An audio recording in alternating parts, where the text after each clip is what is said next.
Sitting throwing rocks across the pavement, hoping it'll cave in and swallow me whole.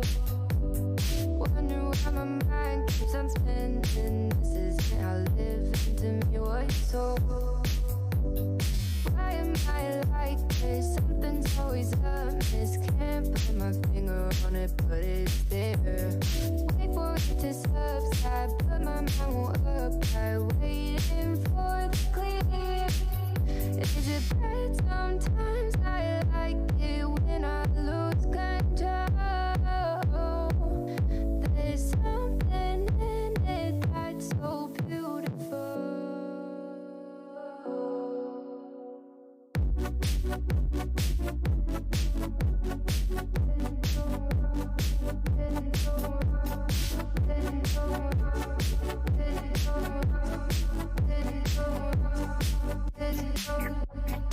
Listen, I can see the light of day,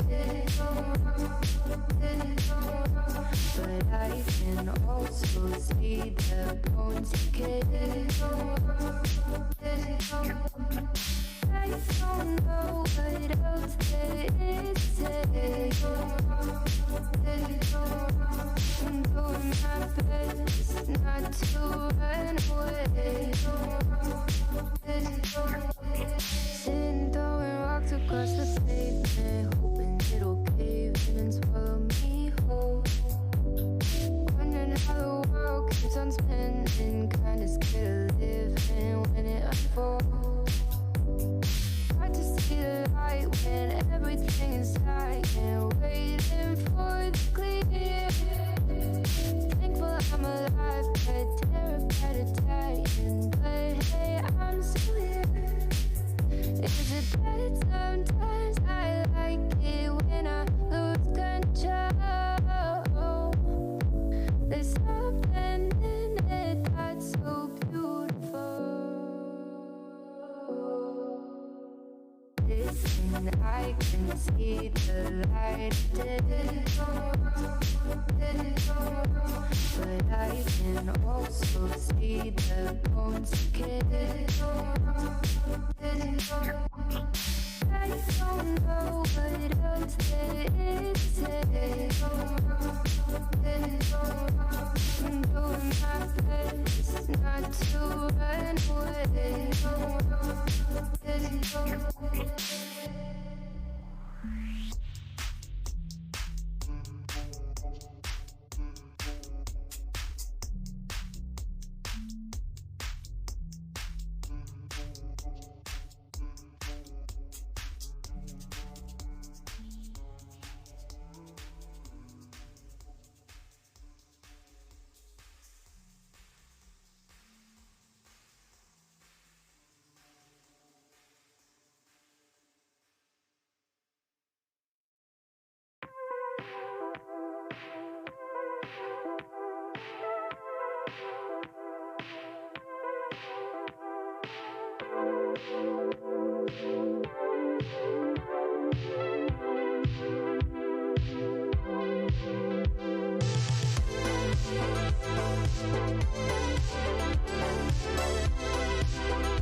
I go up your ass. Wow, the kiss, whoa.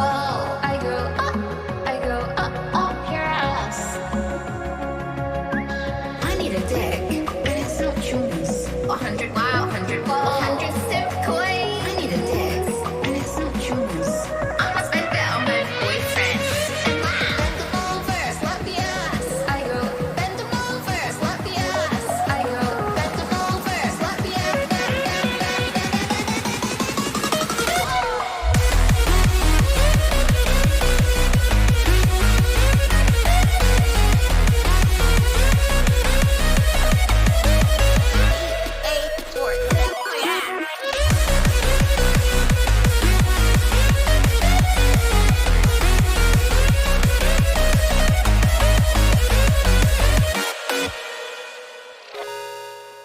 Press 1 for butt fun. Press 2 if you wanna follow through. Press 3 if you're gay. Press 4 for a three-way. Let's think about who? Let's think about what? Let's think about sluts. Do they know they're sluts? Let's find out. As a disclaimer, you're a bitch, and you should feel like a bitch. Bake cookies and wank on 'em. Give the icing. So sticky. You should fuck. You should fuck men again and again. Even on a dick. Even on a bad day. Even on a dick. I go bend them over, slap the ass. I go bend them over, slap the ass. I go bend them over, slap the ass.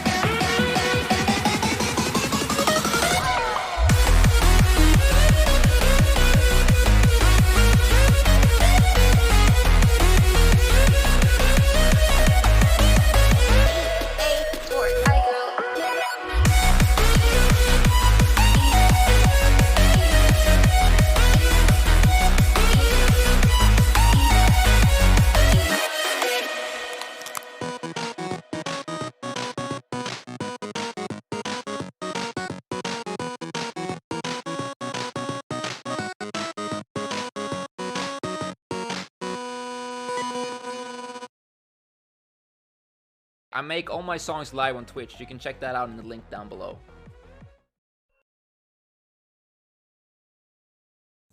Hello.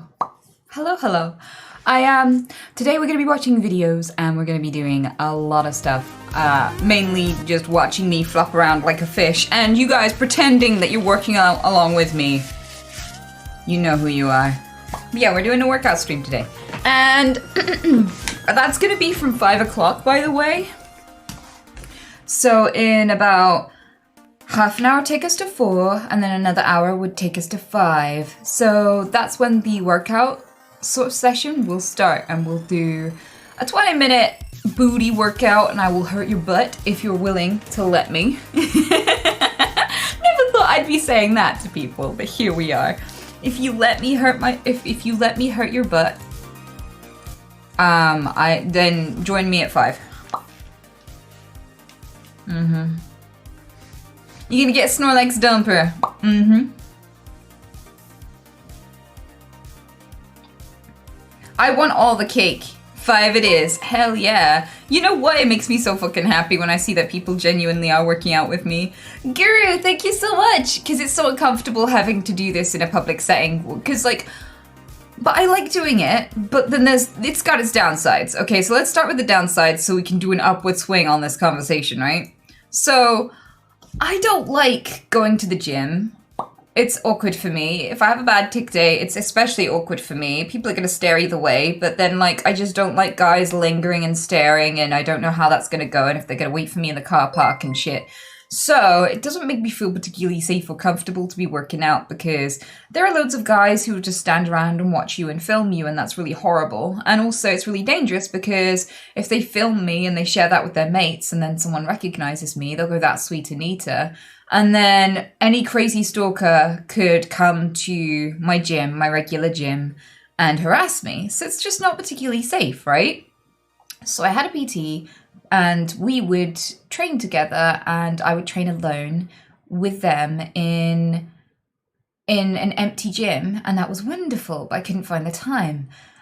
So I was like, I can't stream every single day and work out, but I don't want to get all squishy and weak, especially in my 30s, because this is kind of like the final phase of a lot of the muscle that you retain into later life is the muscle you built up until your 30s. So I kind of want to be like a big hench 30-year-old woman, because then I get to keep throwing people in the bin that, you know, are insufferable long into my 80s, and that would be great.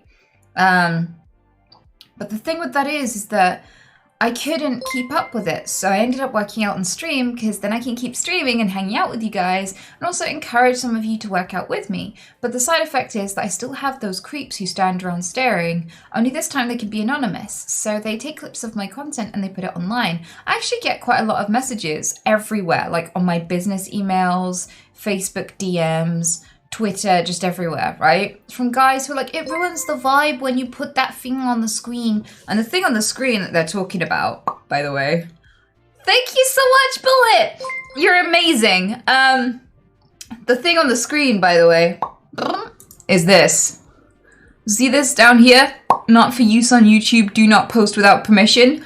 I have been passed, like, so I kid you not, like, hundreds and hundreds of clips on YouTube with that little note at the bottom, because pervy people like specific motions and movements and are using it for not the use that it's intended. And they want to share it with other people and give them access as well, knowing how uncomfortable it makes me. So they're willing to use me in ways that I don't want to be used, knowing it makes me uncomfortable.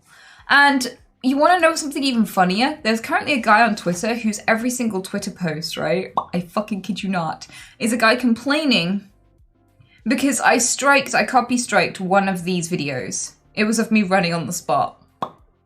And he'd clipped it for pervy reasons without my permission and reposted it, right? So I had it taken down.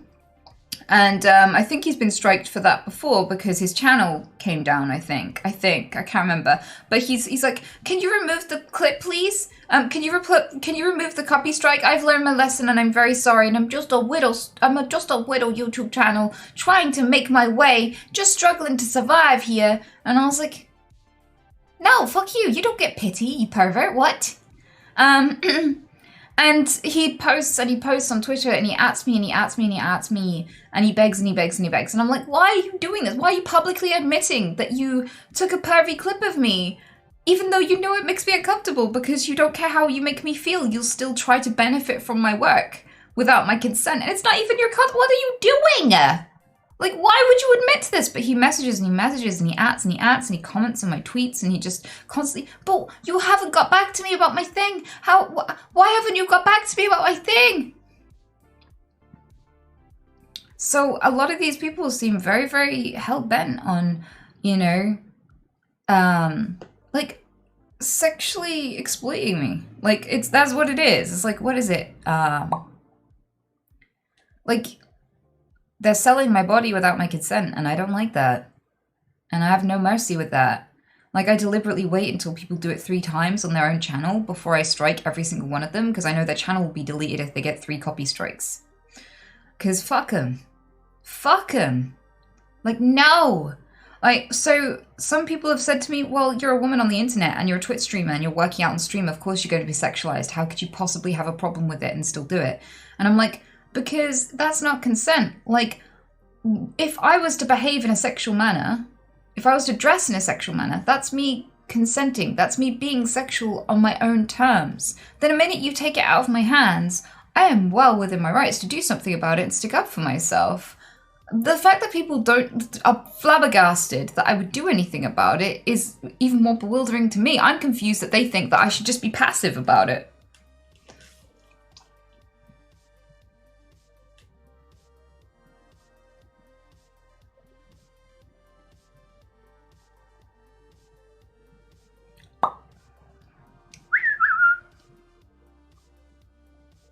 Is there really an age limit on gaining muscle mass? Oh no, I'm not saying there's an age limit. You can still gain muscle as you get older. I'm just saying that a lot of your, like, a lot of the muscle that you develop in your early age stays with you into your later age. Like, you retain some of that integral strength and everything from your younger age. So if you did a particular type of sports, or if you did ballet and things like this, the muscles you developed then, you can carry much later into later life, even after you've stopped.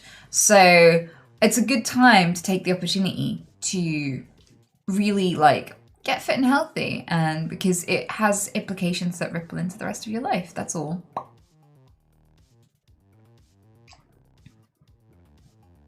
Good job setting your ground and standing your ground and setting your boundaries. Of course, of course.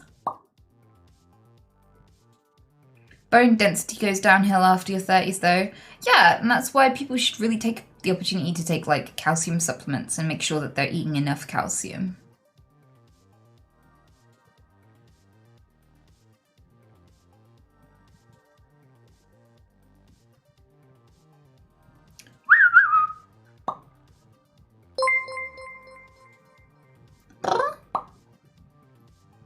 Scrap, thank you so much. Very much appreciated, sweetheart. And the Igris, thank you so much for the 14-month. Touch my subscription through the fence. What? What?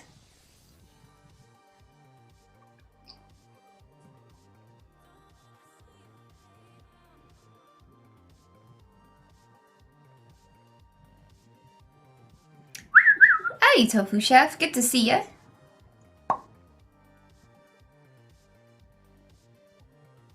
Super early stream? No, it's not super early. This is my usual streaming hours for Tuesday. It's Tuesday, my dudes.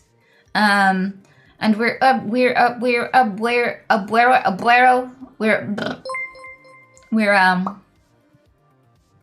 watch videos.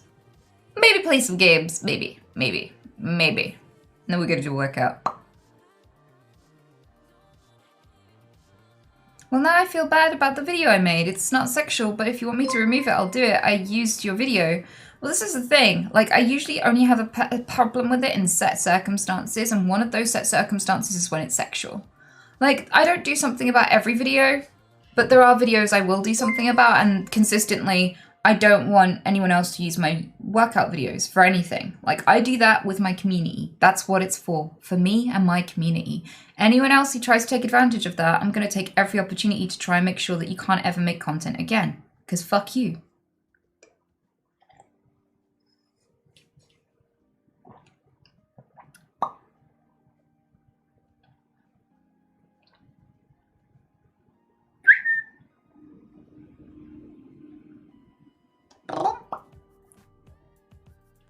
The weight thing is so true. I've been stuck at 130 forever and some crazy condition trying left to me at 145 for years. Also, Halo Infinite multiplayer is out. Oh, yeah, I remember my friend was particularly excited about that and was very much hoping that today would be a special day in that regard. I like that reason, because fuck you. I use that a lot. You seem like the kind of person who would use that excuse a lot, Peaks. I tried it out last night. It's not too bad. Nice. It's still fair use though. No, it's not. It's actually sexual harassment. It comes under sexual harassment. So people who jibe in and they're like, it's fair use, what you gonna do about it? And don't actually empathize with someone, give a shit about how they make them feel, and actively are happy to exploit someone and their content to benefit themselves, regardless of how they make someone feel, deserves a clap. No one should ever stand up for them. Fuck them. It's not fair use. And every single copy strike has been assessed by YouTube and they've gone, yep, that is not fair use, and they have removed it. So, fair use actually comes, you have to do several other things. You can't just take a clip of someone's content, raw, put it up on your own channel with no context. That's not fair use. That's not fair use. But you trying to stand up for these people is very telling.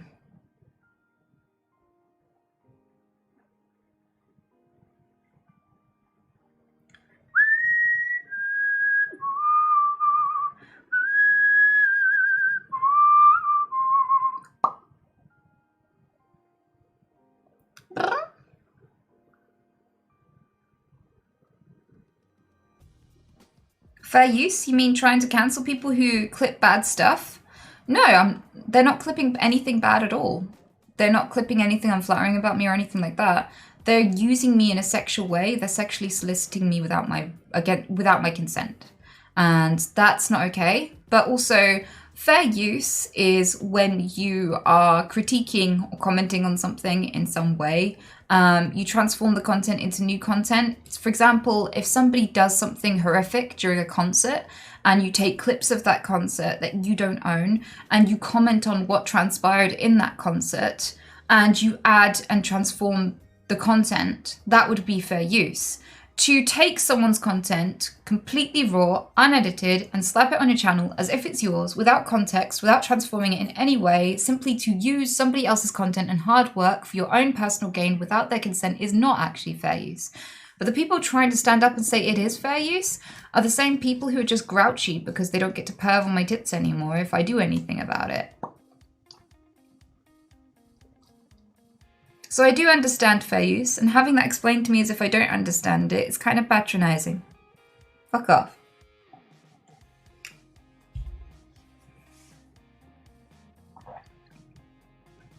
But also, it counts as sexual harassment to take clips that are not sexual of me and sexualize them without my consent as well. So because of the rules on sexual harassment, I could still have the clip taken down because of the intent behind the video.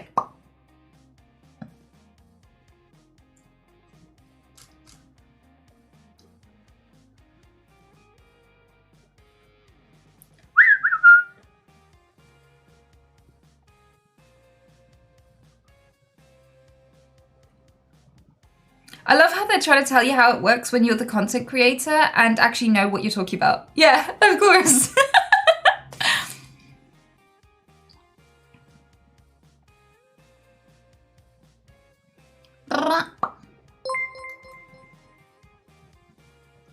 Spyzilla, thank you so much for the prime.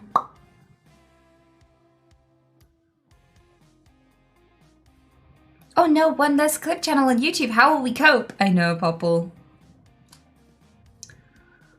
What will they fap to now? It's not like there's any other sexual content in the whole of the interwebs. Would somebody think of the boners?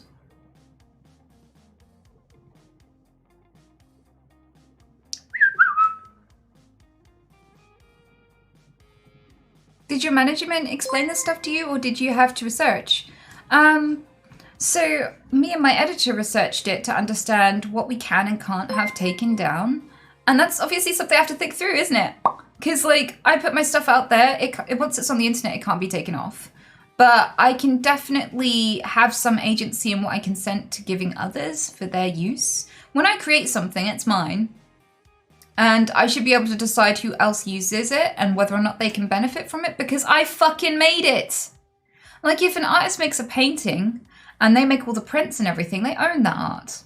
If somebody starts copying it and pretending it's theirs, that's fucked up. If they just take a picture of that piece of art and start benefiting from and selling that piece of art, that's theft. So it should be done with permission. Or, you know, it should be done. I should be allowed to set boundaries on how other people benefit from my content. Definitely. That should be normalized and it shouldn't be considered bad. And if people turn to fair use as if it's some sort of loophole to consent and they're like, yeah, it's immoral, but the rules say I can. That's a slimy thing to do anyway. I mean, that person trying to say it was fair use was wrong. But he was also being slimy because he's saying, well, it's allowed. Because that's all it means. It's still fucked up to exploit someone sexually against their will.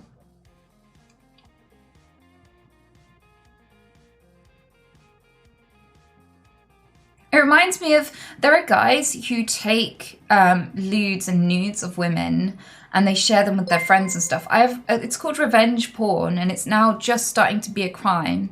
Where men who've taken lewd pictures of their girlfriends and exes and things have started sharing them on the internet in order to shame their exes. So what would have started as an intimate photo or video that they took to pleasure each other, that they assumed would be private, they've then put it on a porn website. Or there was a guy who, after his girlfriend dumped him, he put a picture of her giving him a blowjob on a Christmas card and sent it to all of her family and continues to do so every single year. And that's called revenge porn. And quite often the mentality behind revenge porn is I took the photo's mine, I can do whatever I want with it. And they think that that allows them to, and absolves them of, the amount of distress, alarm, and, you know, mental harm that they do towards the women by doing this. But they kind of don't want to acknowledge that it is abuse, that it's directly used to humiliate and traumatize someone. So that the kinds of people who feel entitled to do this sort of thing usually have two mentalities in common. They usually feel victimized, i.e. they've been dumped or rejected. So they feel justified in dehumanizing someone and attacking them. And they usually feel justified. Like they had it coming. They deserved it. And this is the kind of thinking behind that behavior. So watch out for people who do things like, the rules say I can though. It's fair use though. Because those people usually have those two things in their heads. They usually feel like a victim who's entitled to harm you because they've dehumanized you and they feel like justified. And that's really fucking dangerous, especially to have that feeling towards someone who's done nothing to them. I don't know that random username who was like, it's fair use though. But it's a fucking red flag and a half.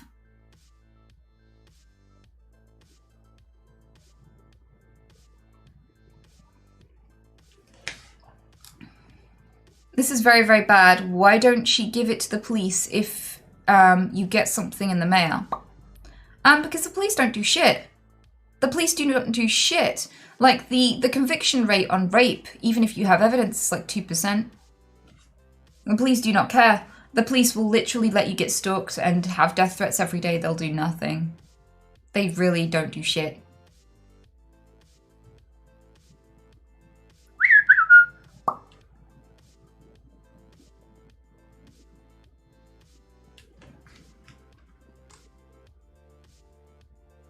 Thankfully, revenge porn is finally becoming a crime. There used to be entire websites devoted to doxing women with it. Absolutely abhorrent. Yeah, I think it should be a sex offense. I think you should be considered a sex offender permanently and be put on a sex offenders register if you try to traumatize or harm someone in any sexual manner whatsoever. And I think that should include revenge porn. Definitely. I think it should carry years in prison and you should be put on a permanent register. You should not be allowed around children and you should be Googleable because any woman should be able to know what risk they're taking. If a guy is going to take your lewds and traumatize you with them for the rest of your life, that should be something you should know before you get with him. That should be something you can go and Google. You should be able to find that out about someone. You shouldn't have to unknowingly take that risk.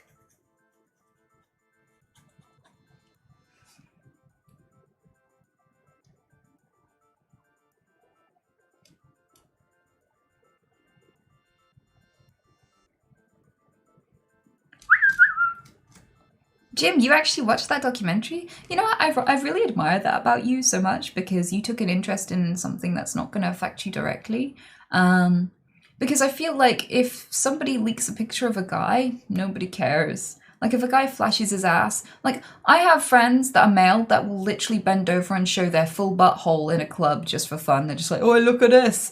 And it won't ruin their life. Like people won't fire them over it. People won't, it won't be like, no one will call them a whore and a slut. Nobody will lose respect for them. Their friends won't gossip about them behind their back. Like nothing happens. Whoa. Sex offender? She consented to sex. They should not be considered rapists. I don't say he was a rapist. I said he was a sex offender because he's attacking someone sexually. He's trying to traumatize someone through a sexual act. And he's actively trying to victimize someone. There are women who commit suicide over this, over revenge porn. There are women who have to go to therapy, and there are women who feel extremely depressed and have anxiety over this. It's severe, and it should be treated accordingly. It's a sexual attack. It's not rape, but it is a sexual attack, and they are sex offenders. They are committing an illegal offense regarding a sexual act. Sex offender. That should come with all the stigma it deserves.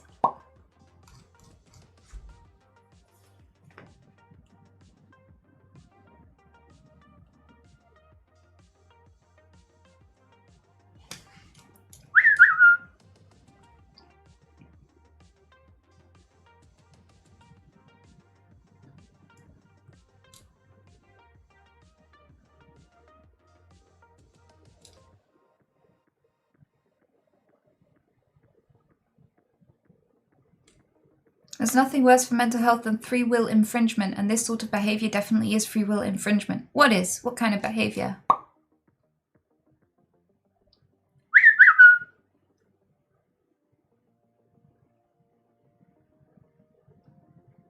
I like and dislike this talk. Like, I wish this was something discussed in schools.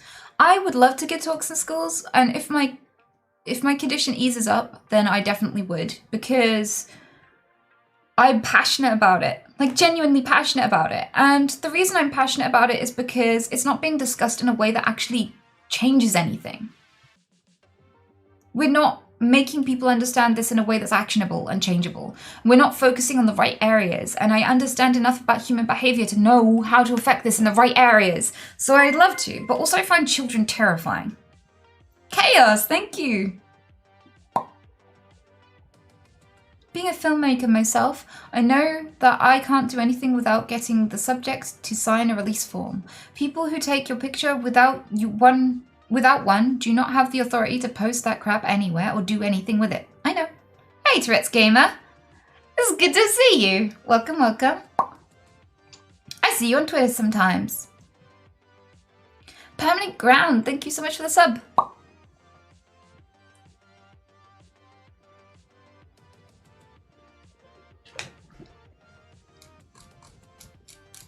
100% sex education in school should absolutely cover consent and connection to people. Sex ed for me was about the biological aspect of it, which isn't near enough. Interestingly enough, I kind of think, right, so firstly, my first answer is consent is being taught in some colleges, which is very interesting. I've heard from people that when they take their uni class, one of the classes that's being pushed towards them is one about consent, which is great. But at the same time, I don't think it's enough. And because I listen to men, and there are lots of men out there who are like, well, I've never raped anybody, and the kinds of people who would rape somebody are the kinds of people where you can't just tell them not to rape because they already know it's wrong. And while that's the case sometimes and sometimes not, there was actually a university study where 253 men were interviewed anonymously and asked if they'd ever sexually assaulted someone or raped anybody. And 63 actually admitted to it openly. And they held sexist beliefs that women deserved it. And they held a lot of beliefs that they had somehow been victimized by women and therefore felt entitled to do what they were doing. So I feel like these attitudes need to be addressed, and they don't need to be addressed by preaching at people. They need to be addressed by getting people to question themselves and also to empathize with others and understand the mechanisms that stop them from empathizing with others. And I think that's a much more complex situation than simply teaching people this is consent and this is not a consent. I think it's so much more than that. And the more you get people to research it for themselves and understand these situations for themselves, the more they will take an interest and absorb the information and genuinely believe it. So teaching these people how to research and understand how their brain works and how they can end up being vicious people and the mistakes that they make and likening it to other vicious people that they genuinely disagree with and these sorts of things is a completely different kind of course. And I think it's one that will stick with people and help them to empathize with many different people who are different to them, not just women they want sex from. So I think there's so much more to the issue, and it could be done in a really cool way that I would have so much fun designing. But I think it's so much more than just teaching people what consent is.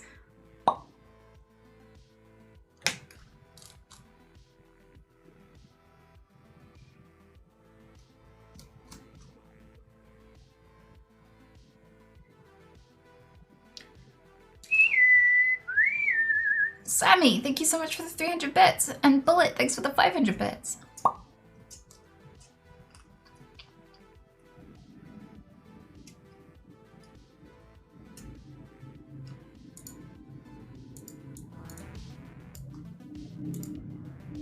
I have a friend who was domestically and sexually abused by her ex. She defended herself from him and he called the cops on her. She did jail time for it. The system doesn't do enough to protect women. Well, here's the thing. These domestic violence statistics are actually 50-50. And one of the reasons is that the abuser will always call the cops on their victim the minute they stand up for themselves. That is incredibly common. And I know this actually because I was in a situation of domestic violence. He broke several bones and did significant permanent harm to me. And when I went to the police and explained everything, they did say, I said one of the things I was afraid of in protecting myself is that he would report me for protecting myself and deny what he'd done. So I was worried about that aspect too. And it was one of the reasons why I found it really, really difficult to do anything about it, because I was like, if I do anything to protect myself, you're just going to play the victim. I could already see it coming before it even happened. And they're like, yeah, don't worry. We know about cases like that and we understand that it happens and we actually anticipate it. And in this case, like, you've come here with injuries. We've seen the injuries. We have evidence of the injuries. This person is blatantly unharmed. And has never reported anything about you. Like, we kind of anticipate, we kind of know we know that occurs. We're not stupid, kind of thing. So the fact that the police were very familiar with that as a thing that happens very often says to me that, yeah, it's an unfortunately common aspect of the battle for self-defense and the right to safety is, how do you protect yourself and not get punished?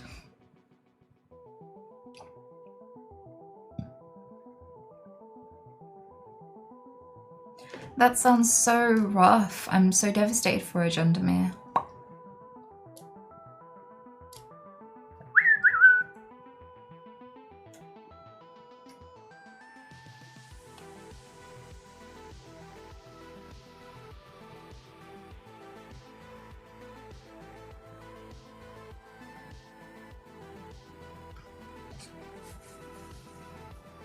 My brother was abused physically and emotionally abused by his wife for years. Luckily, the police believed him and us. Well, that's amazing, and I'm really glad that was a good outcome. One of the things that's most difficult about domestic violence cases is that quite often these two people are in love and stay in a relationship, even though they're having domestic violence disputes. For a lot of people, it seems absurd to stay with someone who's hit you. But for some people, they'll stay with someone who's attacked them again and again. And in those circumstances, there's more at play. And people don't empathize with it. That's another problem. Like, people stop empathizing with someone who goes back to an abuser because they don't understand why or how that happens. And it's so fucking sad. So sad, because this is how people die. Because they lose all their support network. And who else do they have to turn to if everyone's mad at them? One of the ways that we specifically kill people who are domestic violence victims is we turn away from them and get frustrated with them for not leaving sooner. And as we get pissed off with them and leave them, all they have, the only emotional connection and the only emotional support they have is from the same person who hits them. So you put them in more danger by getting frustrated with them.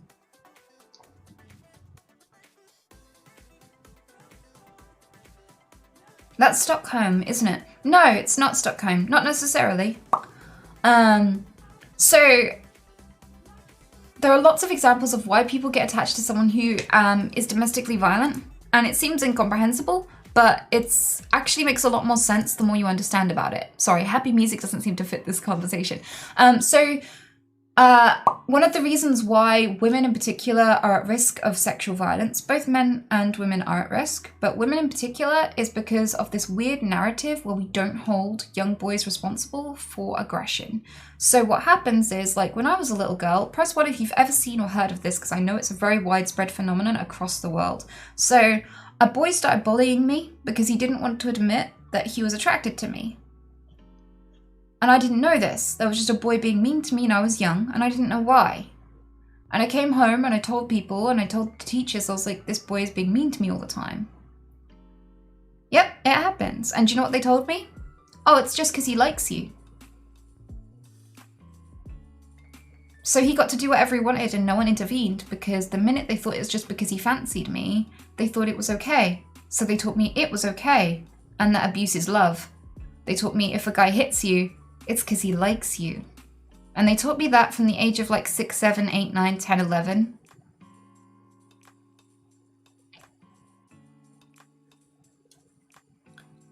And lots of girls get taught that.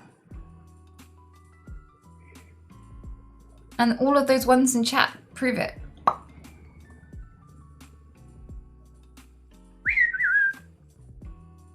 So if you get hit, you're taught from a young age, it's just because he likes you and no one's going to do anything about it. You should just feel grateful and honored that he likes you.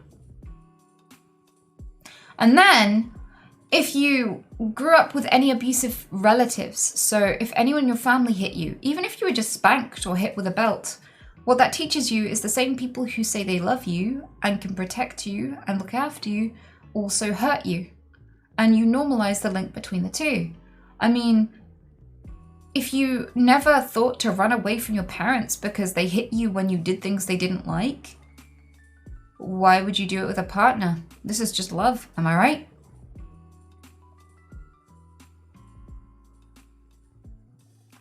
This is why you shouldn't spank your kids or hit your kids, because you teach them that someone who says I love you but hits you is telling you the truth, but it's a lie. You don't love the people you hit.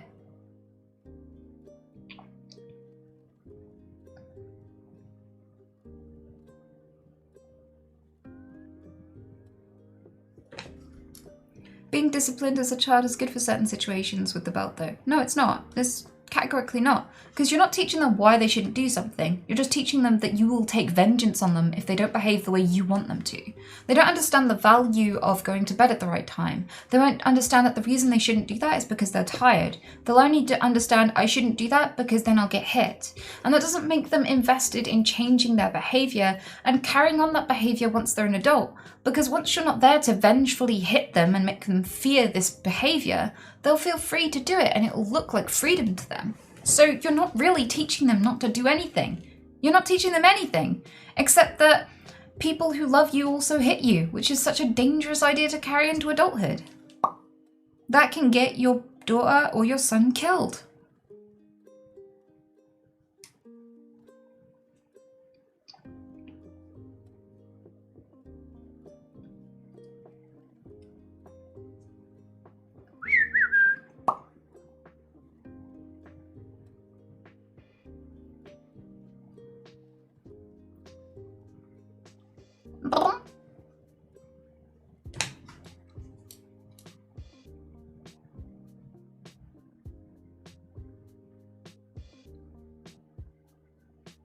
I called my parent out for using a belt when I was really young, and some part of me knew that it was very wrong. Yeah. So I was actually a really well-behaved child, but I had no rules. Like, as a kid, I was very, very well-behaved. I learned a lot of basic human skills, like how to cook and clean at a very, very, very young age, much younger than most would anyway. I was a carer, so I needed to do that anyway, and no one was going to do it for me if I didn't. But the reason why I didn't take risks generally, and why I behaved sensibly, was literally because I knew nobody was there to stop me from coming to harm, so I had to make sure I didn't come to harm. And so I, into adulthood, had a lot of basic human skills for survival because I learned them for the right reasons. I learned them because I knew about the consequences and I knew rationally why it's better to behave this way. Not because I just feared someone hitting me if I didn't. Because people who have really strict parents who abuse them or confine them and punish them for not behaving a certain way feel free and like they've gotten their agency back and feel thrilled when they get to do things that their parents told them not to, when they finally break free of that. So it looks like all of those behaviors you tried to tell them not to do look like freedom if you only enforce them through punishment and not by teaching them and making them understand and invest in their own safety. It's stupid. Red Finn, thank you. Thank you, thank you, thank you. And cheers for the bits, Owen. A 3-year-old doesn't understand that. Yeah, but smacking your 3-year-old won't teach them anything either. It really won't. But also you'd be surprised how much a 3-year-old can understand. So, like, yeah. I think it's different. So I was quite I had no rules from a really young age.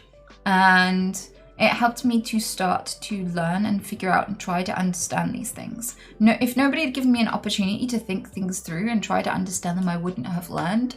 So deciding a child can't understand a thing, I'll just hit them if they don't do it right, will never teach them. It will keep them stupid. It will teach them poor values and it will make them vulnerable as adults. Because if you teach someone, I love you, and a fist can come from the same person, you make them immensely vulnerable and you normalize the idea that someone who loves you can be violent towards you and punish you for not behaving the way that they want. And if it looks like a familiar thing that they're very used to, they will stick with it. So you can entrap people in abusive relationships and be partially responsible for them if you raise your child believing that you know, someone who loves you will hit you too. And that it's okay for someone who loves you to have a position of authority and to literally physically abuse you if you don't do what they want and behave the way that they desire.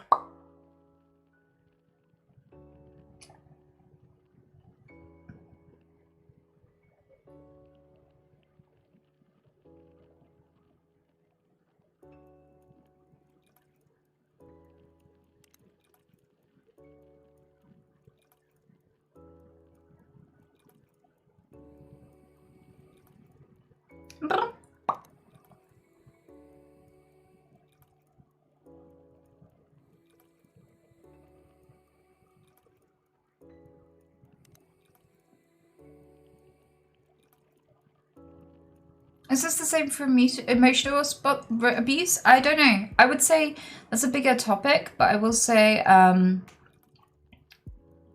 when it comes to being physical with your kid, you will only ever mentally damage them. It will never benefit your child to punish them physically. Never. Because, like, my mom never spanked me, my mom never hit me, but I was hit by other members of my family when I went to stay with them. So I did have periods of my life where I was hit. And in those circumstances, I didn't learn a thing. I really, really did not learn a thing. Like, it literally changed nothing about me. It just made me not trust them because I didn't know what I could and couldn't come to them with.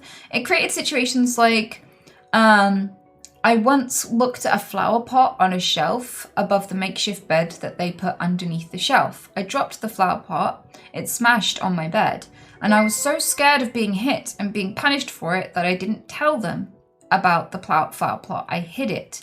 And this meant that little shards of it were still in my bed. And I got a cut, and it got like a little tiny bit infected. It wasn't a big problem, but then the school made it into a huge problem when they saw it. And then they thought they had to investigate for abuse and shit like this, and it caused a massive problem. Now, this was really scary for my relative that I was staying with at the time, because they're like, oh fuck, they're gonna think I'm an abuser or a neglector, and that's a huge issue that they created themselves by making it too scary for me to tell them that I had an accident and that I broke a pot. Because I was scared. I was scared to reach out to them for help or inform them that a thing had happened. I didn't see them as reasonable enough to understand it was an accident. All I knew was if I displease these people, they will physically hit me and abuse me. That's what spanking teaches a child. It teaches them that they can't come to you. And when children fear coming to you and don't know what will cause a punishment and won't, Things like, there was a young boy who hung out with a bunch of other young boys. They all told each other's parents that they were staying at each other's houses, and instead they went out and they bought some alcohol and they went to drink it out on a park bench. Now, their friend got incredibly drunk, like really, really drunk, and he passed out asleep, and they were all too scared to take him home because they didn't want to get in trouble for going drinking. So they all left him there, and he froze to death. So all of these children were too scared of the punishment to admit when they'd done anything wrong or seek any help, and as a result, one child fucking died. It was a Reddit confession, and the thing with it was that the person confessing it was like, my friend died and it's all our fault and we've never told anyone.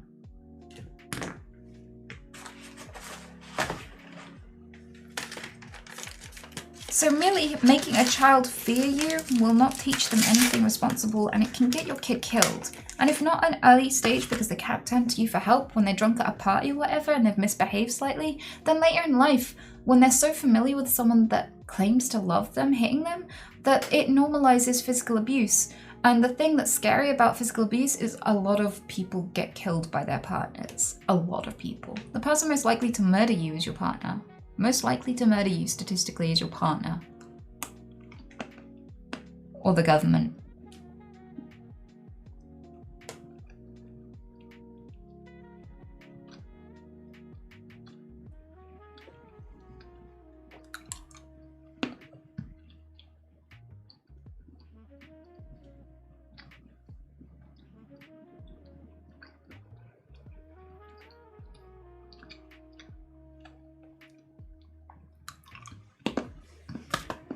But I remember with my mom, because there were no rules, when I was finally given back to her, so she moved away for a while, and she wanted to establish a place to live and everything for me to come to before I joined her.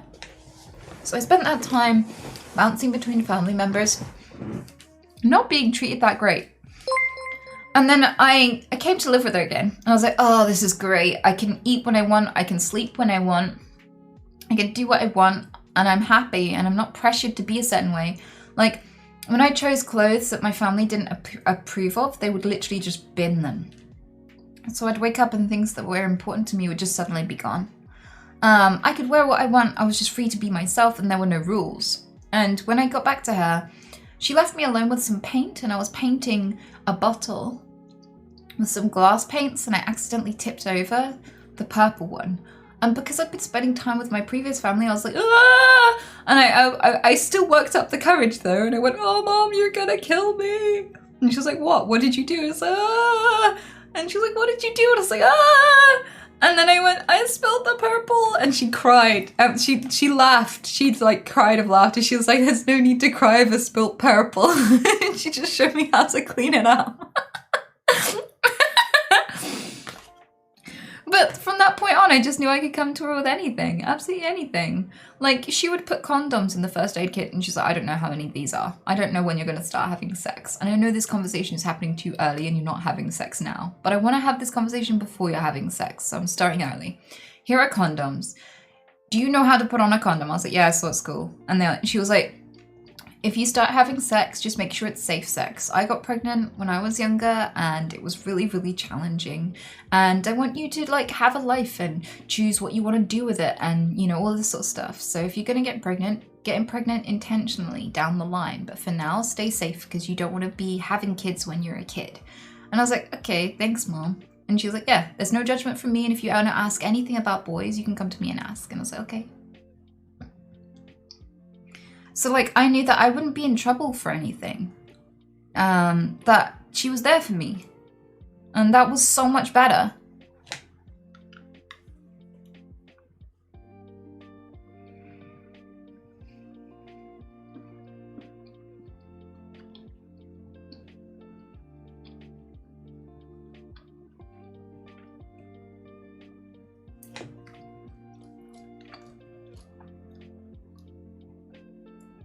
Mm-hmm.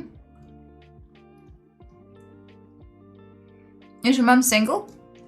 Yeah. But you're not her type, I already know. She's into like hot vampire guys in their 20s.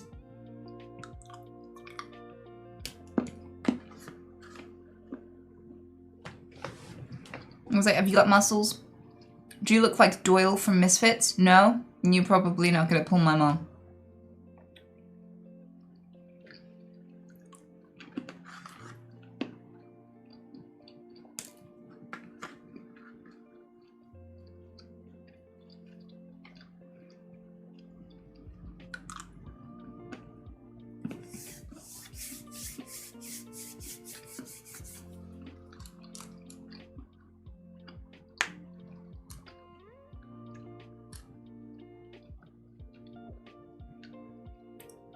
You have to be a hot vampire in your 20s who can dance like a K-pop boy band member.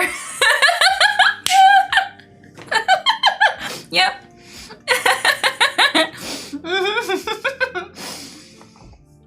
You can also be a hot Scotsman who doesn't like to wear underwear, but definitely likes to wear kilts. Who does push-ups on the beach as the waves splash your muscles. That'll do it.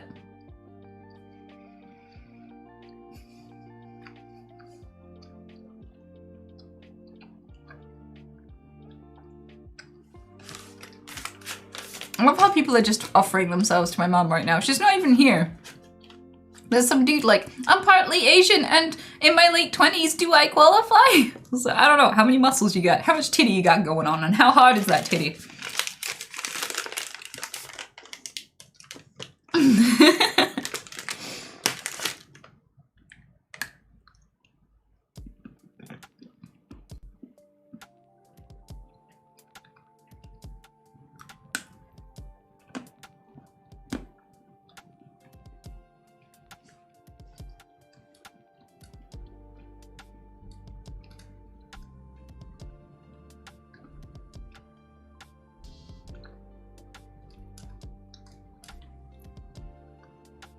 Did you guys catch the guy?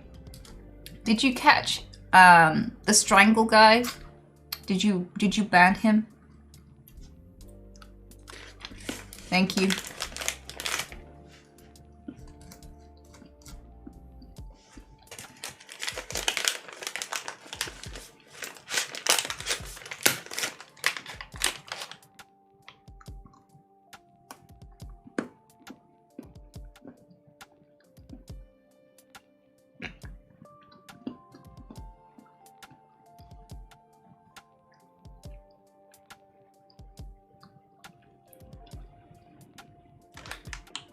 Half of these guys must think you take after your mum and probably have the same preferences as men. Well then, that's not my fault they're stupid.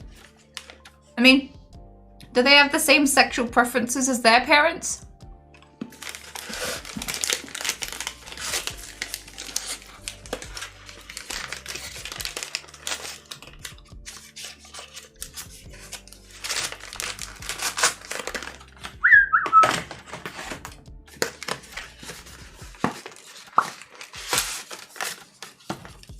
What are those? Dark chocolate Toblerone? No, it's it was honeycomb chocolate, but now I'm eating pretzel chocolate because it's fucking good. And I'm about to do a workout, so you know, I gotta get those calories.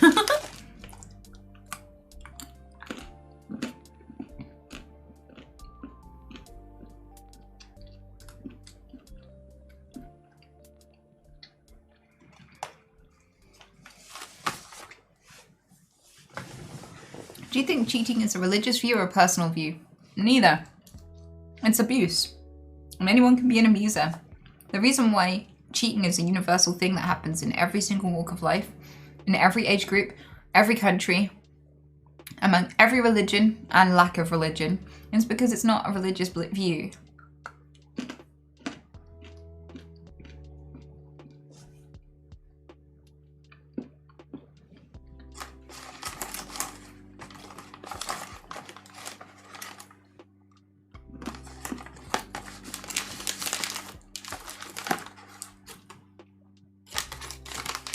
Have you cheated before? No, it's very, very easy not to cheat people.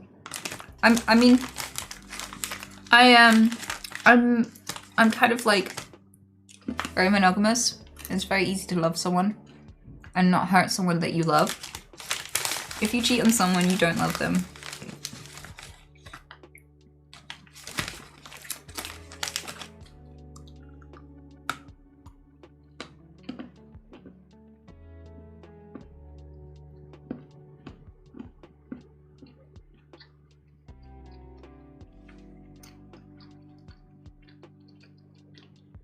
For women, men and women are different. Dude, if you think men cheat but women don't, who the fuck do you think the men are cheating with?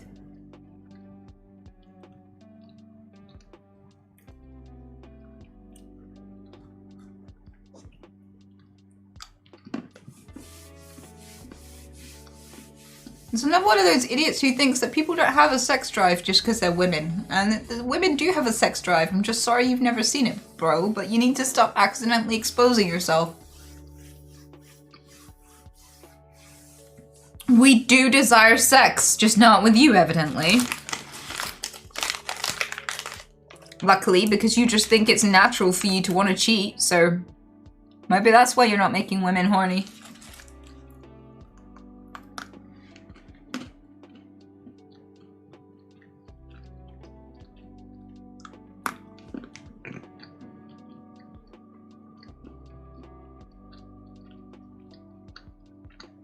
Wow, attacking men. Yeah, he is. You said that men are naturally programmed to cheat. Why stereotype all men like that? Plenty of men have human decency. Clearly not him, though.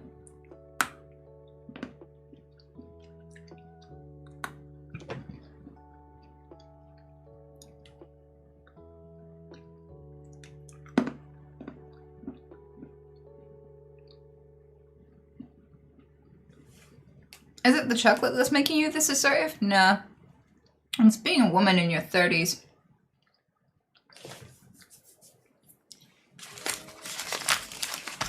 Existing for 30 years and dealing with this shit for this long will do that to you. When some guy cheats and he's like, I'm sorry, it's in my nature, my genes, I just can't help myself. It's like, you know that I could use that excuse to smack you or literally kill you and eat you. Because that's in our genes too.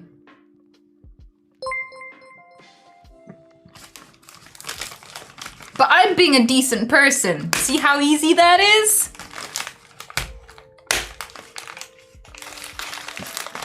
Aren't you lucky that I know how to do that despite my human genes?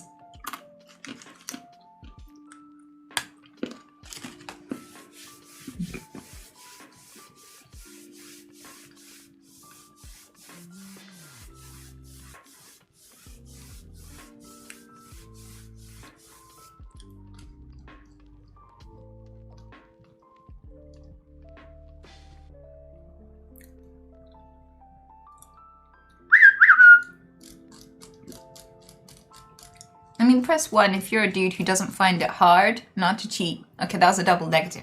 Press 1 if you're a man who hasn't ever cheated and will never cheat.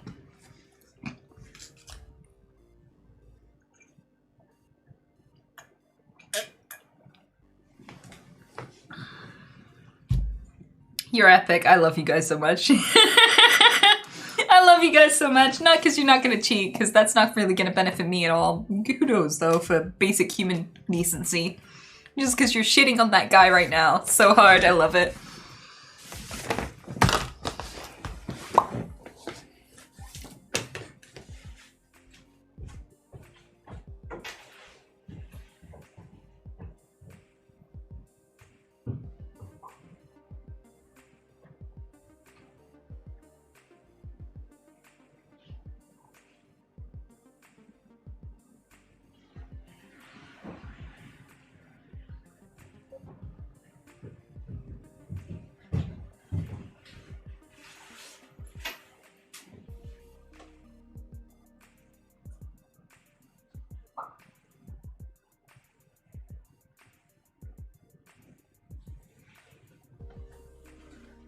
I'm chilly. I'm just gonna try to keep warm a second.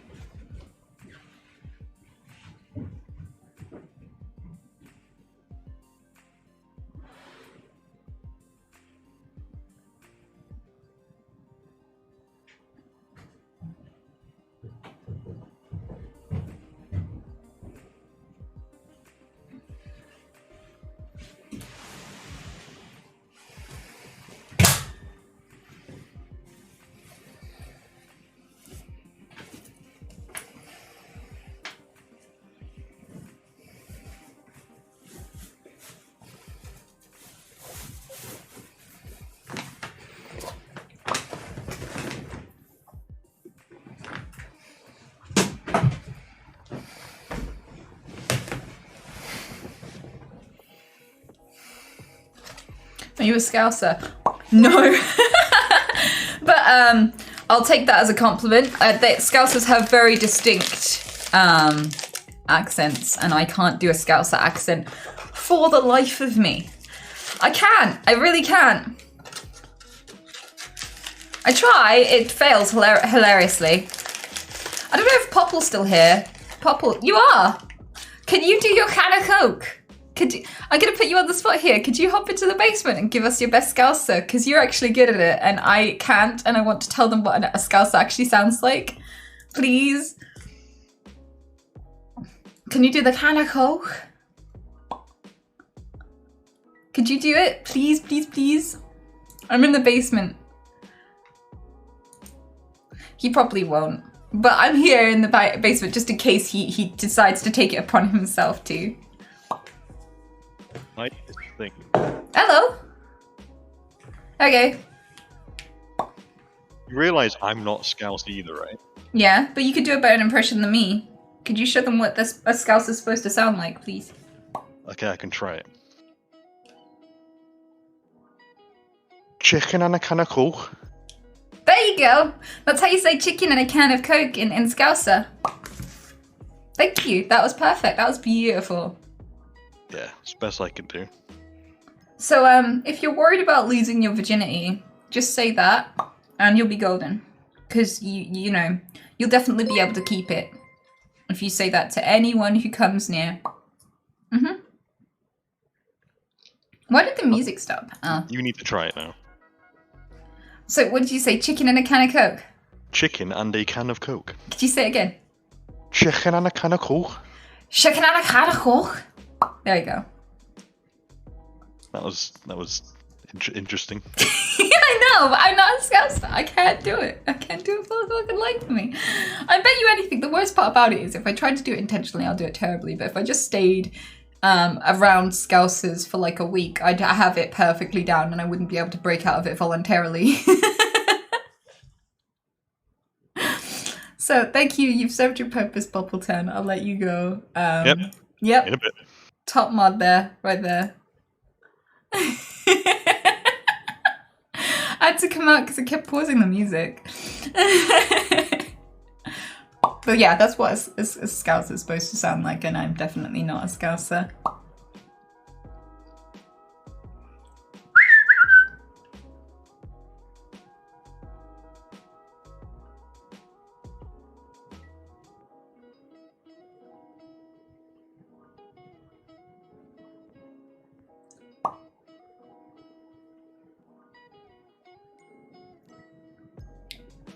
Cum doesn't come in a can.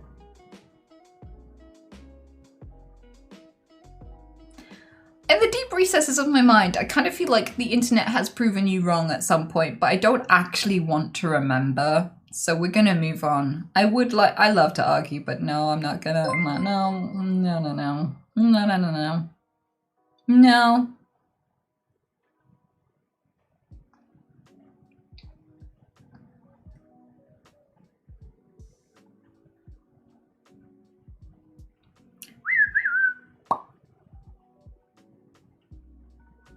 I'd go ahead and say it's very likely. This is the thing.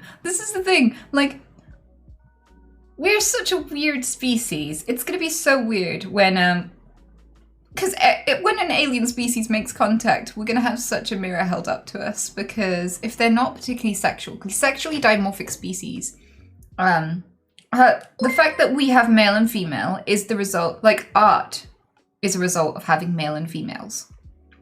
Like, having a sexually dimorphic species is the reason we have song, the reason we have music, the reason why we have paintings and that kind of art and creativity. And, you know, a huge proportion of our internet data is devoted to sex acts that serve no other purpose than to arouse an instincts that can't be stimulated in animals that do not mate. So if we come across a species that doesn't mate for whatever reason, maybe they used to mate 1 million years ago, but since then and since technology, they've not needed to give birth. So they mostly produced children artificially to stop people from having to endure like labor and pregnancy and things like this, which meant that it's been longer than our species has ever existed, since any of these creatures have had sex, and they come to our planet and they see porn and they see how we advertise products and they see, like, you know, our games and our movies, and like there are whole segments of it devoted to a thing they just do not relate to.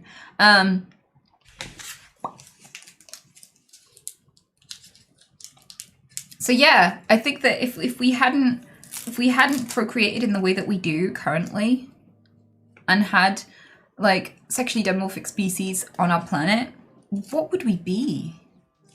Would we paint stuff? Would there be graffiti? Would there be like... It's just strange. They'd probably just nuke us, honestly. Well, here's the thing. A lot of the time when we think about what aliens would do to us, it's really cool because well, it's very reflective. It's very much a mirror yet again. Because the first thing that people who are oppressive do is assume that if anybody had the same power we had, they would oppress us or behave the way that we do. And there are lots of examples of this. Like when feminism first hit the scene and women were campaigning for the right to vote, all of the men started putting up posters showing women beating men with rolling pins, leaving them at home to do the dishes and raise the kids while they go off, you know, clubbing in trousers and things like this. Pictures of women wearing trousers and beating up men who are cowering and stuff. And they said, don't let the feminists win. No, they'll treat us the way we treat them and it will be horrible. And so they couldn't picture a world where women got equality. So they just thought, if we give women the same level of power we have, they'll treat us like we've been treating them. And when racists who live in a, like, so in the US, people who have a lot of national pride and are racist at the same time, who aren't necessarily go together every time, but sometimes people who have lots of national pride and are racist are terrified that if we treat people from other countries as equals when they come to theirs, that they'll do exactly what they did, which is colonize, outbreed everyone, bring diseases, oppress everyone, erase your culture, and replace it with their own, because they can't picture equality. They picture, if I treat you, if I give you all the same rights I have, you'll treat me the way I've been treating everyone, and I don't want to be treated like that. Nyah! And we do it with aliens, and we think if they had loads of power and technology and could do whatever they want when they came to visit us, that they would colonize in the same way that we colonized everything. And that whenever there's a power imbalance, the person who had the most power killed everyone and sold them into sex slavery and stuff and just took over their country and pretended they discovered it. And so, like, one of the things that's very, very telling about aliens is the way that we just assume they'll behave like us.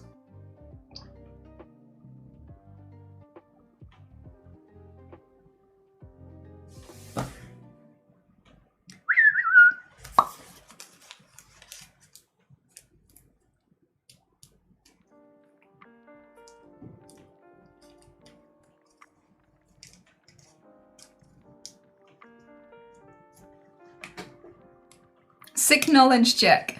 Well, here's the thing with that. Like, it's really interesting because I genuinely believe that if there are aliens, that they probably wouldn't hurt us. Probably. And the reason why I think that, I mean, it will vary from species to species. I bet there are warlike species out there, and I bet there are very peaceful species out there. But the reason why I think that if a species ever visits or has visited, or if the UFOs are aliens, or if there were ancient aliens or any of that shit, it's kind of proof that they're nice. And the reason why that's proof that they're nice is because they could have wiped us off the face of the earth and they didn't. They could do it right now. If they're visiting, if they have the capacity to just go, blip, hi folks, I'm all shiny and round. I'm just gonna dart around for no reason and look up your ass a bit and then go home. Like, they could have wiped us off they have more power. There is nothing we can do about them. They can just do whatever they want. And we're not all dead. So, yay, I guess they're nice. They didn't invade, they didn't take away our culture, they didn't enslave us, nothing. You know, they just did a bit of dogging, essentially.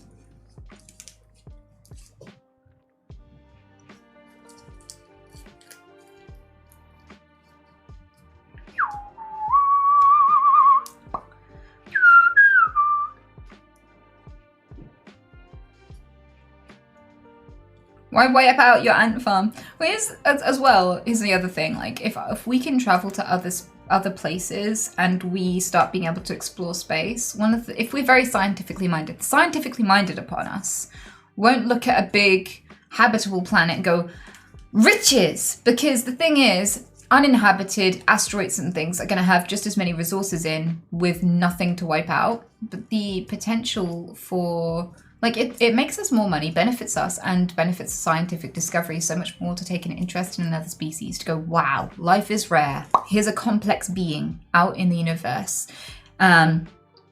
Let's look at their longevity. Let's look at their genetics, their gene resistance, their disease resistance. Let's look at their history, their evolution. What can it tell us about us? What can it tell us about them? What can it tell us about how we could bioengineer ourselves to be even better and survive space even better and things like this? You could help us to understand our own diseases and cure them. You know, we're curious about you. You are an event unto yourself. This is so rare and beautiful. Why would we want to destroy that for resources that are easily found on planets without them? That just doesn't make any sense. The most valuable thing about finding life is not being able to colonize and enslave them and shit. Because once we can terraform and expand out into space, we're going to have so many resources and so much space available to us, we're not going to need to enslave anybody. We're going to have oodles of labor. When there's limited space to breed into, we're going to provide our own. And once we're quite technologically advanced, we can automate a lot of that shit. We can make robots do stuff. We don't need to make anyone suffer. So yeah, it doesn't make any sense, this narrative that as soon as we find that we'll behave like ancient, like, people did, like primitive humans did back when, you know, colonizing began. I don't think we're going to colonize other species. I don't think we're going to fuck them up as much as we fucked ourselves over. I don't. Because it doesn't make any sense. Even from a selfish point of view, it doesn't make any sense.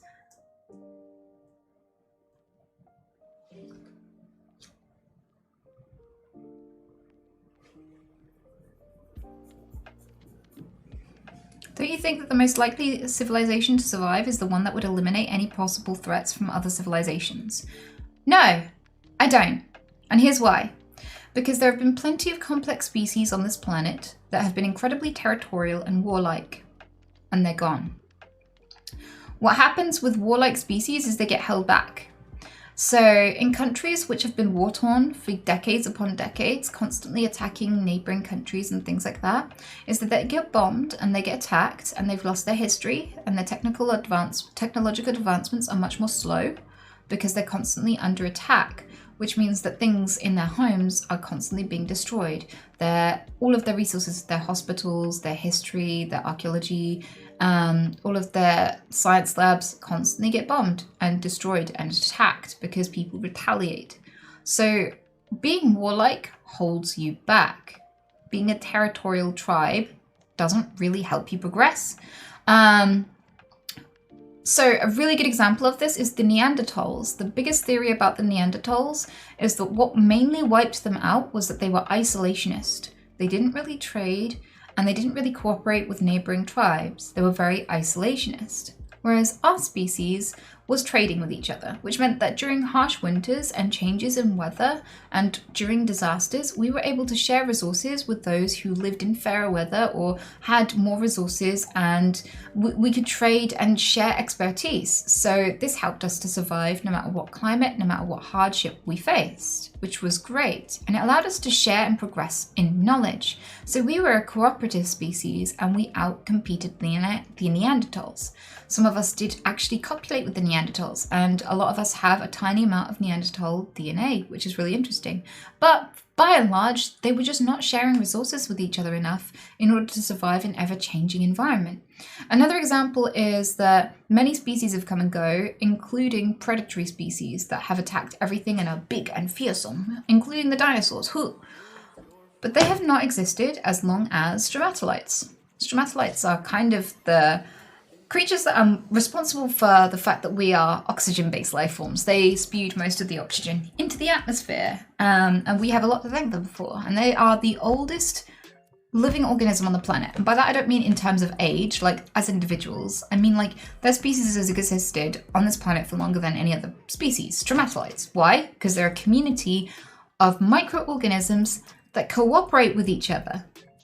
They are different kinds of microorganisms all living together in their little lumps, producing oxygen together.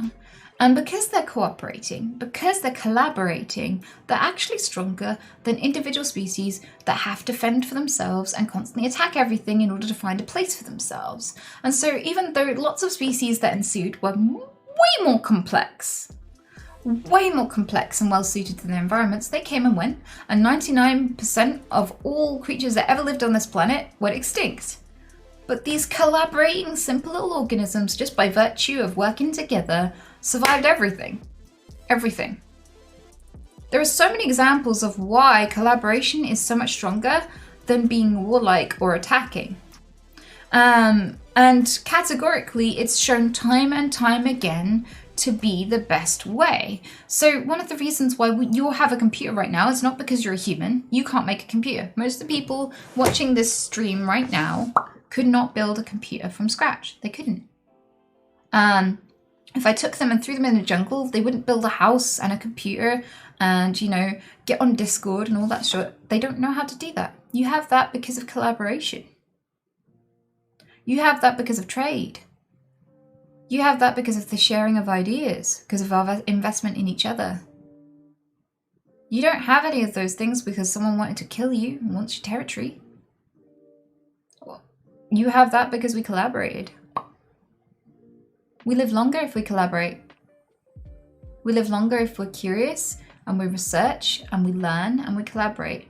We just die sooner and lose a lot more shit constantly if we're always fighting. And that's a very, very obviously true aspect of our evolution, the evolution of many other species. Most of the species that are actually the most intelligent on this planet, and therefore the most long-lived and have the most resources and things, are social species. Social species. There are plenty of species that will attack and defend the territories. There are plenty of standoffish species that are nowhere near as smart as the ones that collaborate. It's a huge integral characteristic of intelligent species is social interaction and investment in each other, collaboration. So I categorically disagree with the idea that the most long-lived species in the universe will be the one that wipes out everything else. That's just bullshit. Because as well, like, what happens if we face a horrible disease, which we may, because we're very, our antibiotics are becoming less and less effective over time.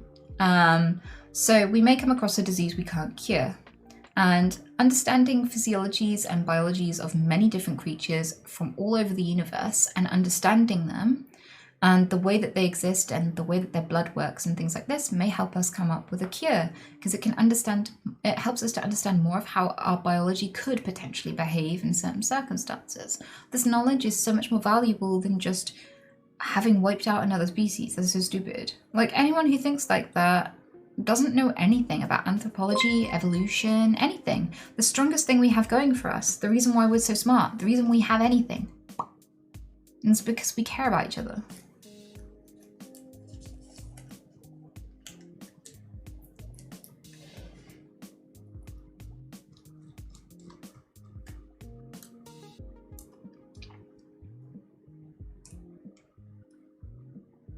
It's true, but what about greed? I don't know, because like people like to think that all humans are greedy, but that's just not true. And there are loads of examples of people who are genuinely altruistic, who gave their life just to help others live and survive and thrive, or just to protect their rights and quality of life, which shows that not everything we do is based on greed. And even though some of us might have greedy traits, we're not entirely greedy or consistently greedy. And that people fixate on it like it's a huge aspect of humanity. Just because we have this threat detection behavior, we pay attention to negatives so much more than we do positives, because we evolved to pay attention to things that are dangerous to us. But paying heavy attention to things that are beneficial to us rather than letting them just fade into our background doesn't really help our survival as much. So we've become hypervigilant and only notice bad things, even about each other and our own species, meaning that we disproportionately consider ourselves greedy despite all the altruistic acts we constantly do. There was a 14-year-old girl studying Q refused to bow down to the Nazis in Germany, and she was executed. And she had all these beautiful quotes about standing up for justice and human rights, and she was really brave, and she didn't back down. And she was just a student putting out flyers, trying to convince everyone around her to be kind and to not get swept up in Nazi ideology.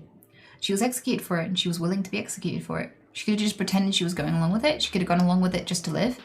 She could have just protected herself. She didn't. She was like, I will risk my life to help others understand there is another way.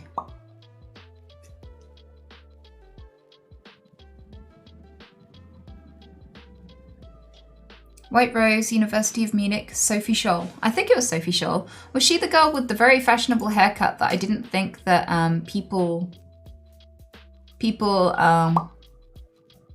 had back then? Sophie Scholl. Yeah, that was her.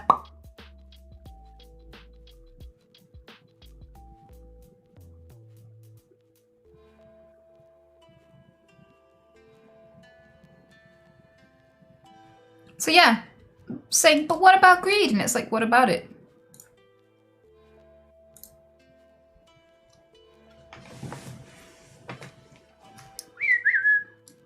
True, I like to help others to feel better about myself. Even that debate was made on the sitcom Friends. Well, here's the thing. I don't feel better about myself when I do good things. So I know, like, there are going to be people out there who try to convince you that there is no such thing as a truly selfless act. And they will point to the fact that humans benefit in terms of self-esteem, even if they don't benefit in terms of money and other resources. There is no genuinely selfish act, and everyone only does things truly for themselves. But here's the thing.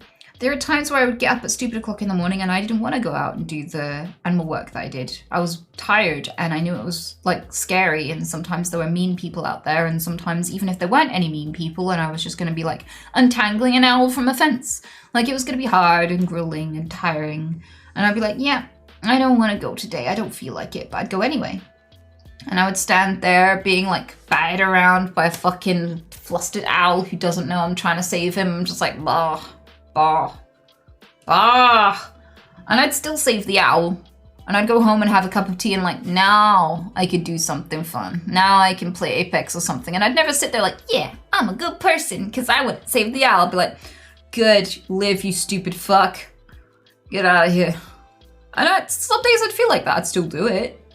Because I wanted the owl to live. And I know that even if I'm not enjoying it, the overall net goodness is that a conscious being gets to live a while longer, maybe have more owls, and those owls will get to live a lovely life because of the thing I did today, even if I didn't enjoy it, and even if I don't feel any differently about myself when I come home, even if I have like a few owl scratches in uncomfortable places, even though I'm gonna have to explain to my ex while I have loads of claw marks all over my cleavage, like, I still don't regret that action.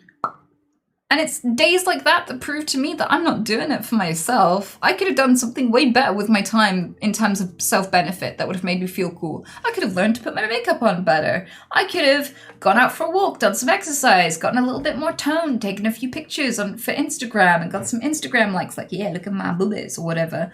And no, I spent it doing something incredibly annoying and painful and uncomfortable, and I'm covered in mud and tired. And I kind of feel like people who genuinely know what it is to be altruistic don't doubt it and don't constantly try to convince other people that all humans are selfish. The people that I've met who try to convince everybody that all humans are secretly selfish and everything is just to benefit themselves are the people who don't know what it feels like to be altruistic. And it's such a, what's the word? Self-report. When people don't believe in altruism, because people who are altruistic knows what it feels like and stand as evidence to themselves.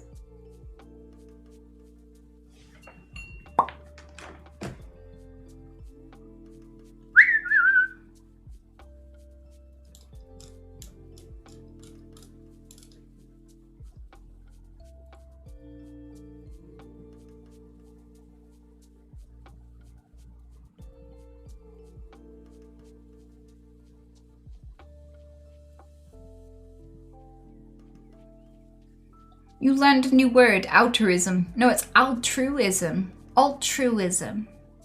So, if it's a new word, I want you to learn it proper. If you're gonna find something out from me, I want it to be accurate. Altruism.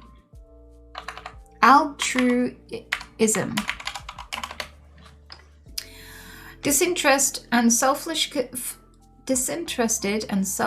concern for the well-being of others. behavior of an animal that benefits another at its own expense. So when you do something for someone else that literally benefits you in no way whatsoever, so you're purely doing it for the other person. For example, to give money to a homeless person doesn't benefit you. You just have less money. But you do it because you know that it's good for the other person and it means something to them and it's important to them. So yeah, that's what altruism is. Altruism.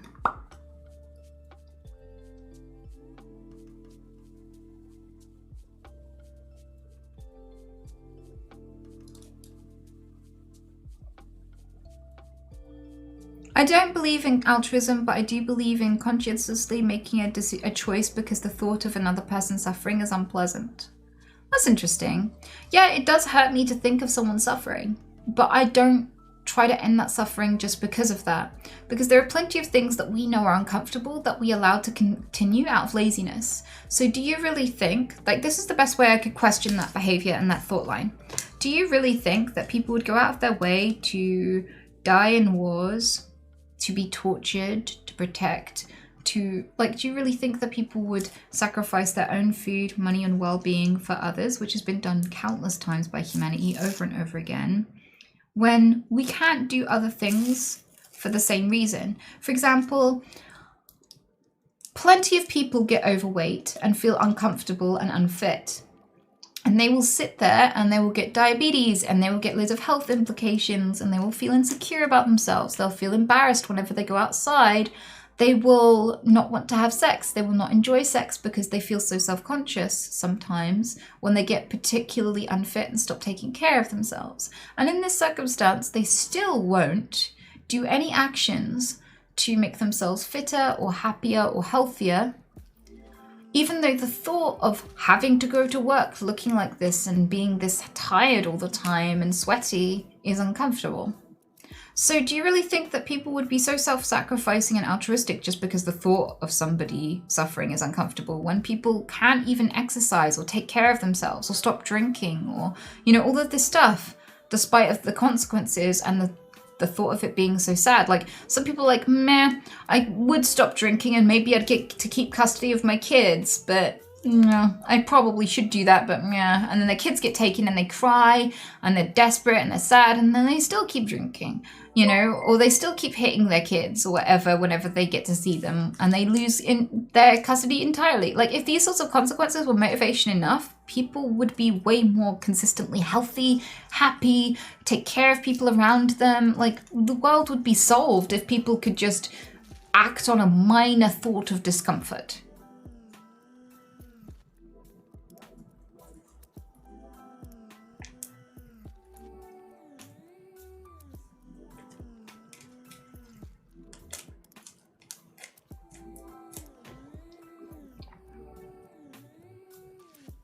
Addiction is different than actively hitting your kids. It depends, because some addiction is genetic and is a treatable illness, and other kinds of addiction are behavioral and induced by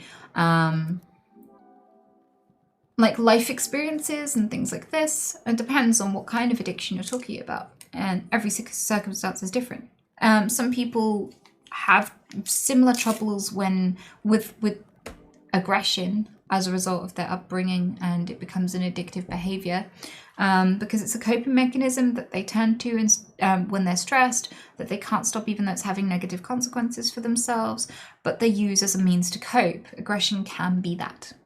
People can have an addiction to violence. So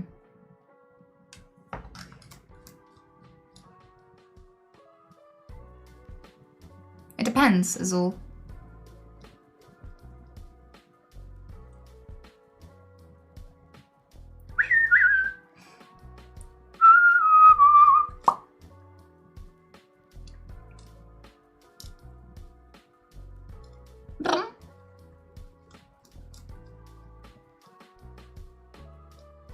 Do you think that hitting kids can be good and raise good? No, I don't, categorically. I think that violence against your child is a failing as a parent. I genuinely think it's a really dumb way to try and teach someone something and nobody learns anything except not to displease you from violence. They don't understand why it's wrong. All they know is if they do it, they get hit. That's so stupid. That is not parenting. That's abuse.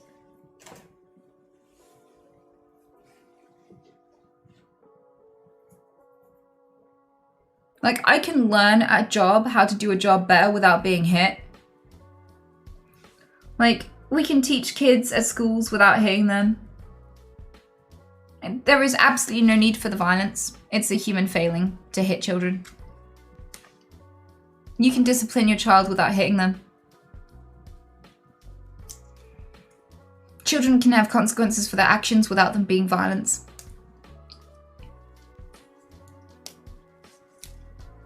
And people who love their kids don't hit them.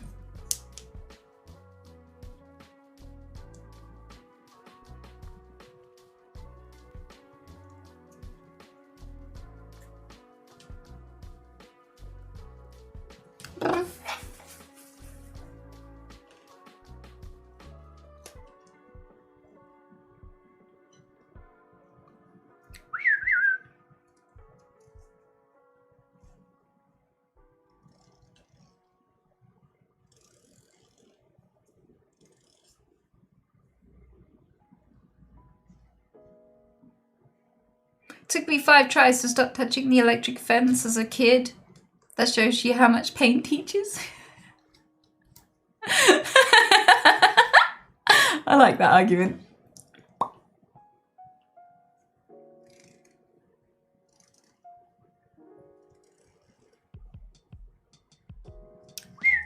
I love you. Yep, time for a workout. You ready for a workout?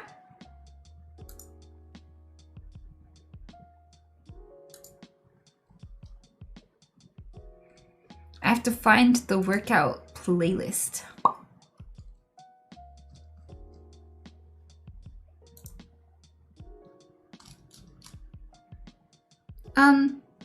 Mods?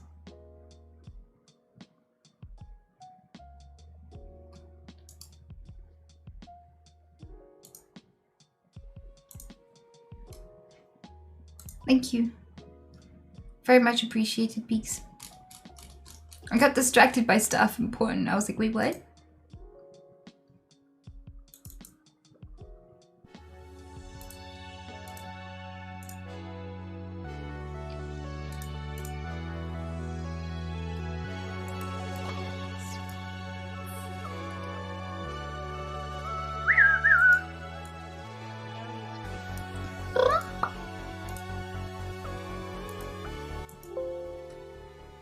Shut up, cuck!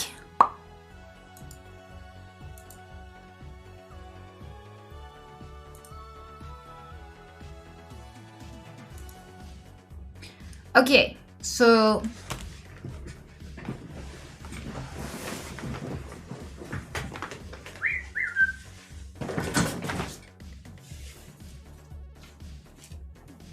is everyone ready? Has everyone got their weights? Press 1 if you're gonna join in and you're ready to join and you're ready to join in. I don't think we'll actually need weights for today though. I think we're just doing legs and abs, so this should be mostly equipment free. I don't see any equipment in this workout whatsoever.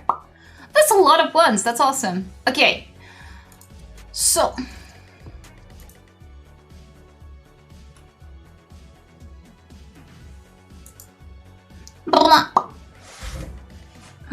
You ready?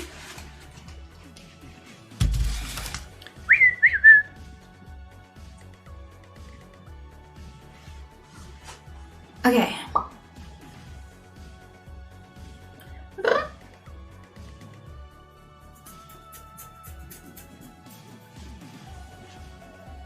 I think that's enough space to do the workout. I'll also let Peter out because I know I'll be able to keep him in check.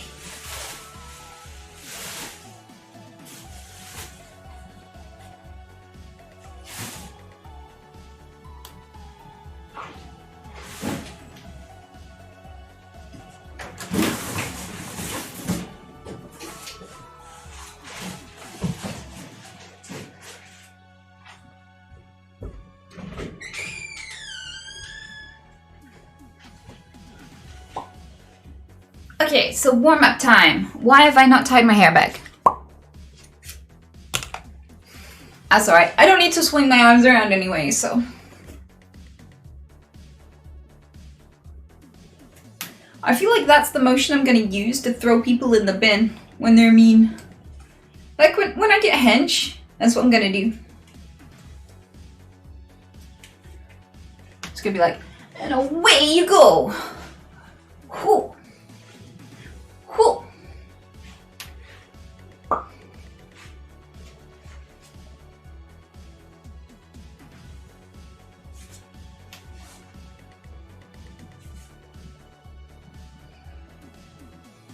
If you have trouble balancing, hold on to your ear. Hold on to your ear. For some reason it just works. I don't know why, but it just works.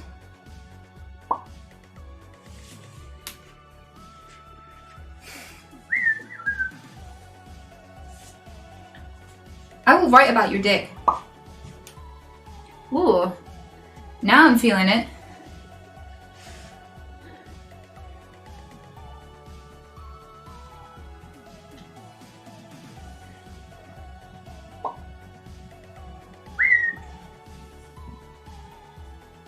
I can hear my hopper hopping around.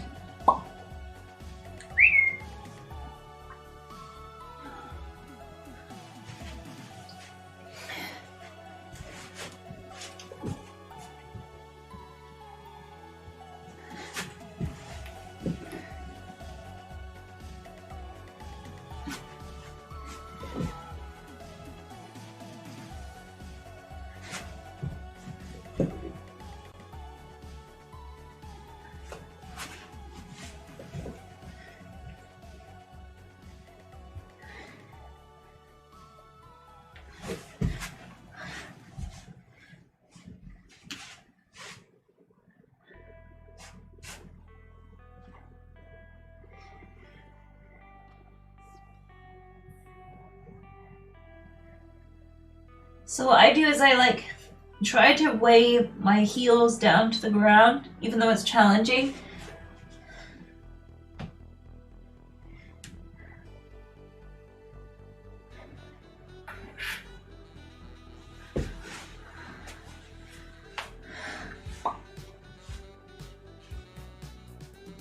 Oh, maybe we do need weights. Fuck, I did not expect to need weights.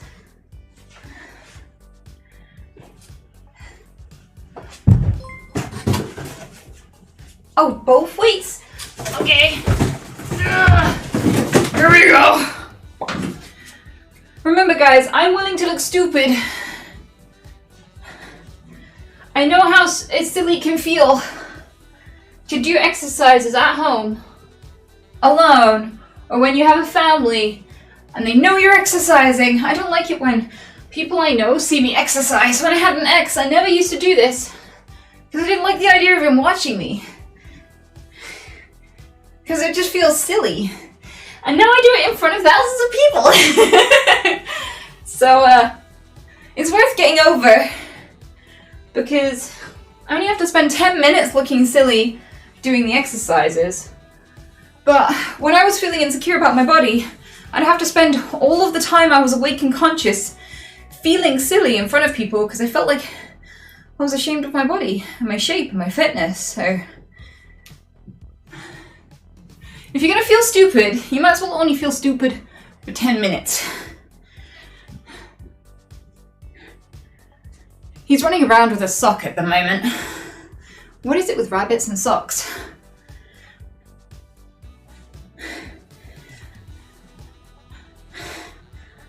I can tell he's got chunky because I can hear his footsteps as well.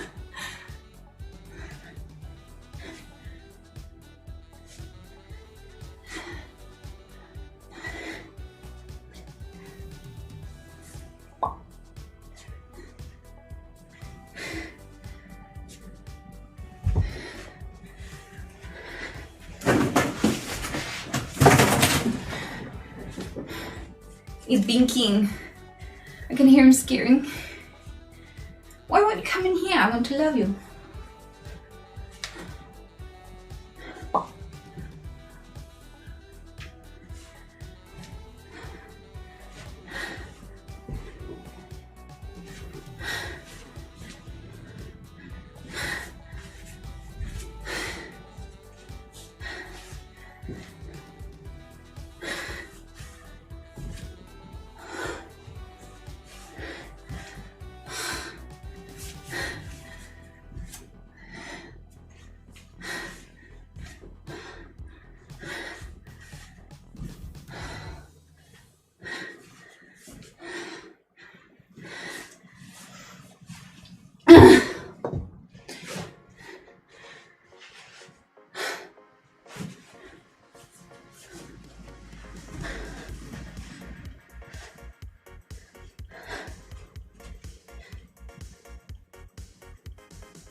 Okay.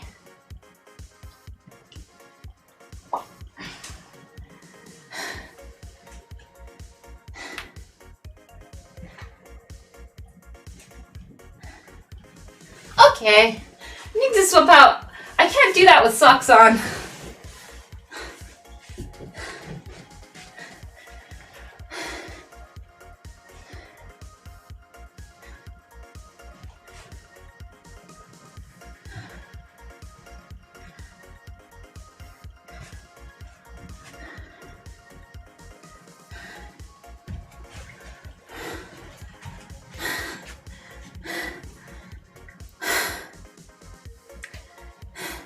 And if there's anything that doing these workouts with chat has taught me,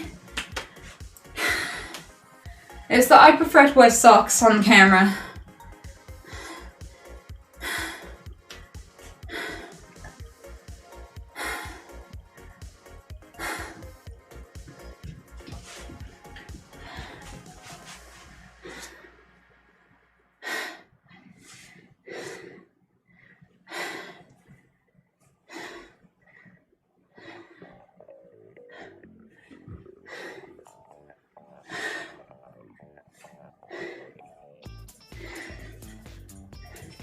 Hello, baby boy. How are you? You're so cute.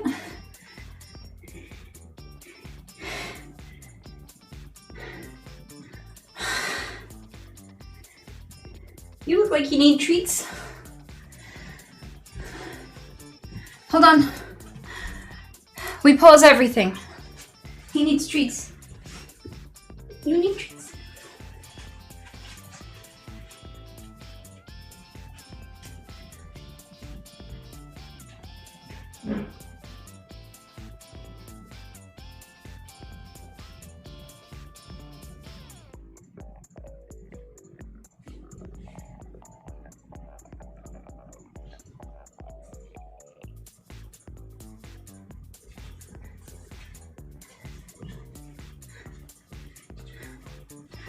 Hey.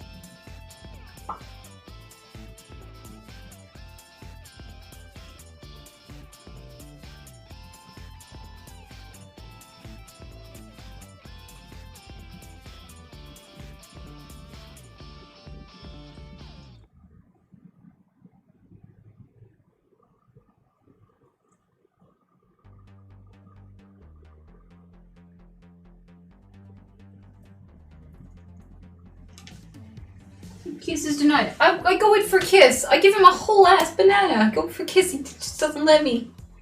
Why don't you love me? There we go. I can't believe I have to bribe him for love with banana. Alright, we'll go back in a sec. Now that we've had our bunny break.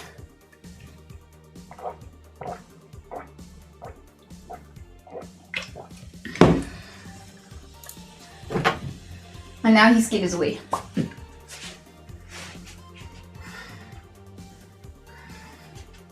I'm using my heaviest weights.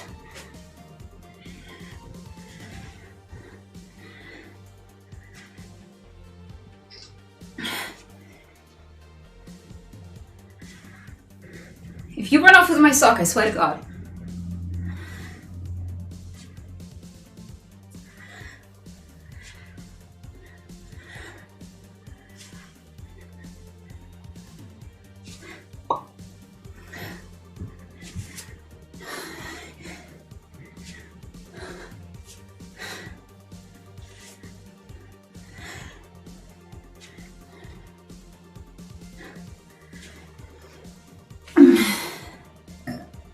Fucking curtsy swat. I don't like these. But I'll do them.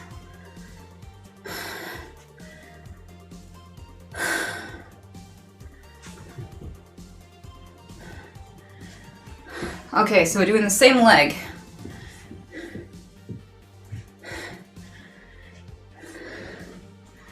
I suppose I'm off camera, so I better move. Also, Pete wants to get in the way, so...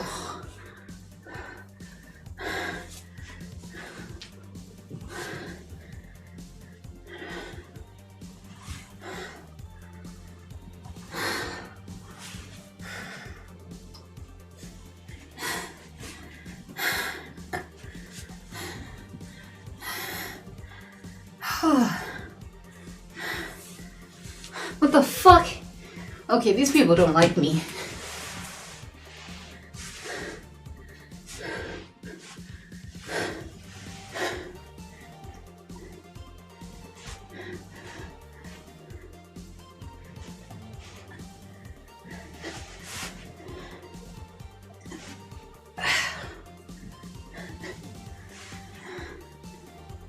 Wait, I want to do what the man's doing.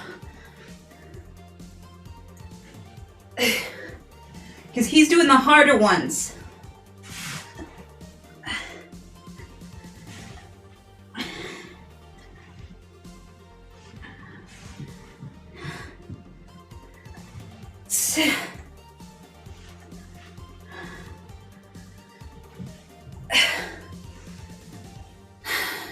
Oh, fuck. No!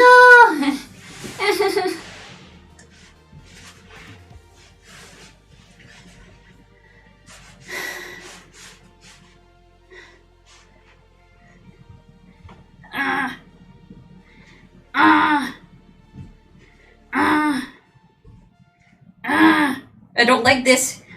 No! No! No! No!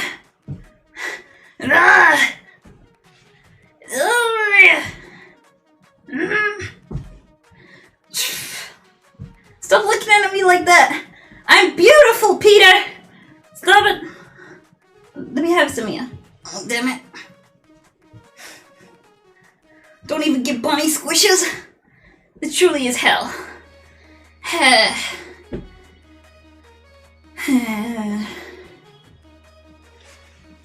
Stop running, I love you.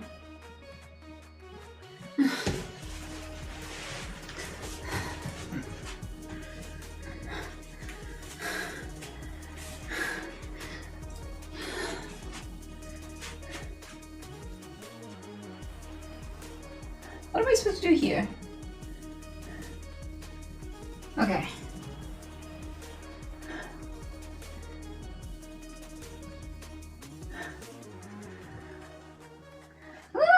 This is hard to keep balance.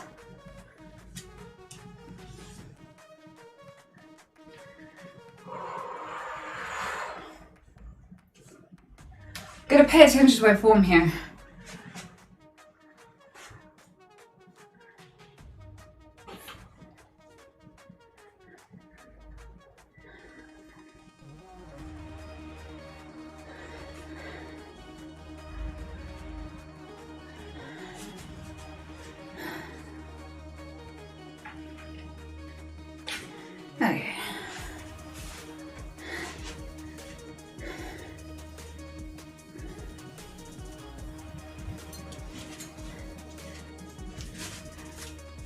Okay. Okay. What? Wait, she was doing it on the outside of her legs at first. I was confused. Like, you baiting me?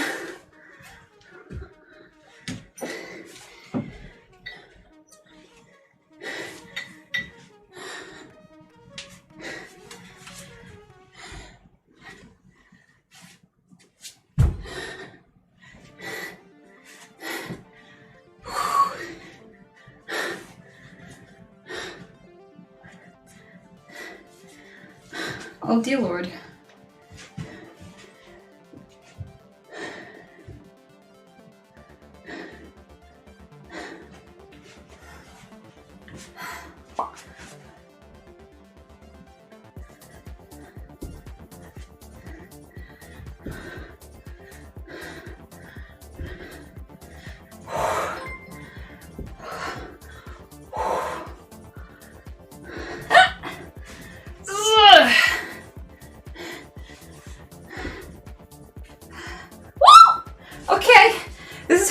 looks...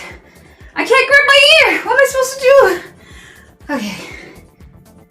Ah! I got this. Hopefully you're doing it better than I am, Chet. I believe in you.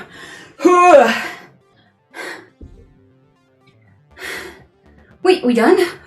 Oh my god.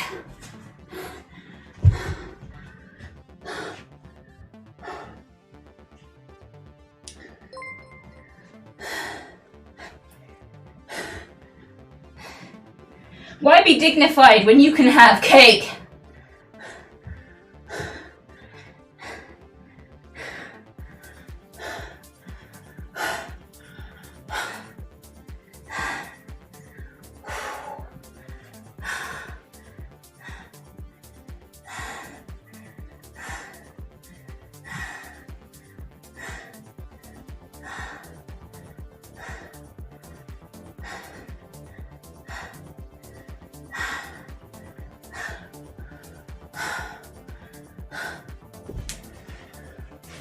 Oh no. Oh no. I got this. I can do this. Yep.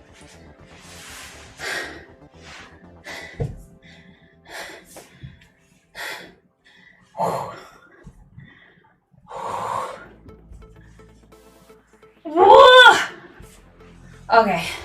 This is how I'm gonna do this all the way through. I'm gonna switch sides continuously. 1, 2, 3. Okay. 1, 2, 3. Okay.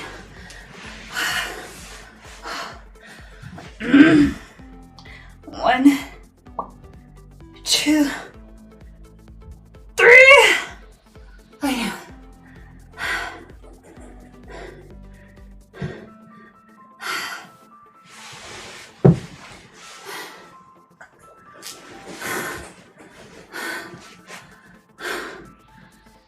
I can stand, I can...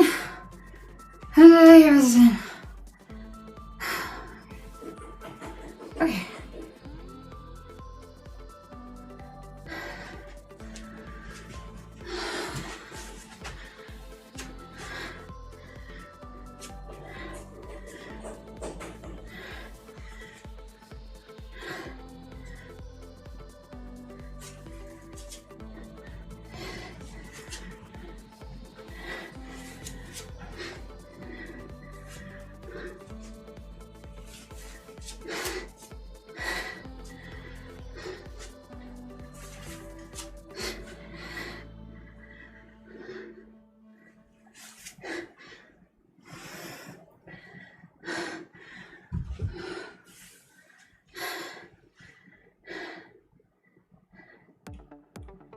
What?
Okay.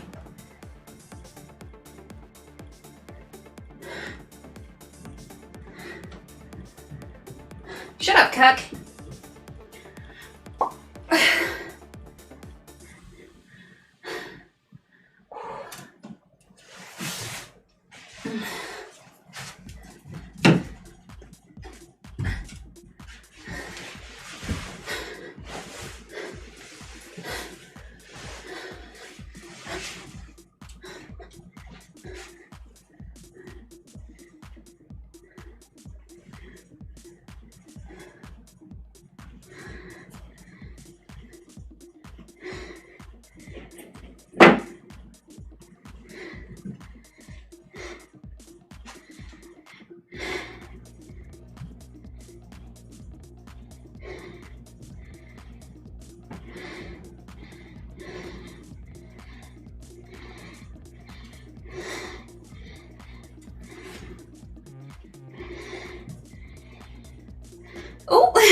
got himself underneath the weight. He's fine.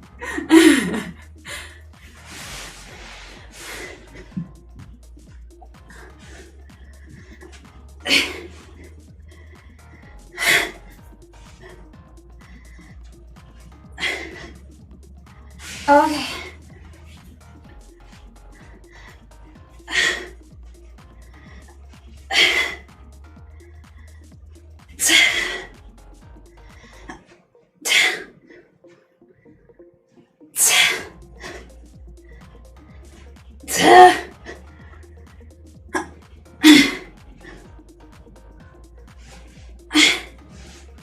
What?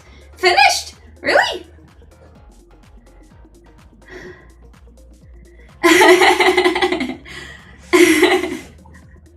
I loved that finisher they did there.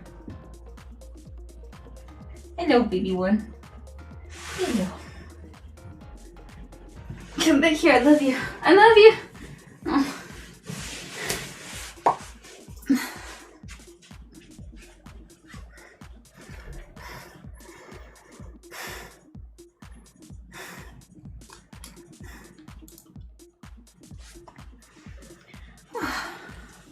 Oh, I just trip over my weights again. Okay.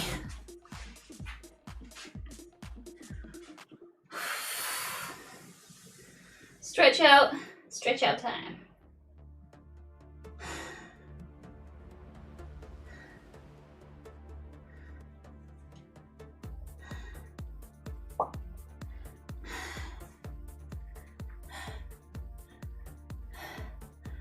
I love you.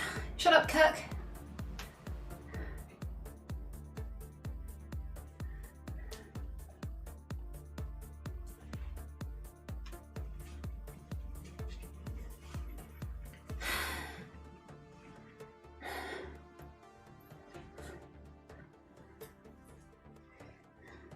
Stretch out your arms.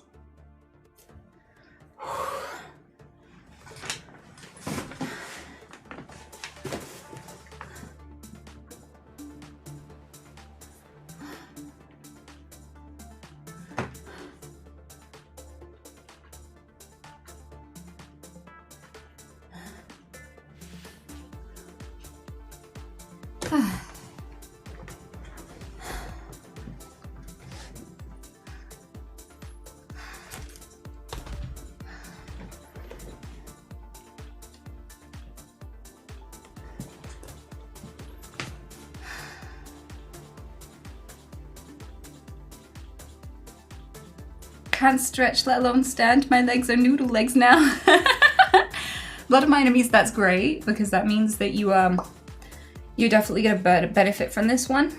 I would recommend stretching out just because it will stop your dick. It will stop your. I'll be surprised if anyone's dick is working after that, to be honest. Like if I had a dick and I just did that workout, I'd just be like, no, not in the mood. Leave me alone. I need to recover for a few years.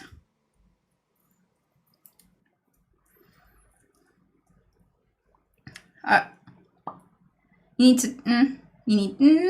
need to stretch it out. Stretch out your muscles so they don't hurt later. Yes, you do. My words do not want a word. I am so sweaty.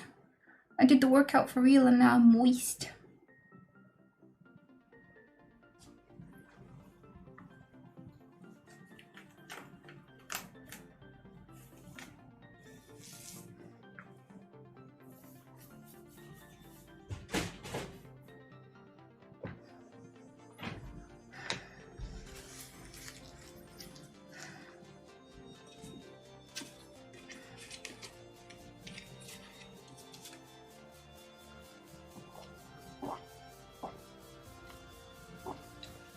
Didn't work out today, but we'll be doing it Thursday. Well, I look forward to catching you then. Although that said, I really hope I will be, but I don't know whether I will be doing my Thursday stream. If I do, it might be a little bit later than usual. Because I got some stuff on that day. Stuff. Red Finn, thanks for the 5 gifted.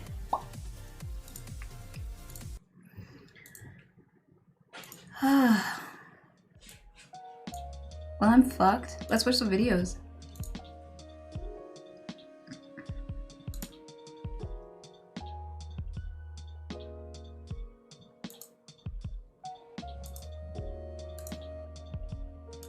I'm not a conscious human being right now.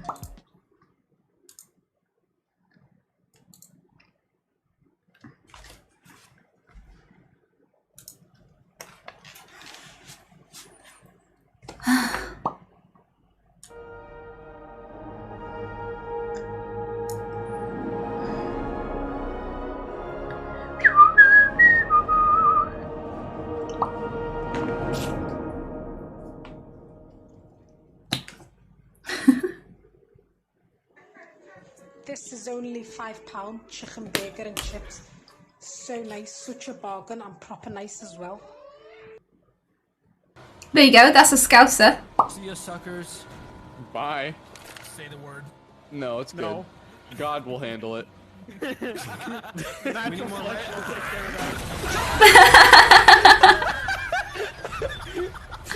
And God has acted. That was beautiful. When despite necking 2 bottles of wine, you try to convince your fella that you're sober. Why do girls keep clapping at me when they talk? You're not listening. Should I respond like, I'm really, really sorry?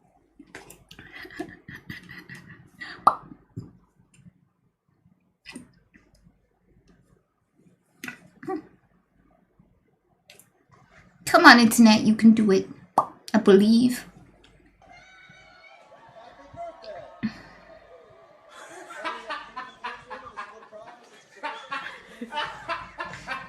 Why was he so shocked?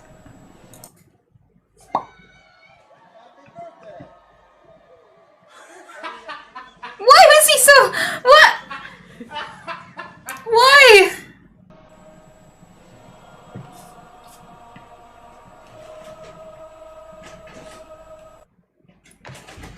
I miss it. All of these 9-second videos.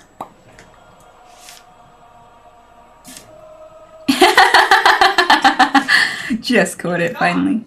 Stop! Dad! Dad! Dad! Dad! Dad! Dad! Dad! Fucking get it! Fucking get it, Dad! Fucking get it away from me! I gotta get ready! Dad! Dad! Oh my god. Oh. Oh. Poor little squish. He like sounds like he's being murdered. Oh. Stop! Dad! Dad! Dad! Dad! Dad! Dad! Oh. Dad! Fucking get it! I feel bad for laughing. Oh. I gotta get ready! Dad! Dad! Oh. It's fake. Have Kylie. Oh, normally I like man screams, but I just want to give him a hug. Oh. Lining up dates on a dating app. Let's see how guys react. Go eat more rice. Go eat more rice? Hey, what's up? Oh, hey, Romero. For the app. Yeah. Nice to meet you. Oh, you too. Oh. I'm sorry, I had to go. I'll see ya.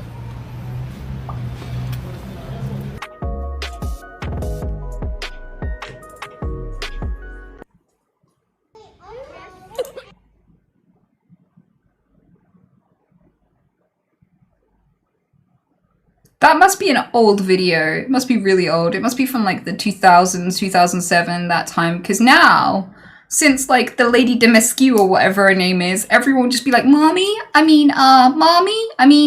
Sorry, mommy? Sorry. Yeah. Like, there's been a sexual awakening. Now is the time of the tall girl.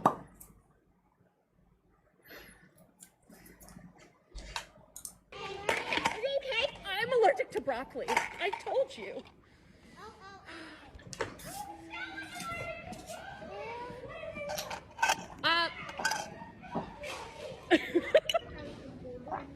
Excuse me, I didn't get my refill. Excuse me, I didn't get my refill.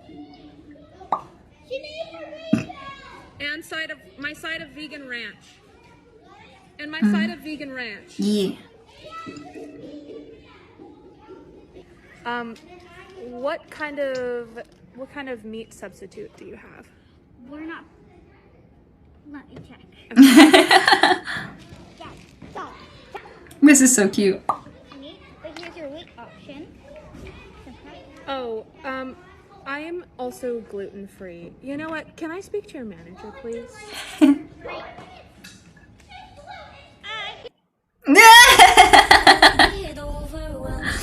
It's so cute. Oh. He's just having a stretch. He's just like reaching out. Oh. What? Why did he suddenly get scared of him? Oh, he bited me. Oh, so that's aggression.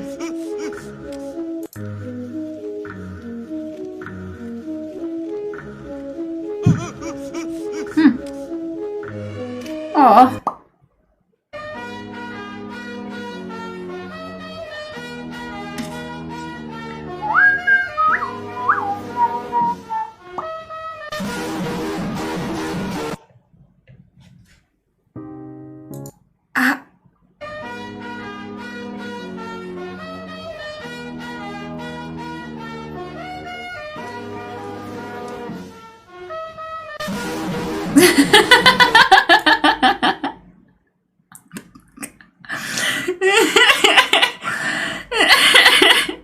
It's like Harry Potter taking a selfie. He's live streaming.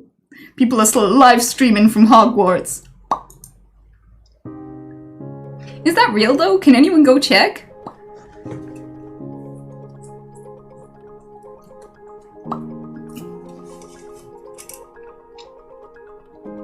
What?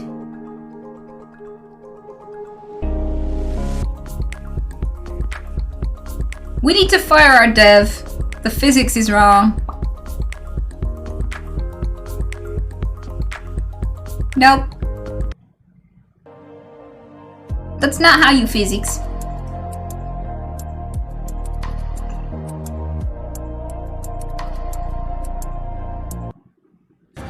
What? I'm sorry, I keep repeating these. It really does look like he's walking water though, doesn't it? I guess it's just a mud flat, like a floodplain. I'd be so scared just getting swallowed up by the mud. No! No! No!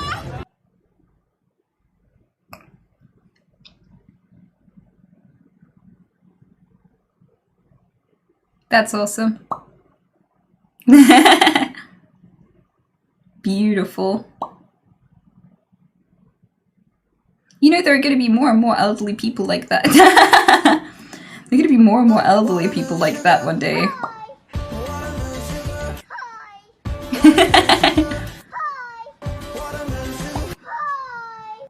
That's so cute. He's having fun. Doesn't matter. I just want a good guy. So what about me, y'all? You like my abs? You're young. So what? Come on. That means I don't see it that way. I see you as my child. Hi, honey. When you going home later? Can my abs get your phone number? Nah. I like, you know, I like. What the fuck? You don't see that? You're married? I have a goldfish. That is the. What's the name of your goldfish? No, like things we don't care about. Your marriage, my goldfish. Oh, so you don't care? Yeah. I'm gonna show you how much I care. Bye-bye. Good on her. Smoke weed again. Sophia, stop. So that's actually a good question. If you can, what I don't want you to get is a dry socket. Yeah. I just want to. It's not an infection. Smoke. And it'll. Can I take edibles? Yeah, better than smoking. That's You need to lit. try to avoid smoking for about a week. Oh, wait. What about vaping though? Anything that's gonna cause any sucking. Jesus Christ. No sucking. Sophia! Jesus. Shut up. Oh yeah, I'm getting all this on YouTube. When I get in the car. Oh, don't turn into a car. Proud mama. Look what I got. Please stop. Please stop.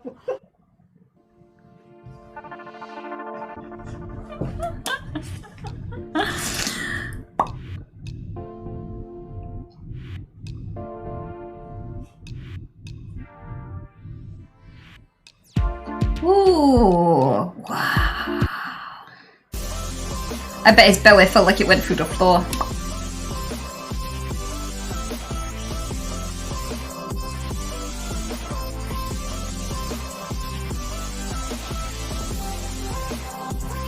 Beautiful.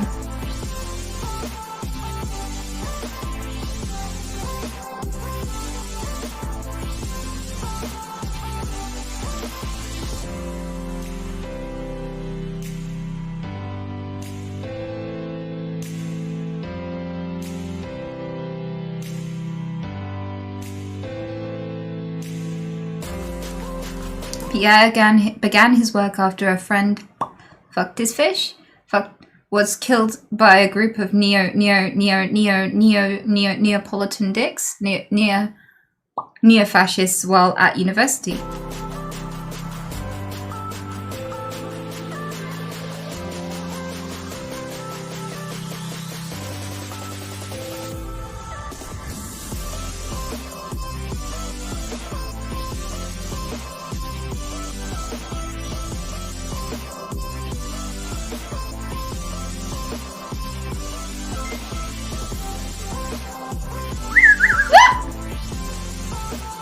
That's beautiful. That's such an improvement. I love everything he does.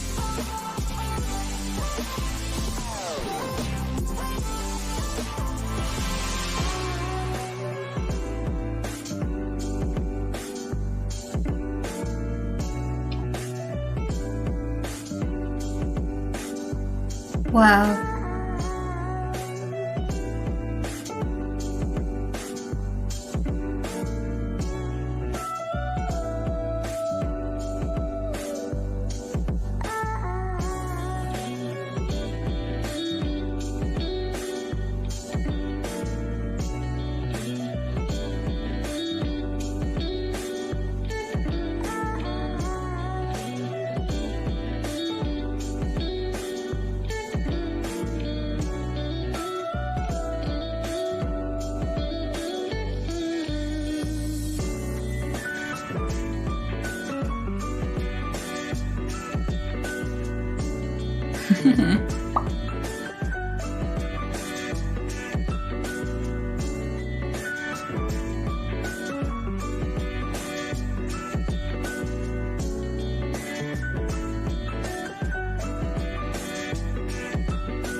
Why would...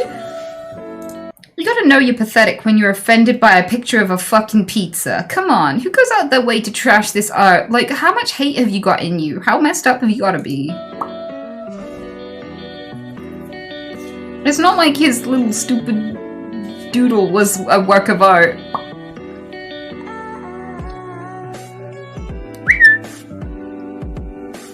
That's such a beautiful looking pizza too.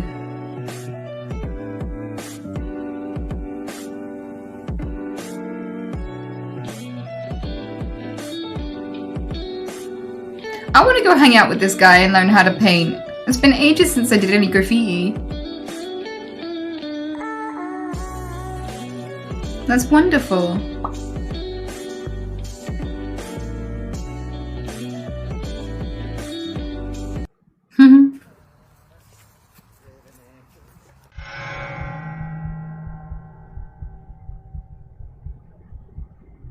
Ages since you done graffiti? Yeah, I used to do it as a kid.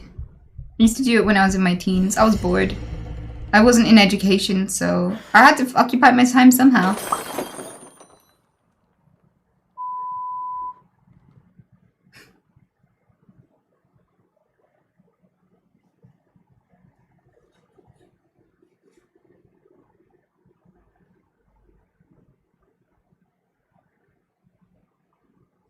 This is actually incredibly intricate. Wow.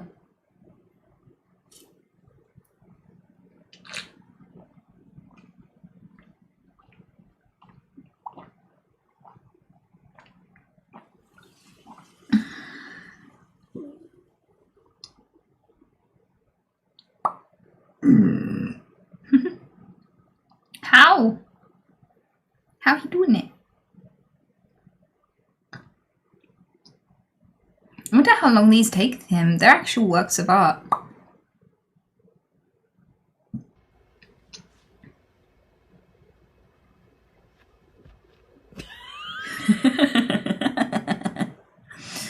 Aw.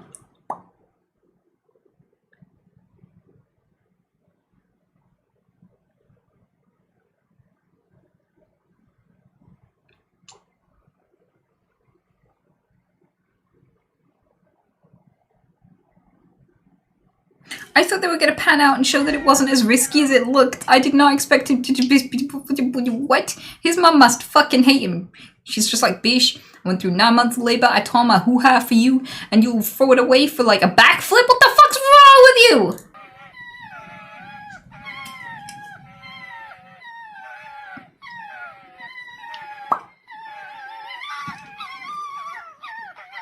What do you think they're talking about?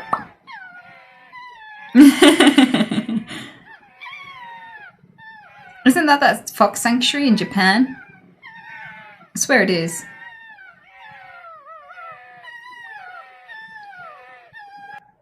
I want to go there and touch them. Do you know the story behind that fox place? It's all foxes that would have ended up in fur farms. Yeah. So they got to live long and happy lives instead, which is awesome. I have so much respect for that.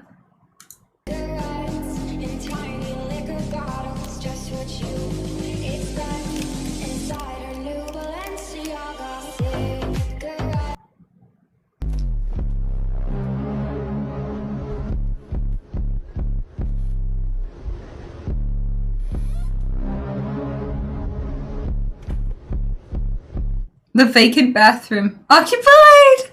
Wow. I want one. Oh, damn it. I'm gonna have to become a millionaire.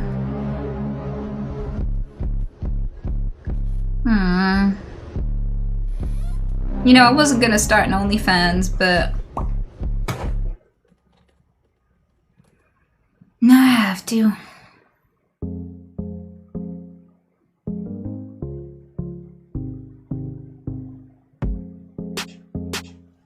No. Oh!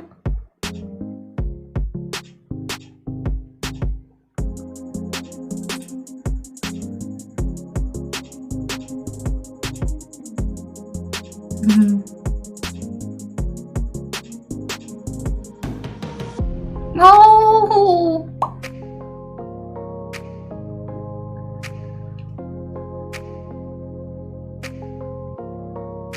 That's so adorable.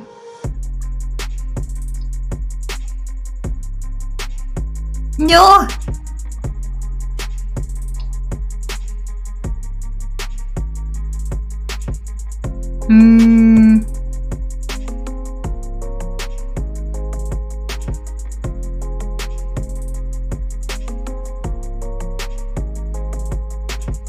Oh. Oh! I can't take it. Drank my coffee. Oops. Oh no! I hope he was okay.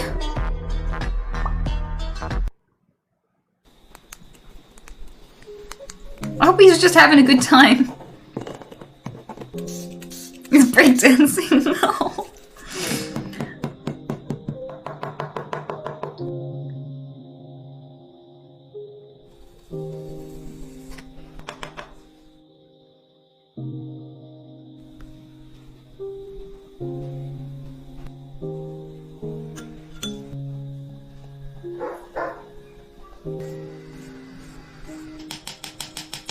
Yeah, tapped it.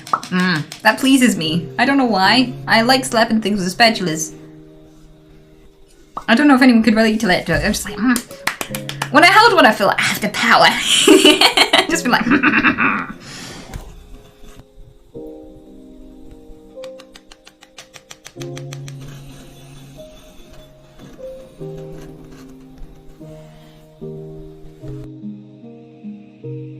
You thought it was chocolate? Really? It looks like clay to me. My ex, his dad and his stepmom both did ceramics, and it was mesmerizing watching them work. They were both incredibly talented, really, really talented people.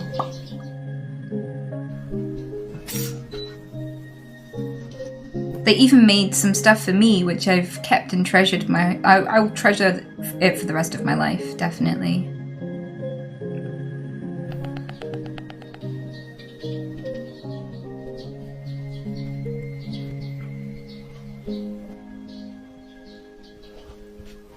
Yeah, they had their own kiln and everything.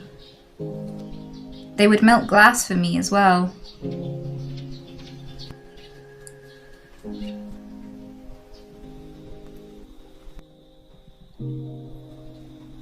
They taught me loads of cooking tips and all sorts. They were wonderful people. It was just making me feel really nostalgic.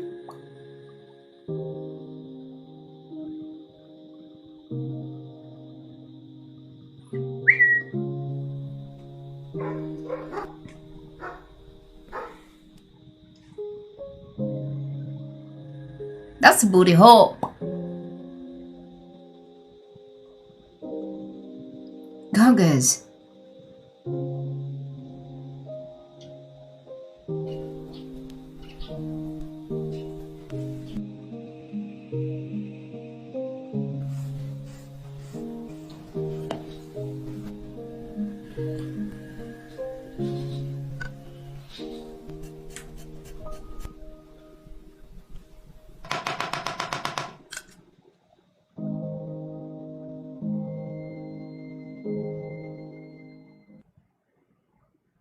Wow.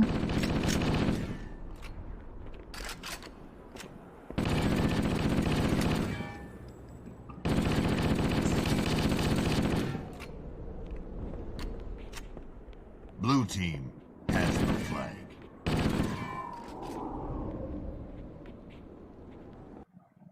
Hard impact. It's going to be tough to get back up. Don't go backwards. Stay on top. You stay on top. He can reach his legs. Camel top.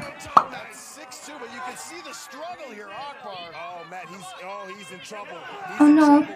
He's 6'2", so you know his feet can touch the water, so he's trying to keep his feet up.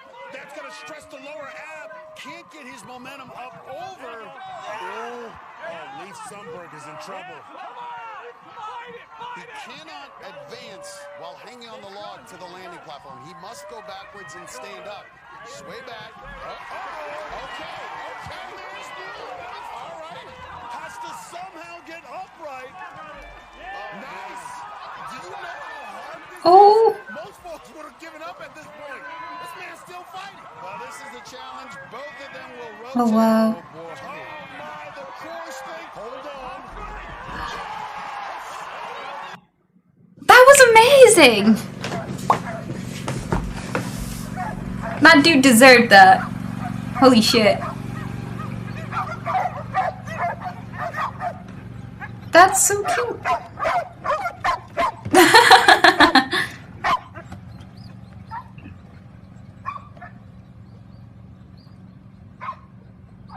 That's adorable.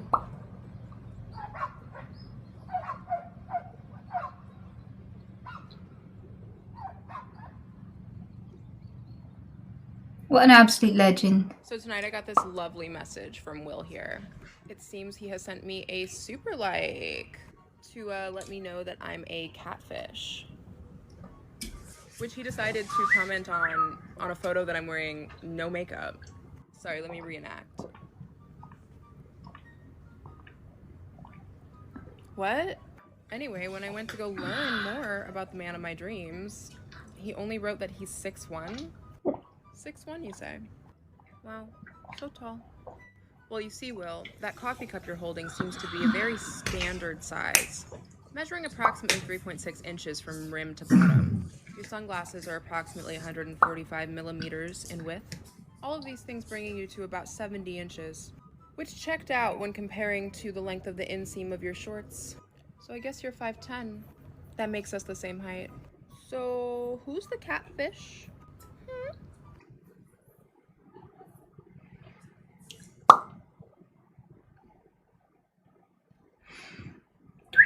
I hope one of his friends finds that TikTok and is like, wait, mate, is that you? Wow. The skill.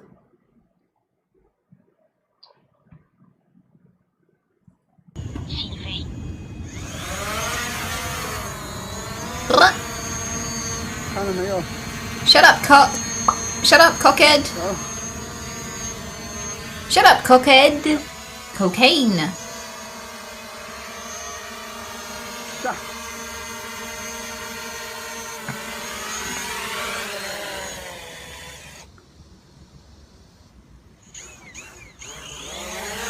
Okay. Wow, that's a beautiful solution. Why isn't that already built in? Excuse me, sir. Would you guys mind moving the fire truck? Sir, I understand they shot your car, but they also shot you. So maybe we can fix those problems first. I gotta get to a dentist appointment. You guys are blocking me in. Are we actually having this conversation right now? Excuse me, I'm a doctor. I don't think you're doing that CPR right. No, I think I know what I'm doing. What kind of doctor are you?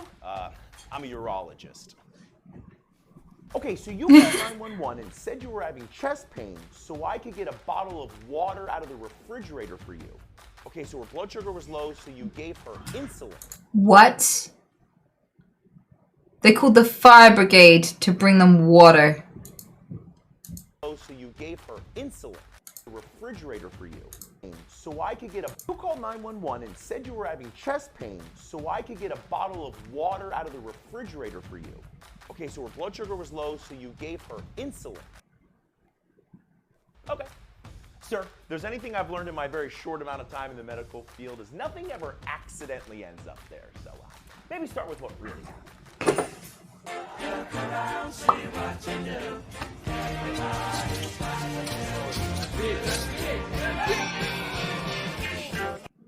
It's legit the same Tupperware I give my 5-year-old daughter for school every day. What are you saying? Say it again. Tupperware? Say it again. Slow. Tupperware?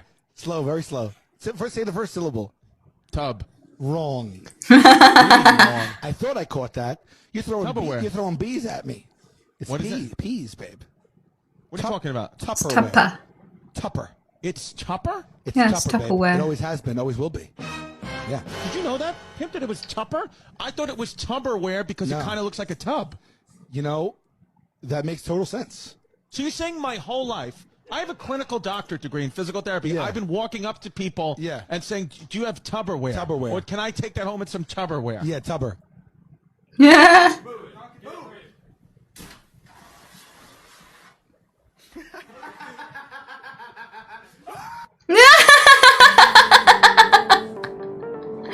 I had a feeling that was gonna go back up again.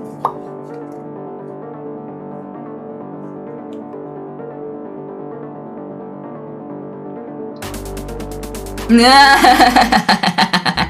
ever look at your person and think to yourself, wow, how did I land you?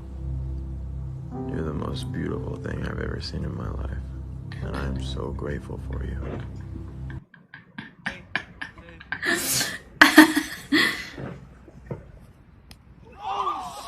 Sorry, I was checking to see if Peter destroyed anything.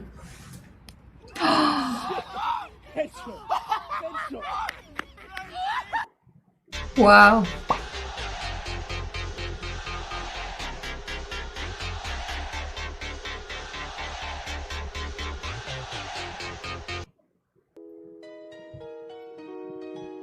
Blueface, baby. Sometimes people are like, why'd you move back to New York? And I was like, I don't know, I just really love the ambiance and like there's such a charm to this. Really need to relax. It's not that. Bro! This sucks. You literally just threw my. You did this. Buddy? No, I don't want to talk. Dude, this is. No, I'm not talking to you. This is your laptop.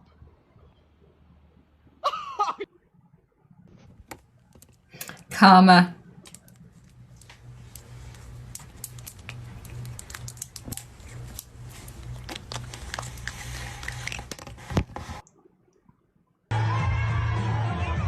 Oh no. Yep.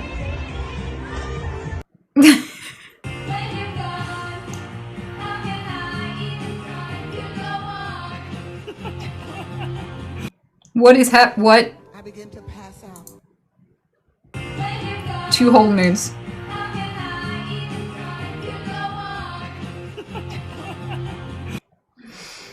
I begin to pass out. Then my head hit the wall.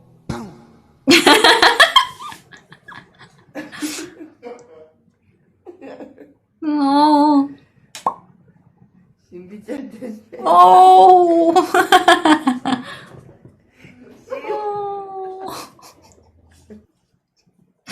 Oh. Oh no. He's not happy. Look at the chopper ears. Oh damn. Oh, his face.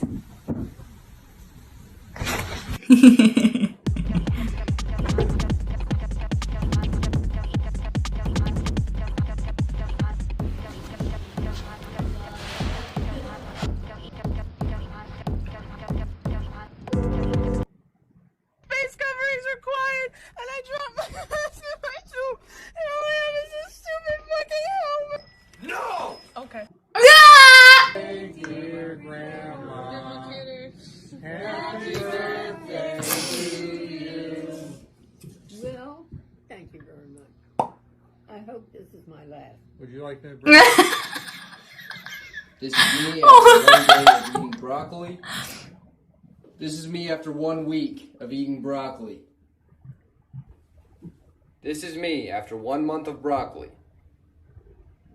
I ate broccoli for a month. I can see that. Move over, soy boys. Wait, isn't this a repeat? Yes, it is. It's a funny repeat, though. You ever look at your person? As is this. What? What? What? Face, baby. Sometimes people are like, why'd you move back to New York? And I was like, I don't know, I just really love the ambiance and like there's such a charm to this. Really need to relax. It's not that. I'm not on random. No! You literally just threw my. Hello, baby boy. I'm not on random. Buddy. There's just like a whole chunk of repeats. Dude, this is. Is there? Did we start the whole thing again? Laptop. What? What is happy? What's happening?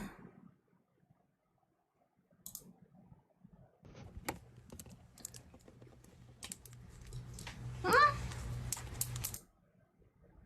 No, because it's not the bottom.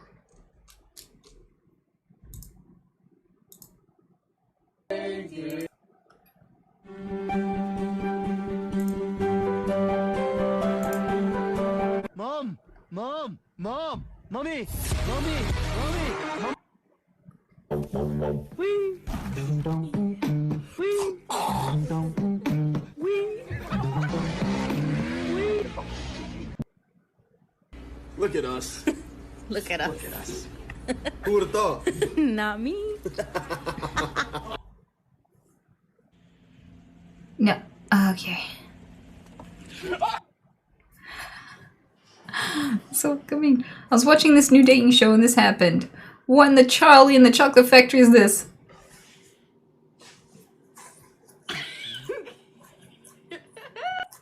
The fuck? Was that even supposed to happen? You're done. When mom doesn't let you go to the— oh god, what? To put the prindle. What? You're done. Old idea was to put the prindle this close to the volume. Do y'all know how many times I almost killed everybody because the prindle was this close to the volume? Oh, look at that Sproink. He's feeling happy. It's a happy little thing. And just like that, poof, Lola's gone. Wrong. Lola's right here, you fucking Brussels sprout. True.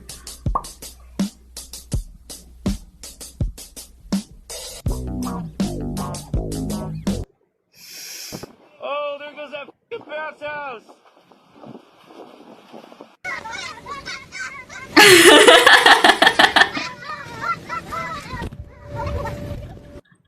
They're gonna die.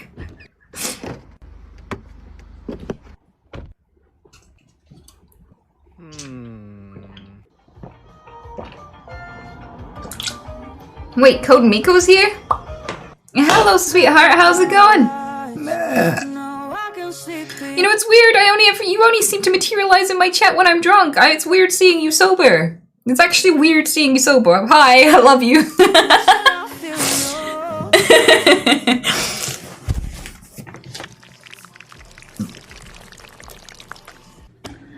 Oh, I should tell you, it's Biko. I'm possibly, maybe going to America in January, and oh my god, I'm gonna be so busy because everyone asked me to come and hang out with them. But I will definitely make time to come and see you if you want to see me. So I will definitely hit you up and let you know the dates that I'm up. Hey! What are you doing? If you invite me Because it would be over cool to hang and out. tell me to bring dessert, this is the kind of shit I do. Yee!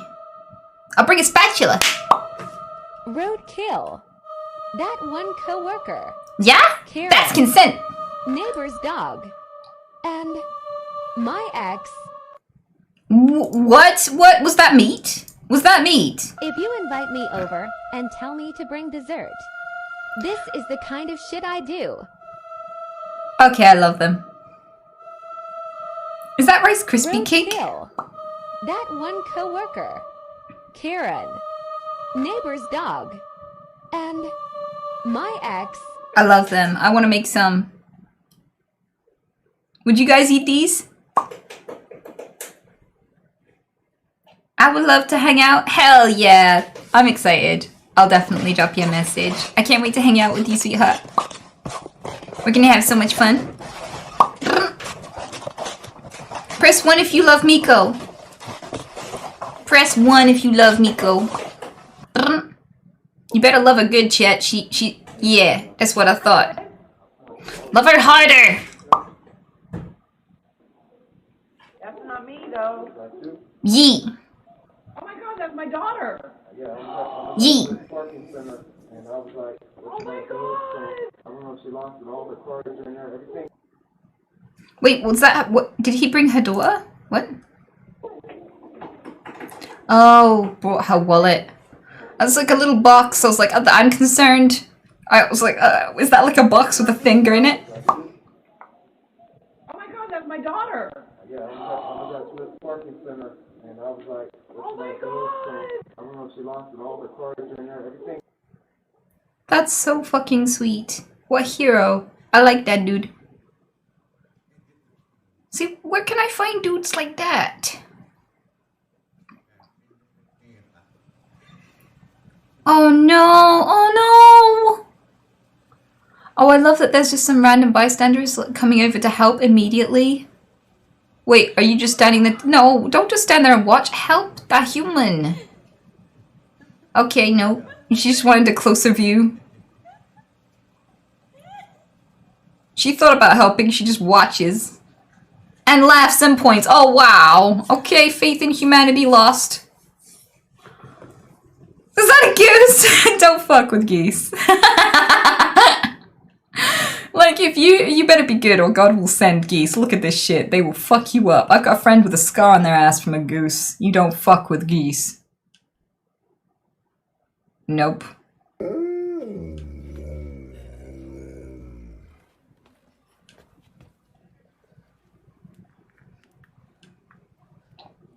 No! Oh, he just...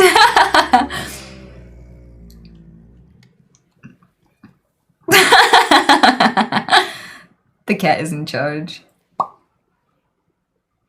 He looks like such a fearsome dog. Look at his nose!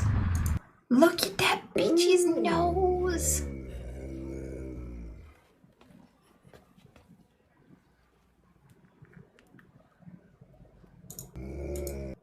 Look at that beautiful little stripe. That's adorable.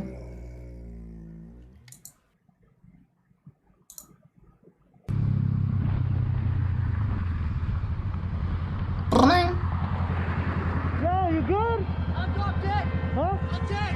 You're dead? I'm dead in the water. Huh? I'm dead in the water. I can't move. You can't move at all? Lost start.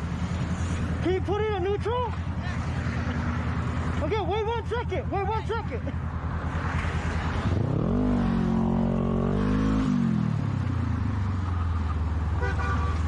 Get the fuck out the way.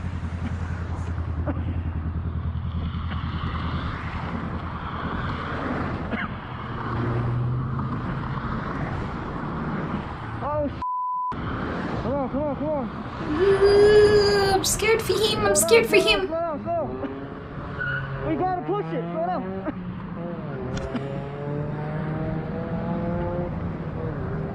Let's go. Oh, to the right, to the right. Yeah, what a dude. Oh, that's so scary. Crank your left, crank your left. There it is, crank your left, crank your left. Go ahead. Ooh. You good? You good? Yeah. All right, man. Yeah.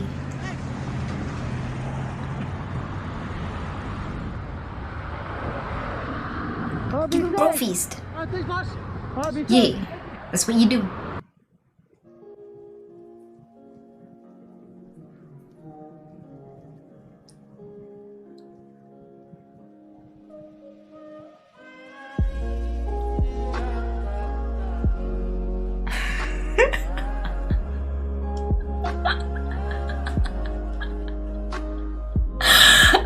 Stop saying it is killing me.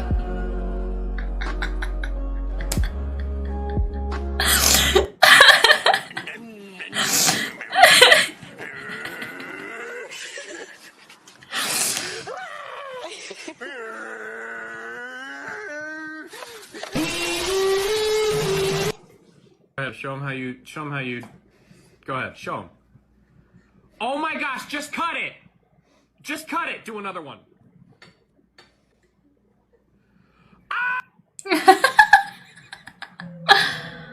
Oh. Oh wow, the animation style, I love it. Makes me think of Akira. Seems a bit elaborate, but okay.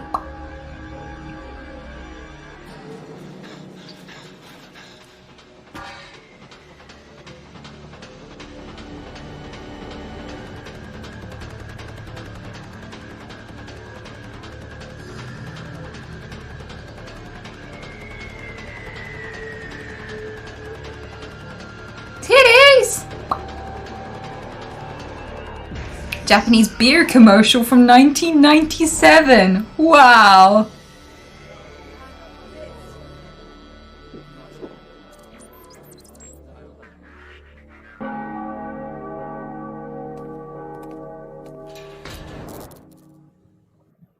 Wow.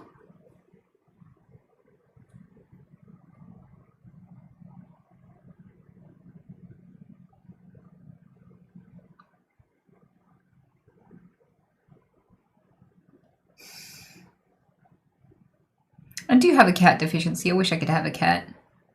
I think Peter would beat him up though. Peter would fuck him up. Oh, is that a predator, Norman?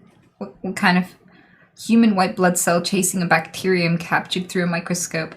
How does it chase the bacteria? How does it know? How does it detect where the bacteria is and follow it? It doesn't have eyes or nose? Like, how does it... There's a lot of cognitive processes there. I don't know how it's achieving without a brain. Clarence. Clarence. Clarence.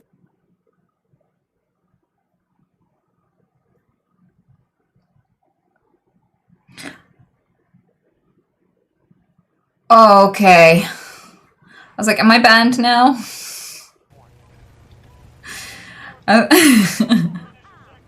I thought a lot of these clips are submitted by like my community and my mods and something. I was like, oh no, tell me my mod didn't just show a clip of his girlfriend. Please, no, please. This is not how I want it to go out.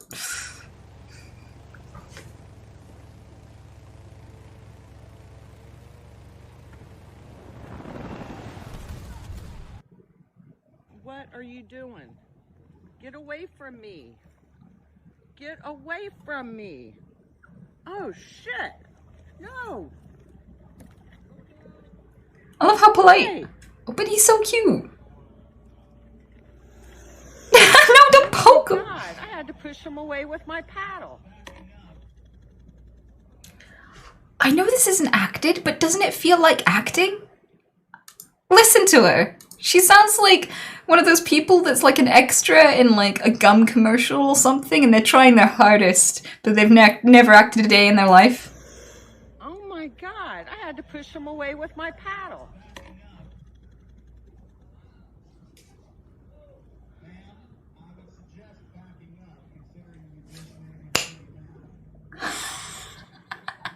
Ma'am!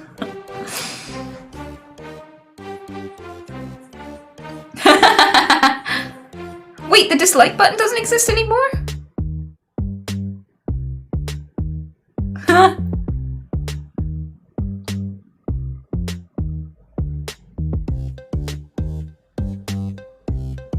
Wow.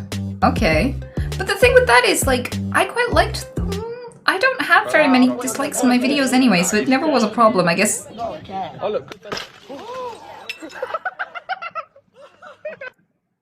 Surprise! I'm glad he's okay. Basketball goal. Oh, happy kid. Yee. Do you have something? Do you have something to say? He's a danger noodle. He looks like a banana. No!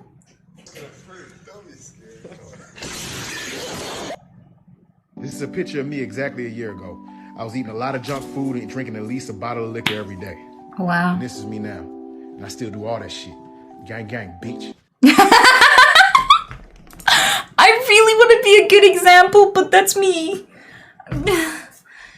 That's me. I'm getting flashbacks to that night in San Diego. It's like, I know I got really drunk last night, and I know I'm supposed to be responsible and everything, but here's my apology. I had fun. Fuck you. Good night.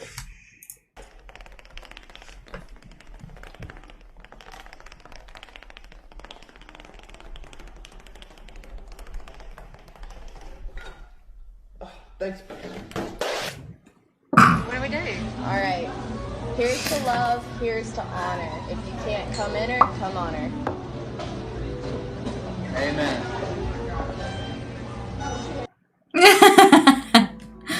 I'd have a mom. I have a mom who'd drink to that.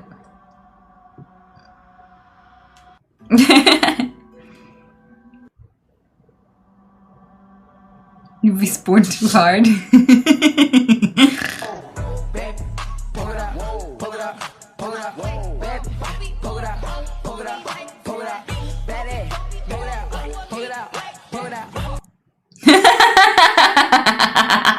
That is so fucking smooth.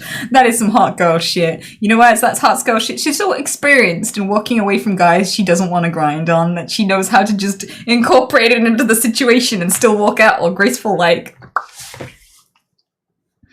Blah. That's a future gamer right there. Nope, not touching the grass. Nope.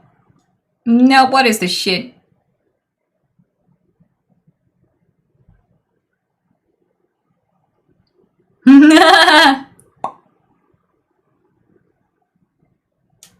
That's so interesting.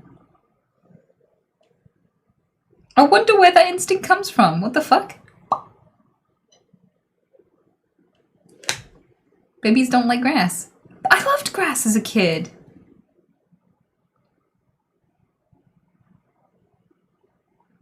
And it is specifically grass. What? That's fucking fascinating. What? I have to know the anthropological reason for that. Like the evolutionary one.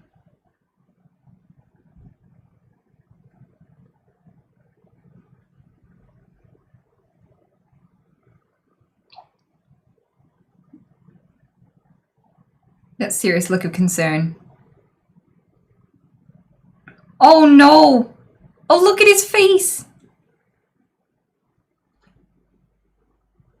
Our bunny Alfie passed away and our adopted cat Nano started grooming our now only rabbit Nicholas. Oh. Oh.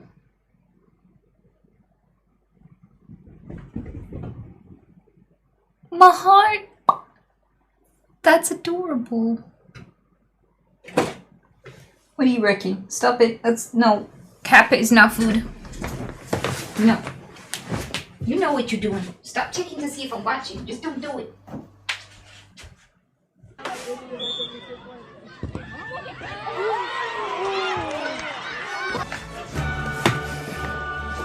I love you.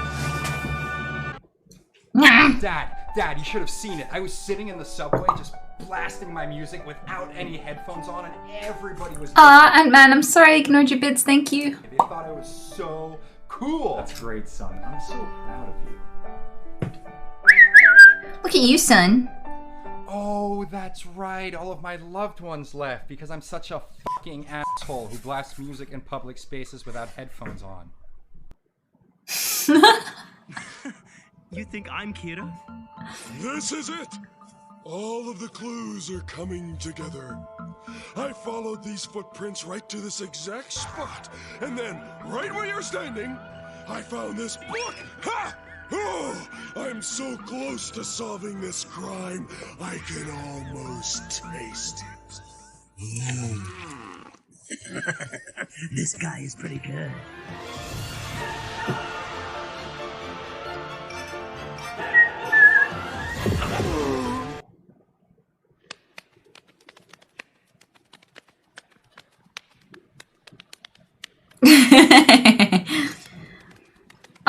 I just live in my filth.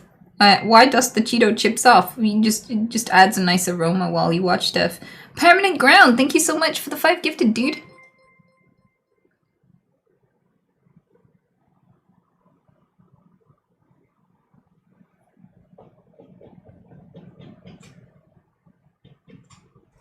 Okay, I'm gonna have to put pee early because he's ruining my life. Where are you? What are you ruining now? Where are you and what are you ruining? Fuck out of here.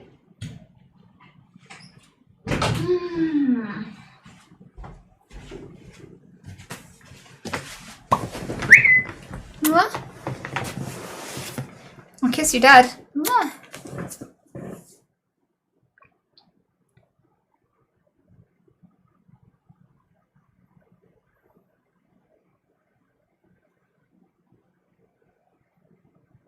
Oh my god, that's so smooth. Ugh.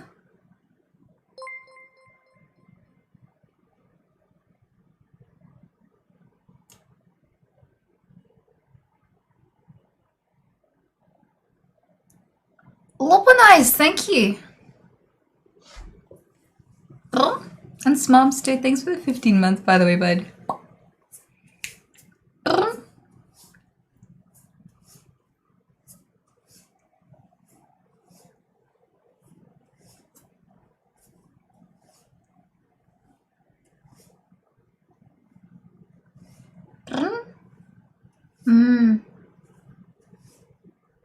Bitch!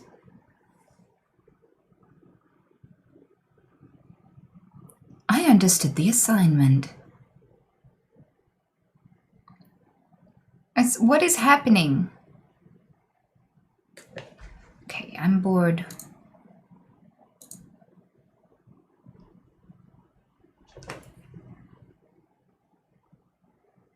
It's Excalibur? That's chocolate? Wow.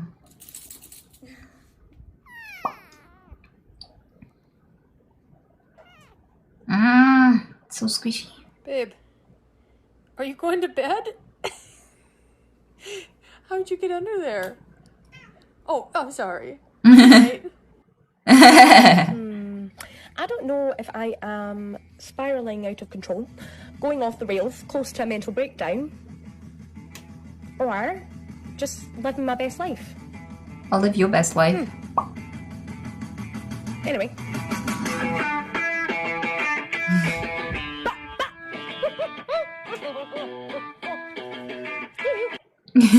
I like it. I can definitely relate to that.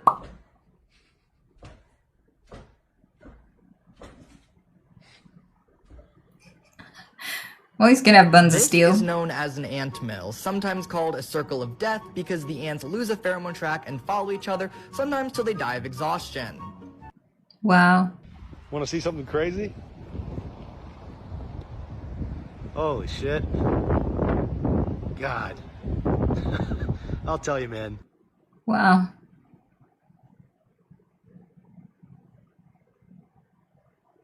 And then I argue with them who he really belonged to. What? About who he really belonged to. Nothing is gonna come between our love, Judy. Nothing. Oh my damn it, Kevin! Peaks, if it wasn't you who submitted that, because you're always boasting about how you're always flirting with all your bros. Was that you? You like take the piss out of your partner there. Sorry, I'm so That was Tony? I'm very surprised. Oh God, God damn it. I don't know what the hell is happening. I gotta go. You dumb. You getting rude to man. That's what you get, fam. Push you. Yeah, blood. Whose end you coming to now, fam? Dickhead.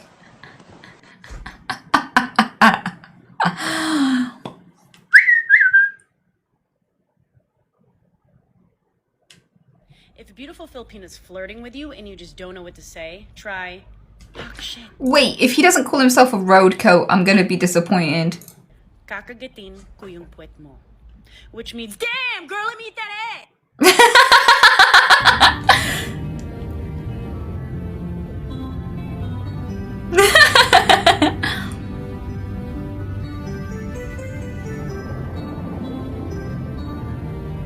The special effects, so good.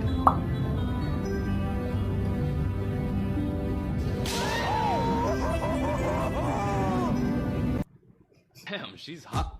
Ow. Oh. Ah!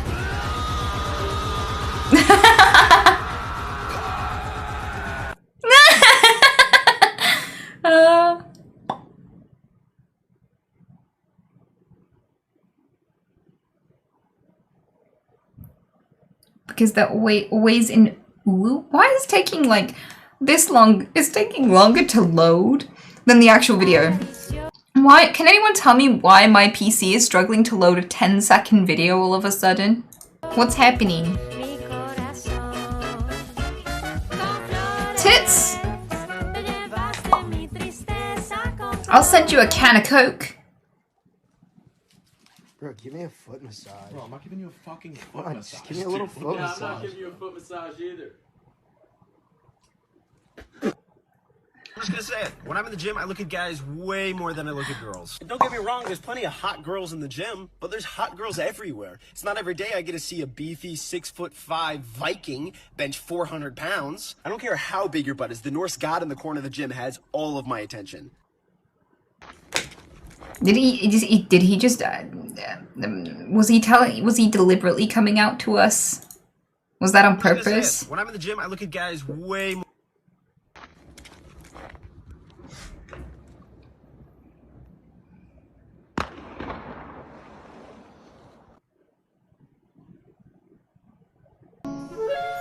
Where was that? Can I watch that again? Where was that? Just wow, because that looks like a building. That doesn't look like a natural structure. I was like, for a second, I thought like this was just a very cold place with buildings, like flat blocks or something. But or is that a quarry? What is that?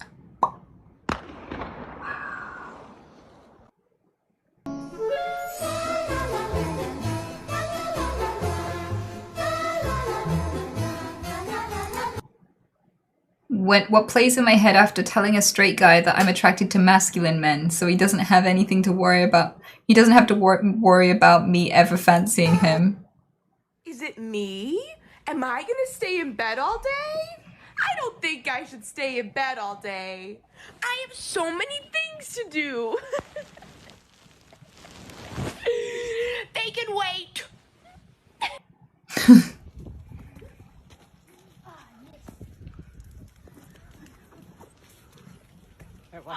Watch me.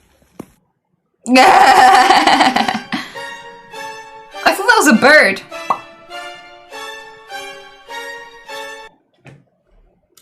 Okay, so if your dude looks at you, women, look at me. Look at me, women's.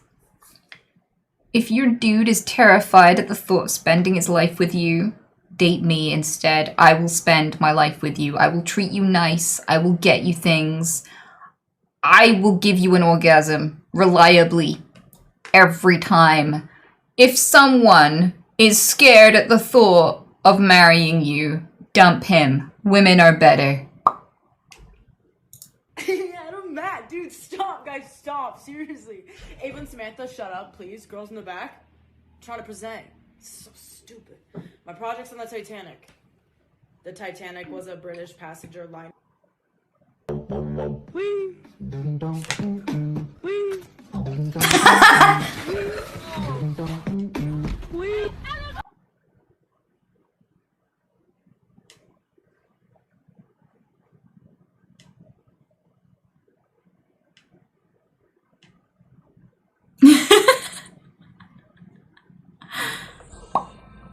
We watched all of them? Holy crap.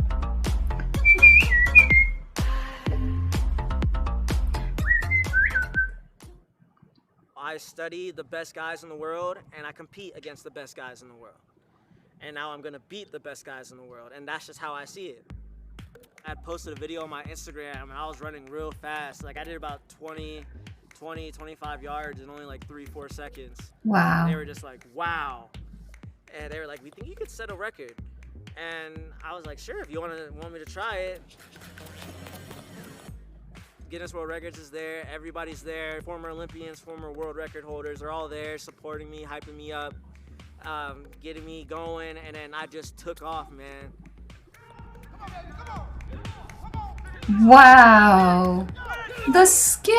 The crazy thing was, my first one was actually faster than my second one. I was moving so fast and then I slid into it and ducked under the sensor. So I had to go do it again.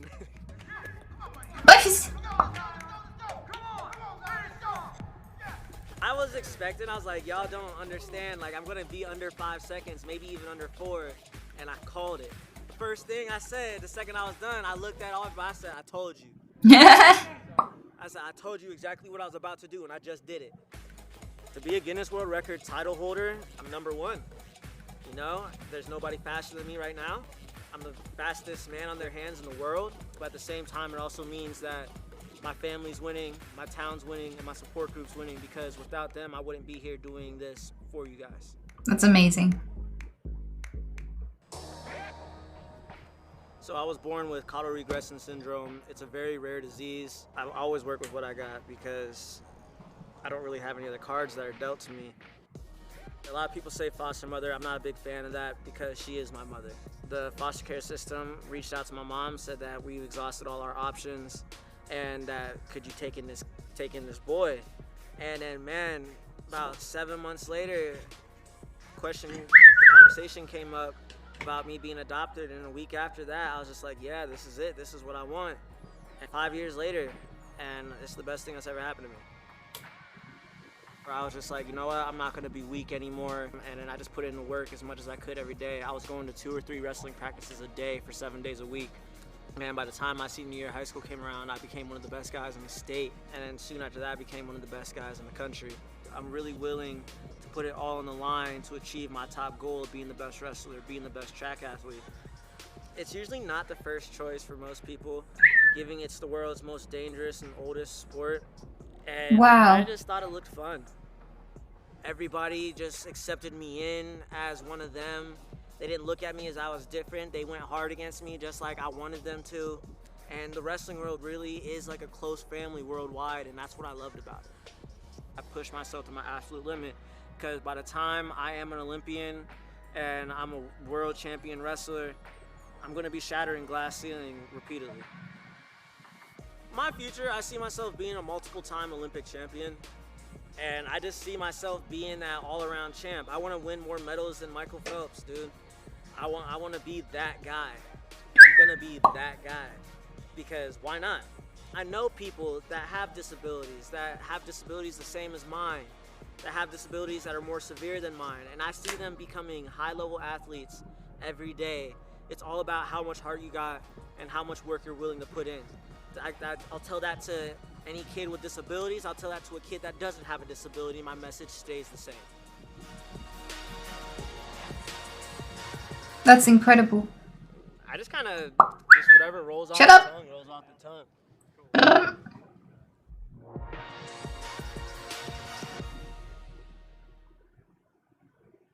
Yeah. I have so many questions about organs and stuff, though. I'm so curious. I probably wouldn't ask him, though, because I know what it's like to have a condition that people really notice, and people just constantly asking you the same questions over and over again, but I'm very, very curious about the implications, because, like, I feel like I need all of the stuff from, like, my ribs downwards to do a lot of things.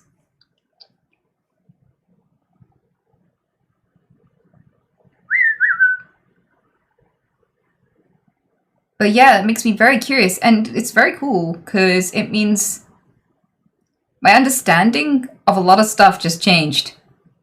Like, you mean I don't need all of this? Never thought of that, damn. Yeah.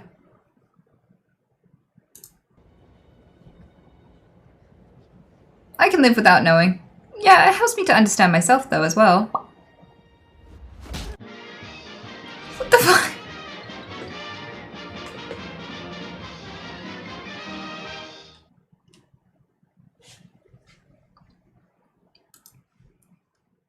Wow. But that was very cool. Not the granny smacking. I don't support that, usually.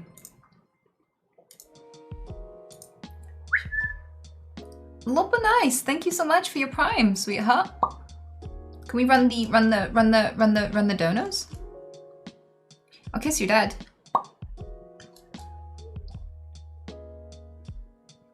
You know, I'd seen a lot of videos of that dude and never really questioned any of it. It gives me lots of questions. I grew up with no males at home and helped raise my youngest sister. Mhm. I was a feminist from day zero. Still, when I was a young teenager, I found the grey areas in sexuality and how my friends treated female friends so confusing. Being kind was laughed at. That's a shame. I think as time goes by, compassion is gonna be normalized for everyone. I think as time goes by, we're learning how to respect more and more people that nobody ever did respect, and that's incredibly unfair. And as time goes by, and being a decent human being becomes the expected default. When we let go of words like chivalry, because yes, chivalry is fucking dead, because it's the moral default. And we're not praising men for doing what the rest of us did by default anymore. We're just expecting kindness and respect from everyone. And I think as time goes by like that fewer and fewer people, men and women, are gonna... And I don't think it's gonna be like this laughable offense to be a decent human being anymore.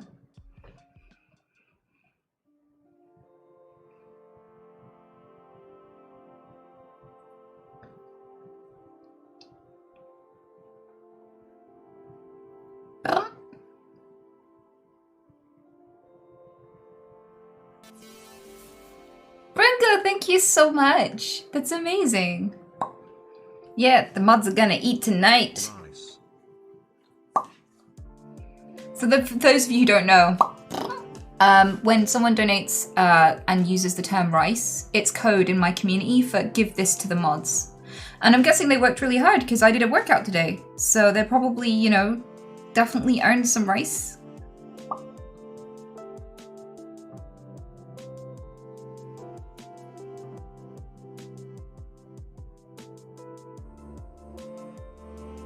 I had to look up the word compassion. A lot of people have to look up the word respect because a lot of people don't know the definition of respect and don't even realize it. I found this with my ex-boyfriend. I was like, because he was like, I don't respect this, I don't respect that. And I was like, what do you think respect means? Because I think you think it's like street cred or some shit. Do you want to go look it up? Because you should be respecting people by default. They shouldn't have to earn it from you. Like, if you're saying that you have to approve of someone before you'll respect them, you're basically saying that people have to suck up to you in order for you to treat them like a basic human being. And that's not okay. And he's like, oh, fuck.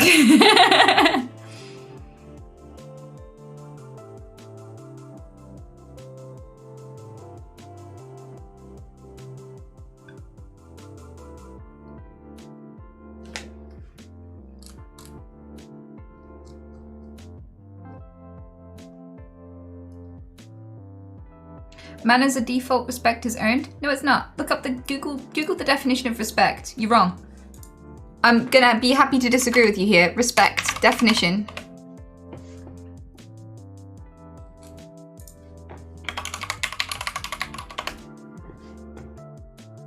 A feeling of deep admiration is the first one. Due regard for feelings, wishes, or rights of others is the second one. So we're talking about the second one here. We're talking about due regard for the feelings, wishes of others. So thinking about how you'll impact them before you act, basically. So some people confuse the two, and when they confuse the two, they get to use it as a form of abuse. They get to say, I won't respect you until you hold me in a high regard. So like, I won't treat you like a basic human being until you do what I tell you to do, behave how I want you to behave. And so this happens in a lot in society, and a really good example of this is trans folk. So when people don't, gender is a performance. It's an idea, okay? I'm not born wanting to wear pink high heel shoes and shit like that. Everything we class as feminine behaviorally is not in our nature. It's just stuff we tack on. And that's why some people who consider themselves straight can fall for another straight person who dresses up like the opposite sex, because we've started to conflate products with someone's sex and gender. So like some people are more attracted to those products than they are the actual sex they claim to be attracted to the point where like a straight dude could put on some like fake ditties and like still identify as a man and wear makeup and a dress, and other straight men would find him hot. Because gender is a performance, okay? It's something that you can tack on. And this, in society, if you don't perform gender the expected way, or good enough, or in the way that people want you to, you lose respect, and it's not fair, because people should be allowed to perform their identity however the fuck they want, and it shouldn't denigrate them. It shouldn't be something that we class their worth by. It should just be an aspect of someone's personality, and it shouldn't be taken so seriously that trans people are more at risk of dying because we have such a prejudice against them, and it's really fucked up and unfair. So gender is a performance. It's a role, okay? And it's a part of your identity. And the thing with that is that it's a really good example of where people use this blurred idea of respect and say, I don't respect this, I don't respect that. I sat across from a man who was like, I don't respect that when masculine men dress up like women, or women like get all beefy and muscly and stuff. I don't respect that. If you're a man, be a man. If you're a woman, be a woman. All this stupid bullshit, right? And he literally used people not performing gender in the way that he'd prefer as an excuse not to treat someone as an equal and not to treat someone as a basic human being. And he thought that I would mistake it for, I won't admire that. Do you see where the confusion between the two definitions allows for abuse? Because I do, and I'm not an idiot.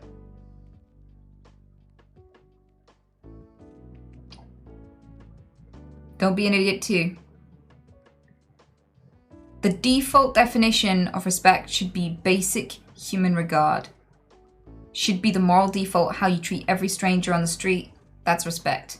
Hold the door open for someone struggling with their bags because you consider how you affect them when you act. That sort of thing. Okay? Reduce the confusion so that bigots can't hide.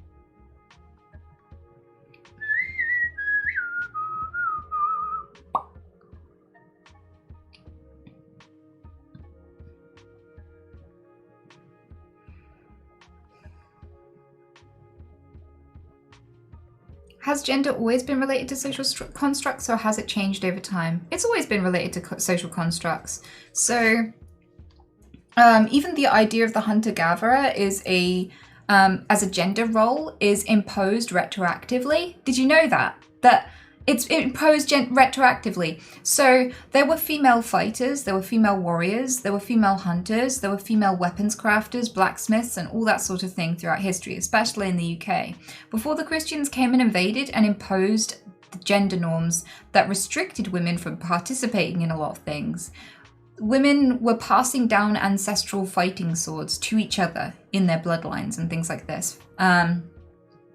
So when archaeologists, post-Christian invasion here, had this idea of male and female, they justified in their head their repressive, kind of regressive attitudes towards women by considering them natural. And then that filter muddied their perception of their findings for many, many years. So when they found arrowheads and things, they assumed that men made them for no reason. Even when they found artwork of women's bodies with like their boobies out and stuff, they assumed men made it for themselves and their own gaze. But what they actually found was these distorted fertility figurines that they were finding that were very, very ancient and hundreds of years old and thousands of years old, was that they weren't very accurate. Like they were quite distorted. They had like these big pot bellies, these very, very large breasts, and these very rounded thighs that kind of tapered off quite dramatically at the bottom. And they thought this was the male gaze and what the men found attractive, and it was a form of art. What it turns out is when they look at the model, the little figurines from the top down, they realized that it became actually accurate. If you were sculpting, if you were looking at the body from this view down, it would look exactly like these figurines, and they realized, oh, women made these. This is a self-portrait. This is what women think they look like when they're not looking in the mirror, when they're looking down on their own bodies. So, even our perception of historical gender norms is warped by our current idea of gender norms, to the fact that to the point where we rewrite history despite all the evidence. There are lots of other examples. They thought that men were tracking the days that passed in the week for hunting and for seasons. And it turned out that the notches were actually less in line with months passing and were actually closer to the length of a fertility cycle. And then they realized ages and ages after they'd already misunderstood the finding that it was actually women tracking their periods.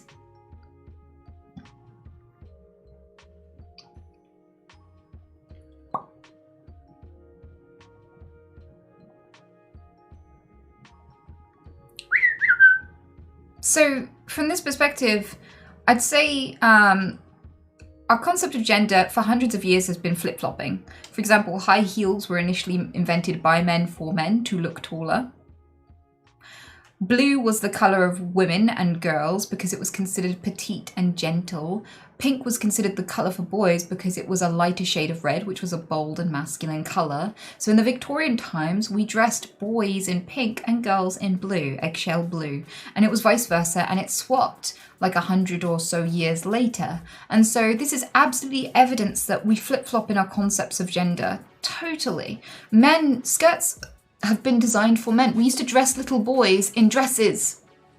Little pink dresses. And that used to be a habitual gender thing. Our concepts of what is and isn't appropriate for a gender to perform have still been rigidly enforced for hundreds and hundreds of years at least. But they've fluctuated. It's all a performance. None of it's genuinely related to sex, and it has never been related to sex. It's all been behavioural, it's all been ideological, and it's usually been tied into the social structure and system of the time. At the moment, our gender norms are based on how to profit the most from men and women. And if we relegate and demean women, we can give them loads of unpaid and unvalued labour, meaning that we get to benefit from 50% of the population without paying them duly. And so that's the whole idea behind the nuclear family and why it's so heavily enforced in so many different cultures, because it's profitable, not because it's actually anything to do with nature at all.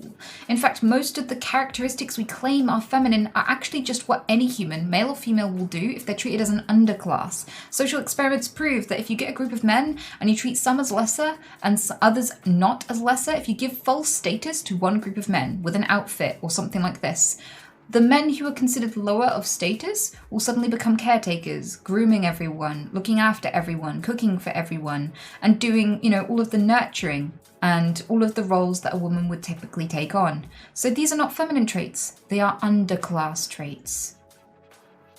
But people call it natural because if you argue that a terrible behavior is natural, then you don't have to address it or change it or take responsibility for it. So a good example of this is I told a friend about how I get stared at in the gym. And he said, is it just because men instinctively are attracted to women in motion, like a female body in motion? Is it just nature? And I was like, no, it's behavior. People can choose not to make each other uncomfortable at the gym. Like, staring is notoriously considered confrontational. Even among animals, it's considered confrontational. Basic respect is something we're all capable of. These people are not programmed to stare at me at the gym. You're literally taking any route not to hold him accountable. You're trying to blame nature or society or computer games or music, but you're not going to blame this one individual for staring at me in the gym. But if you call it nature, then you don't have to address it. You don't have to change anything about it. You don't have to confront this guy. You don't have to change. He doesn't have to work on himself. Nothing. And this is the kind of behavior that we need to address, where we look for any reason not to hold someone accountable for their own behavior, because we as living human beings know we have a choice and that we are not biological automatons, that we do have control over our actions, and we don't have to affect others wherever we can choose not to.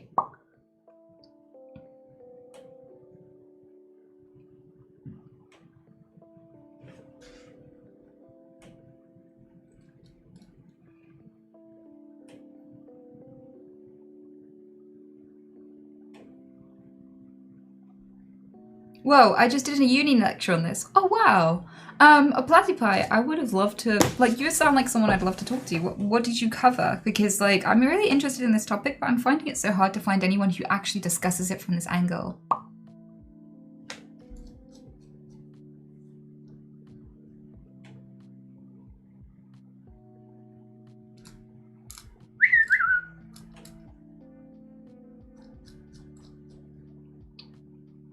What about women wearing dresses in ancient Greek times?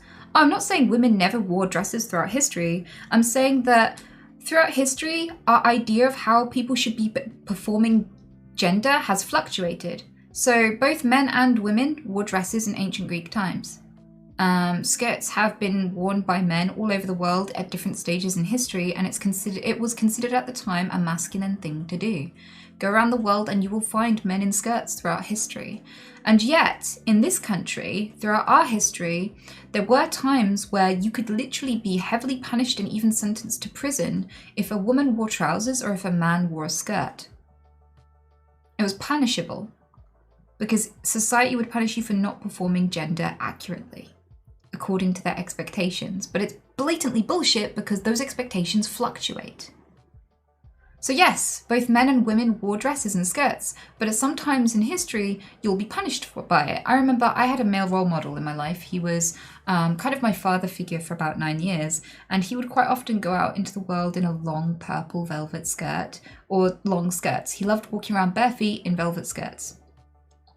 And men would beat him up and men would attack him and be really aggressive towards him because he was displaying what's considered feminine traits and they didn't like it. He was very popular among other women and women were very attracted to him. And he's always been able to attract like 10 out of 10 beautiful women. But men absolutely fucking hated it and did not approve and would actively punish him for not dressing appropriately according to their expectations of gender. So gender is a performance. And gender is enforced by bigots who demand that we all do it according to a current, modern, and ever-shifting perception of the appropriate way to gender. And it's fucked up.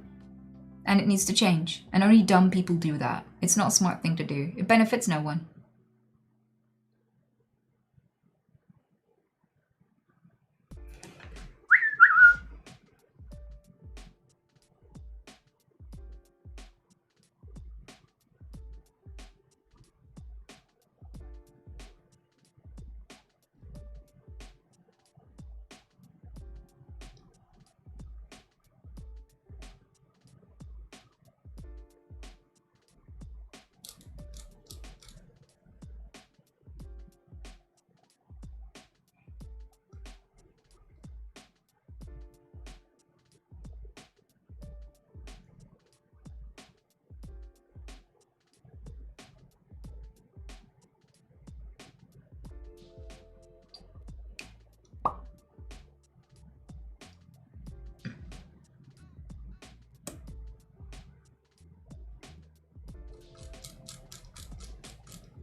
But yeah, like men had braids.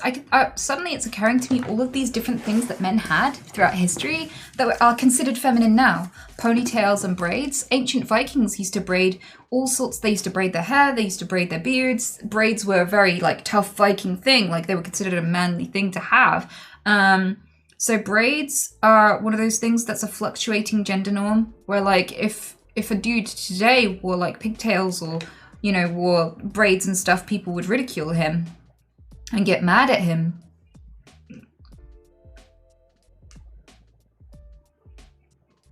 I don't 100% agree with everything you said there, but I agree where you're coming from. Do you want to expand on that? Because I'm curious, like, what specifically you disagreed with. I can be wrong about things and I want to learn and grow if I'm inaccurate about certain things, but like I don't see anything factually inaccurate about what I just said.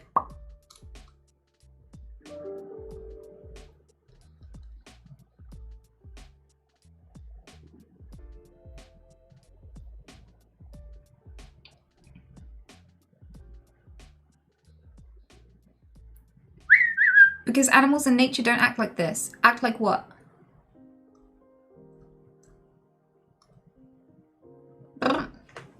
What did they act like?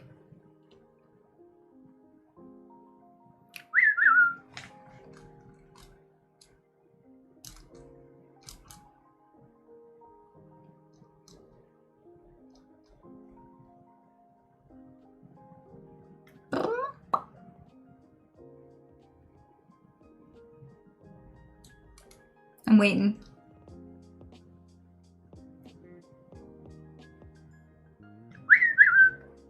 Gender is a social construct. There have been female warriors in some cultures, so that's not inherently male. Yep. I love you, you little cuck. Males tend to be more dominant, like apes, for example. Well, you're actually discounting loads of matriarchal primates. I mean, it's really difficult to tell consistently throughout history which is more successful or which was more prevalent in humans, specifically because we've had matriarchal and patriarchal societies. You can look at lots of ancient African examples of queens and matriarchs. They're really great examples of warrior queens. Boudicca is a warrior queen. We have had multiple queens in this country actually that have been warrior queens, including, I think it's Queen Elizabeth. There was a Queen Elizabeth who led many battles and won. But if we want to stereotype, like in primates specifically, males as the dominant one, that's not consistent because there are loads of matriarchal primates. Lemurs come to the fore as an example. But as well, there are quite often in groups of primates, it fluctuates. Sometimes there can be a matriarch and then it can be a patriarchal one depending on the group. Other times you'll get one species that's more patriarchal, and in those circumstances it's not actually as patriarchal as it looks. For example, there'll be a king and a queen of the group rather than just a king. And yeah, that's not something we can reliably say 100% of the time, but also just slight differences in the DNA can make all the difference in our behavior. So for example, we might look at gorillas who are patriarchal. There's one dominant male, he has a harem of females, he protects that group, and that's very patriarchal, right? And he's their species is very, very closely related to us. But that 1% of DNA that's different, that defines all the differences between us and them, can account for different sexual behavior. We don't have harems. We can have harems, but they're rarer. We usually have so much sexual jealousy between both the males and the females that monogamy usually consistently is more desired on average by humans, even though there are deviations. So like, there's no way to say if an ape does it that we do it too. I mean, apes are cannibals that will literally eat the young of other groups alive from the ass end up. And we don't habitually do that, and we don't act like we have to do that just because like chimps do. Chimps will scratch their ass and then sniff their fingers and be surprised when it smells like shit. Okay, not everything about us is modeled on other primates, but other primates do fluctuate in their sexual behavior, their gender norms and things like this. And not only that, but even with gorillas, and things, there might be an overall common behavior, but they'll deviate as individuals. Some are more aggressive, some less. There are groups of chimpanzees that are terrorists that will literally eat animals alive as a warning in front of their family to keep territories and keep rival species away and things like that. There are other groups of the same species that are compassionate and loving and very warm and will be very nice to other species, even if they're competing for food. So to have this idea that you can model human gender norms on any animal is incredibly naive, and it would take a very shallow knowledge of sex, gender, evolution, all of that stuff to come to that conclusion on the surface. So I categorically disagree that you can model any of our gender norms on primates, on any primates.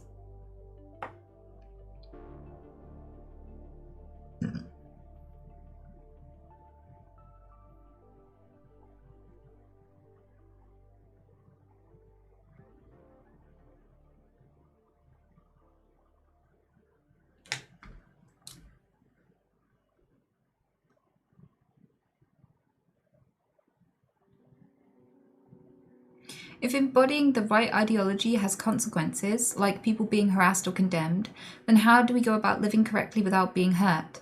You don't. That's when you have to fight.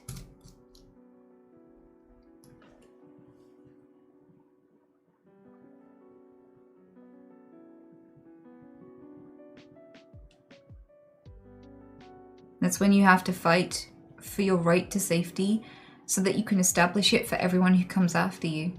That's a part of evolution. Some of that evolution is social. If you see where doing the right thing is dangerous, then it comes upon all of us. We benefit from the society, we have to contribute. Where you see injustice, that is the time to fight for it. That is the time to take responsibility and contribute to the society that fed you, clothed you, and helped you survive, gave you the computer you're using right now that you wouldn't have without this society. Now you pay it back. And if you see someone who's being denied their rights, if you see someone who's being targeted, vilified, harmed, protect them and work on the laws, vote, campaign, change minds, talk to people. That's what you do. Because either you do the right thing or the wrong thing. And the wrong thing means other people come to harm. And the right thing means that you do right, but you come to harm. So if there's no choice but someone coming to harm, it's time for something to change.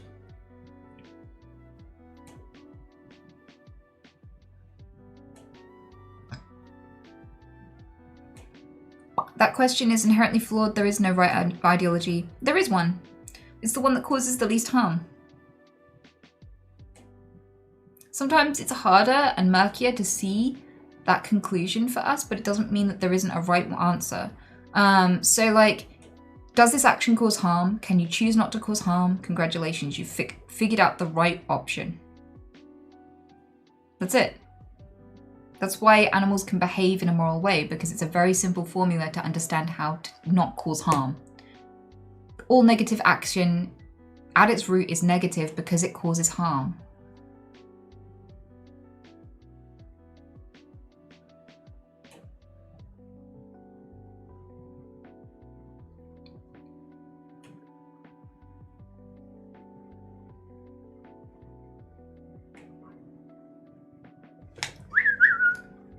One thing I found funny is that the peafowl and the peacock, the one we find feminine, colourful and pretty, is actually male.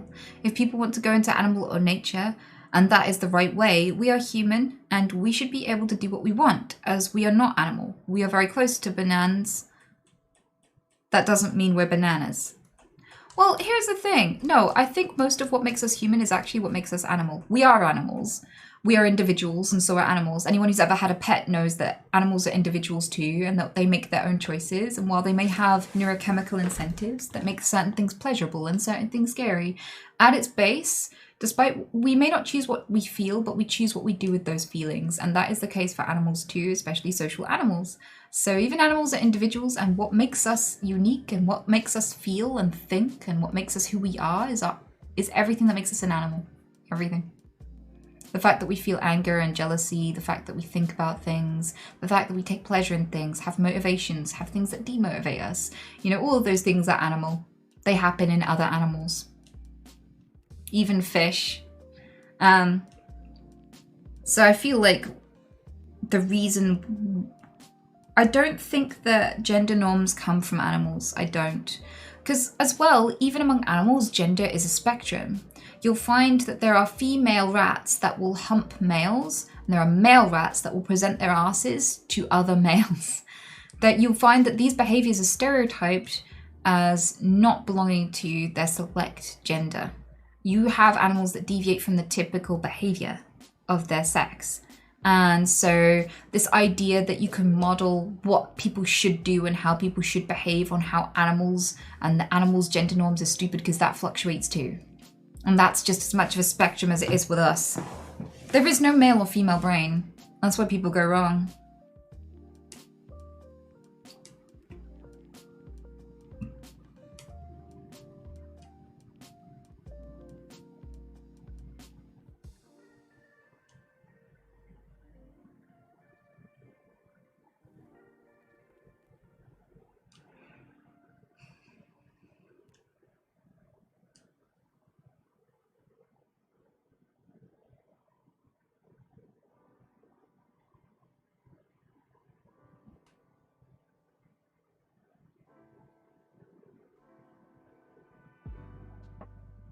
We aren't animals if we can understand logic. But animals make tools. Animals have hit the Stone Age. There's a thing called primate archaeology because we find archaeological finds from ancient chimpanzees and other primates who've hit the Stone Age and had, you know, primitive forms of technology.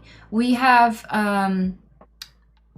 crows will build tools. Crows can know math. Crows know how to deceive a human. They will deliberately use sleight of beak, I guess, instead of sleight of hand. They will deliberately make it look like they're stuffing things of value to them under other objects when they're not. And as soon as the human goes out of view, they stuff them under other objects because they understand this is another being. This other being has motivations, which may include taking things I value. How do I convince this being that does not speak my language to not look for the thing I have of value? I will deceive it into thinking that my thing is here, and then when they are gone, I will move it somewhere else. This is a complex thought. It takes logic and reasoning.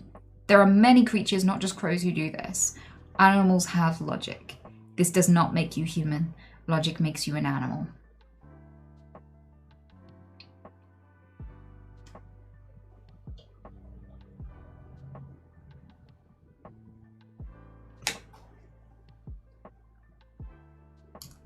If there's no male and female brain, why do you claim that only male brains are affected by violent video games? Actually, what I was saying yesterday, I could understand that why that was your take, but what I was saying is it's not the video games that are making these people violent, because both men and women play video games, but we don't have any cases of women playing video games and murdering because of them.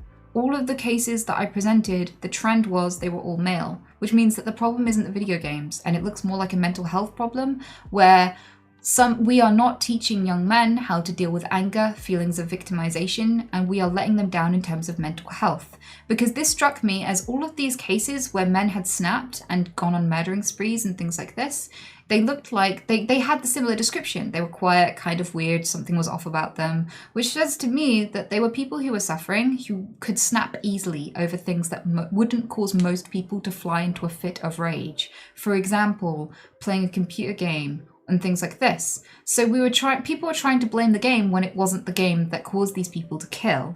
And so I don't think that computer games make male brains kill at all. I don't think that computer games make anyone kill. I think that people trying to blame computer games are desperately trying to hold anyone other than the individual killer responsible. It's like, what did this? Was it the games? Was it the music? Was it society? Was it Satanism? No, fucking dude, it was Bill. Bill killed everyone. Bill killed everyone with his gun. Not his games, not his music, it was Bill. And I don't think that's a male brain issue. I think that's a society not taking the time to allow for mental health and for teaching and connecting with children in a way that helps them deal with anger and things like that. And I did go into that in quite a lot of detail. So no, I don't think there is a male brain or a female brain, and I don't think that computer games affect a male brain specifically.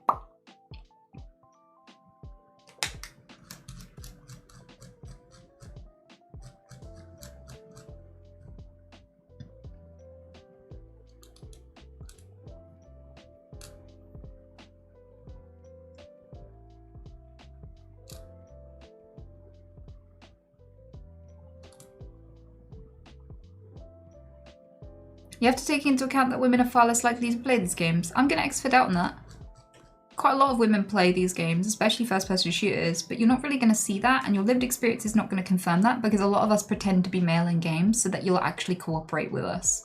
A lot of us have accounts where we have a male name and we don't actually speak in-game, and if we have to communicate, we'll use the in-game indicators to do so, because we know that if we start talking in-game, people will say make us a sandwich and all this sort of shit and won't actually cooperate with us, won't listen to our call-outs. But if we insinuate that we're a male, we get listened to and people follow our lead. So quite often, in order to get the same results and to be able to learn how to collaborate with a team, and in order to get good, a lot of women have to pretend to be males. So a lot of men are not aware of how many women they game with.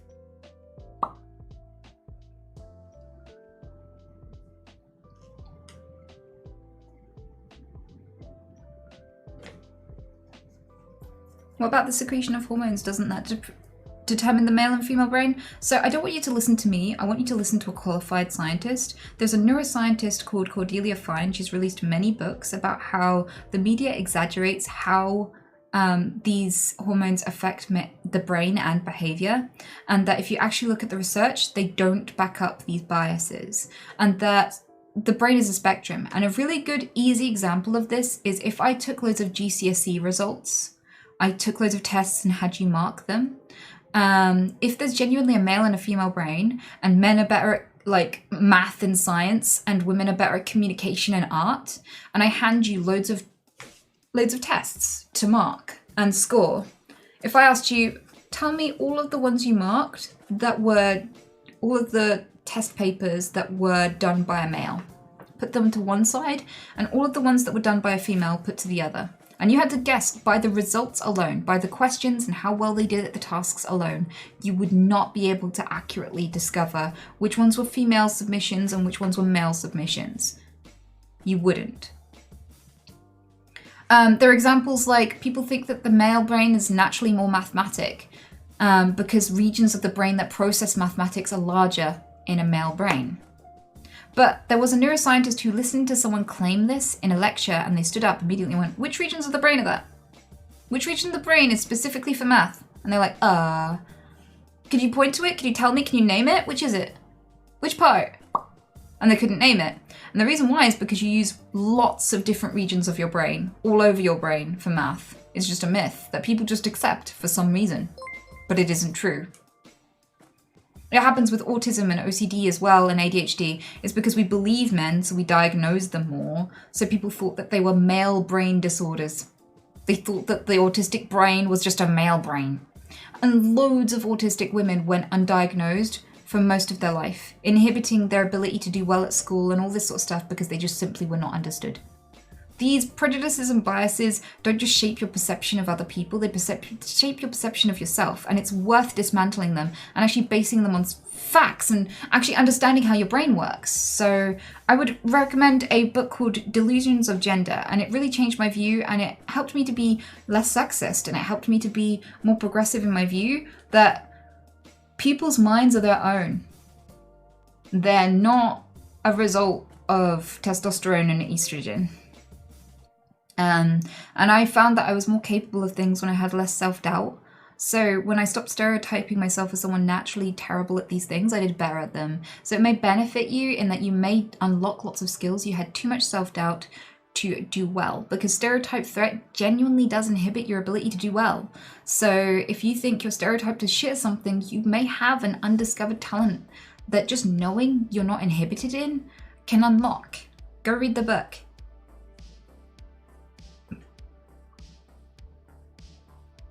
What was the name? Delusions of Gender by Cordelia Fine. You think God will create Adam and Eve and leave them there? How can he make them understand that they alone know absolutely nothing? I don't know what that's supposed to mean, buddy.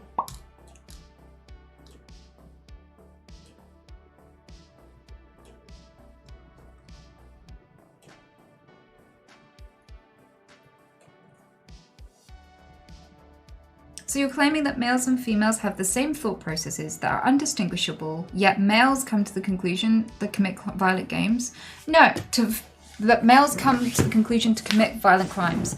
I think that what happens is we create a culture where we interact with young minds differently depending on their gender. So if I give you a baby boy and a baby grow, if I give you a child and a baby grow and I put them in a pink baby grow, you're likely to assume that they're a female and cuddle them close and speak to them quietly and don't move them around too much and just talk to them and make a lot of eye contact with them. Studies show that that's what happens when you put a caretaker in charge of an ambiguously gendered baby and they just happen to wear a baby grow that indicates gender, right? If they put them in a blue baby grow, they'll toss the baby around, they'll play airplanes with them, they'll rough and tumble them, they'll play with them more physically, they'll involve more toys and stuff, they'll do less talking, more action. And the way that you have physical contact and the way that you're interacted with from birth impacts your neurodevelopment. It strengthens certain regions of the brain and it understimulates others. So we are shaping the brain of children from day one. And that socialization, I think, has more of an impact than sex. Because the impact your gender, your hormones and all of that stuff has on your behavior, your hobbies and stuff is not as, it's not consistent. It's not stereotyped.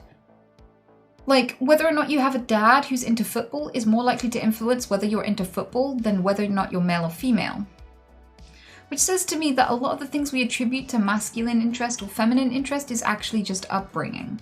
And why I think that there is more statistics to support that men are generally more violent than women is because we don't teach them anger management. Violence is an act of weakness because it's an emotional thing. It's a hyper-emotional reaction, it's irrational and emotional.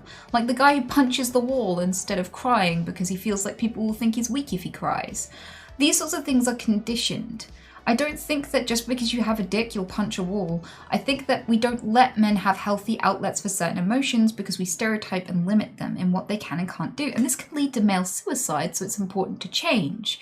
We shouldn't be pressuring men to not show their emotions and not communicate and not relate on an emotional level because it makes them incredibly emotionally volatile in some cases. And I think it increases the risk that they'll deal with things in anger because they're not supported in sadness, because they're not supported in healthy emotional reactions and dealing with things patiently.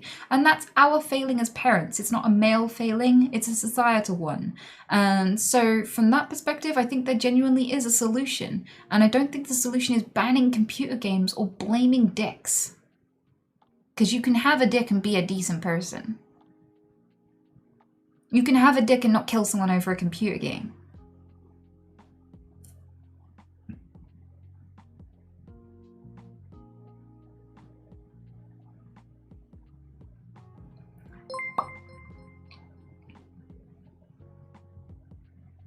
Dizzy Bay, thank you so much. Because people claiming that men are naturally more violent are sexist, and they're actually advocating for the oppression of men. Because if men are naturally more likely to be rapists and more likely to be violent and more likely to commit violent crimes just by nature, why do we let them be presidents, prime ministers, carers, and nurses? If they account for most of these crimes, wouldn't stopping them from having those responsibilities eradicate all of those crimes if this is purely a gender issue? That's so stupid. How do people not realize how stupid that argument is?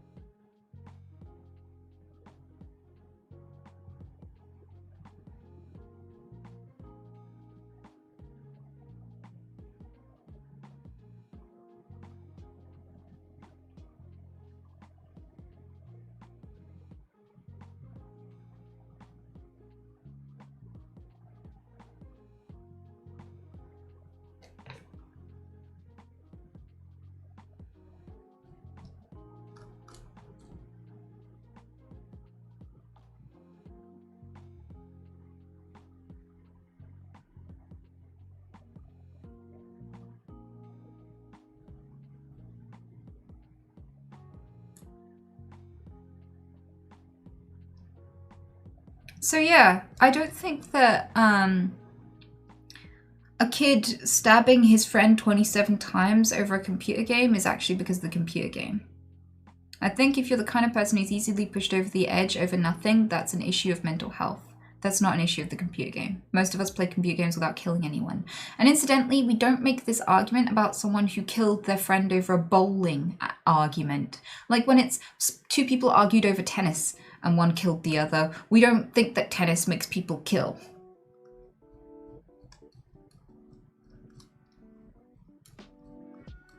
Blah.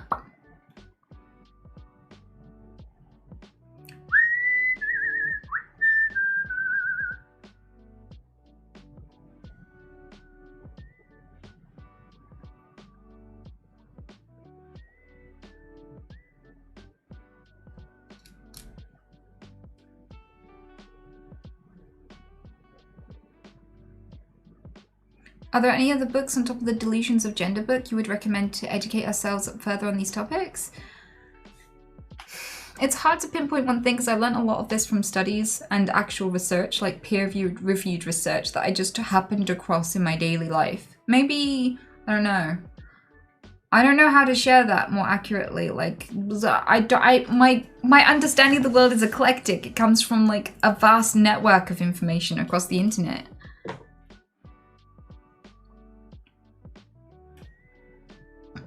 I don't know, maybe I should do like some sort of talk on it.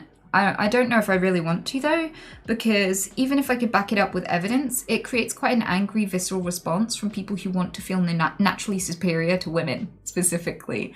So they want to justify their sexism and their anger towards these people, and they don't want to address the idea that maybe they're more similar to everyone in their life than they think, regardless of gender identity or genitalia. Like, it's a really hard thing because you invite a lot of hate even if you don't mean anyone any harm.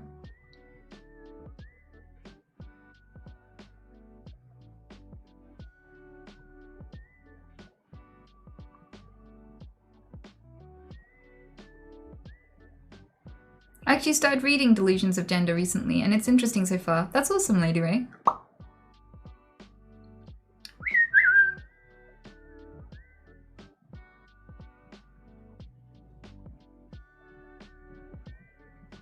Physical differences can't be denied though, right? Yeah, like, there are some physical differences, but they don't have, like, as many mental or behavioral implications as you'd think. That's the problem. That's the thing that we're addressing now.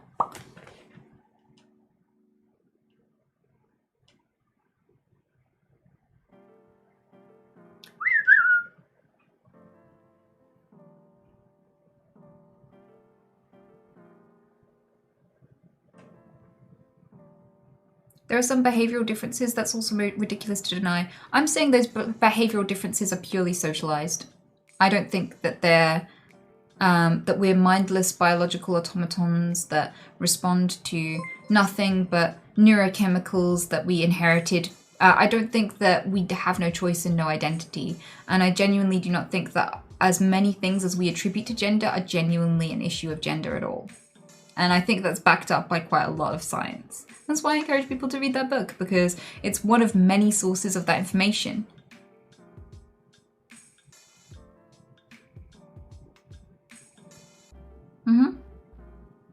Because nobody's born wanting to fuck shoes. Fetishes are a huge example of like one of our most prominent biological desires, which is sex, is so fucking malleable and inconsistent between people. Like, it's so socialized.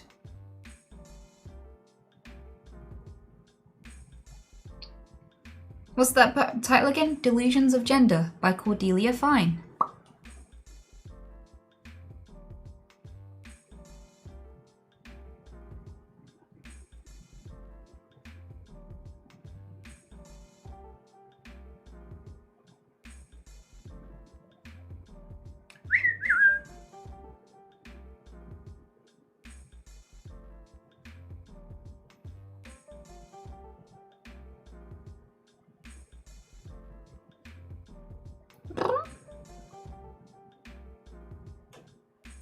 Oh shit, I found it on audiobook. Nice! Yeah, give it a listen. It's not a particularly long read. But I don't want you to take it for granted and listen to me because I don't have any qualifications to back any of this up. I want you to hear it from people who genuinely study the brain.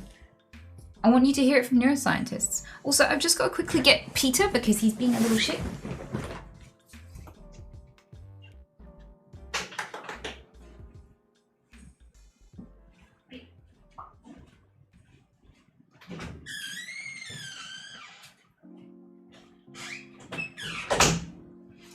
was just ghosts. Stuff like tumbling down my stairs and shit and moving on its own.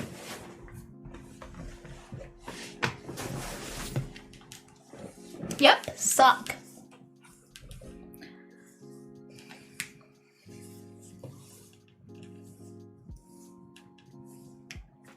But here's the thing, like, I'm willing to change my view according to evidence. Like, if there was some innate differences between male and female brains that were that demonstrably true, I would take that on. I don't have any vested interest in not believing that. The reason why I break down other people's assumptions and stereotypes of that is so that you can just understand yourselves more. That's it. I have no agenda. None. It doesn't benefit me to change your mind about that at all. But people get defensive about it because it has a lot of ties to other intrinsic beliefs. If it makes you feel angry to try and find out more information about this, if it makes you feel angry if it changes your perception of gender, it's probably not a rational reason that you want to believe this. A big reason why a lot of guys don't want to change their perception of gender is because everyone's told them they're the superior gender, they're the smarter one, they're the better one, and that if they have to address that they're not necessarily superior, it changes their view of themselves in a way that they don't want to. So if you're feeling emotional when I offer you this information, and all I've done is offer you a book to read, I haven't really told you anything bad about yourself, I haven't tried to convince you that there's anything wrong with you. If you're feeling emotional and angry and your first thing you do is doubt it for no reason, there's always going to be stuff you don't know. There might be a study that insinuates, potentially, that maybe there are fewer differences between men and women than you think, and that a lot of the differences you see are behavioral and upbringing. And if that's the case, who cares? Why does it make you so angry? Because when people present to me ideas like this, I got vaccinated. I wanted the vaccine. But someone tried to present me with evidence that I shouldn't take the vaccine. And I just read it. I didn't get mad at them. I didn't even get mad at them for believing this stuff. I didn't get mad at them for behaving differently than I would behave. None of it. It just made me understand them more and the situation better. That's it. It didn't make me angry. The minute you're defensive of a random position like this, it has more than logic. You're not holding onto this belief because of logic, because it's making you emotional, which means it has more ties than just the idea itself.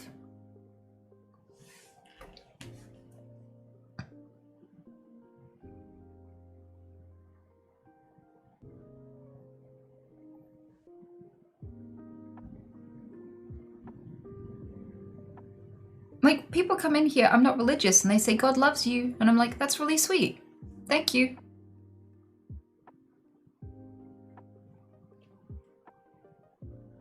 Like, when you get mad at people just because they think differently to you, it shows that you're not basing your identity, your beliefs about the world, and your understanding of it on facts. You're getting emotional. You have an irrational vested interest in a belief. The minute people living differently pisses you off, you probably need to address something.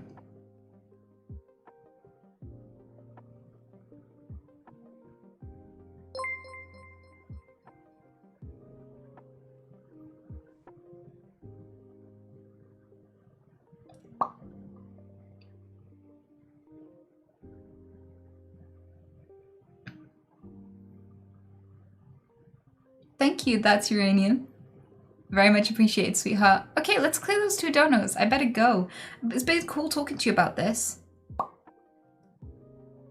But it's really interesting. This is the thing that people try to talk to me about the most. Why don't we find some more topics to talk about another time? Baby. Thanks, Jay.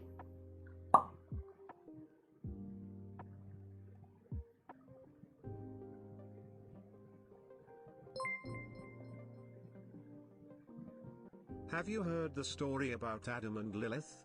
Adam's first wife wasn't Eve, but Lilith. Yeah, I've heard some stories like that, but it's like, isn't Lilith in some of the books that weren't included in the Bible? Isn't that the thinking? I don't know specifically.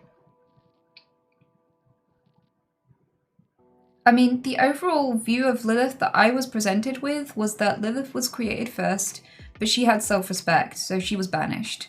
So they created Eve with Adam's own DNA, which would technically make his union with Eve incest. Because if we take DNA from another human being and we make that DNA into a newborn human being, that would be their parent. Like, by modern standards, Adam was Eve's parent. Like, Eve had two dads, God and Adam.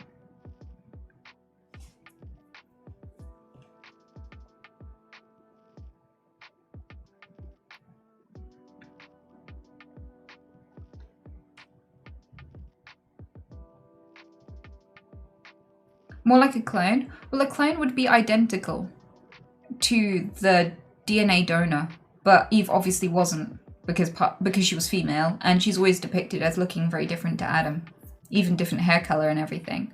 So she had some of his DNA, but obviously wasn't a replica of him.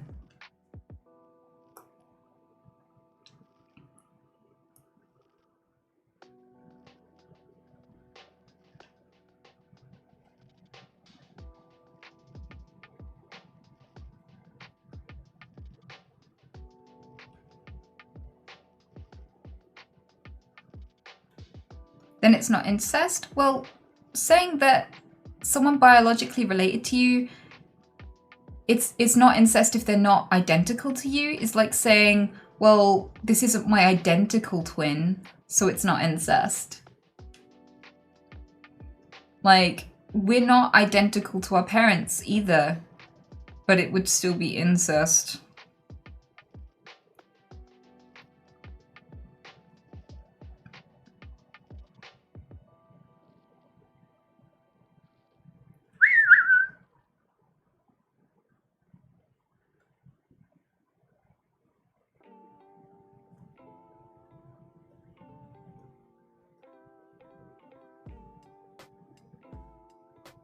But it wasn't through human reproduction. Well, that is reproduction. It is human reproduction. Just because it wasn't done through sex doesn't mean it's not human reproduction.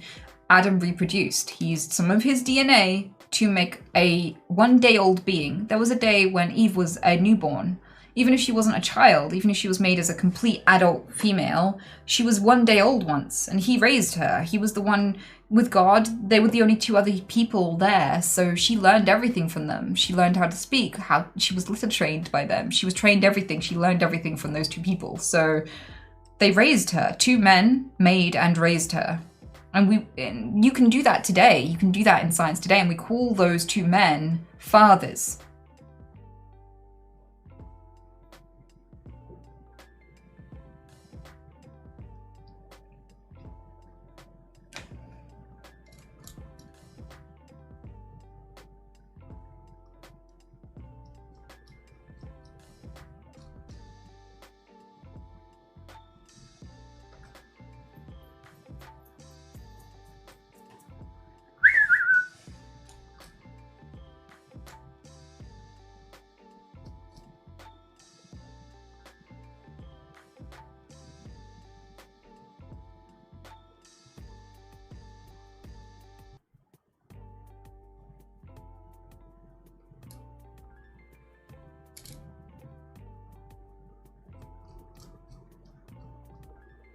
Tally, thank you so much.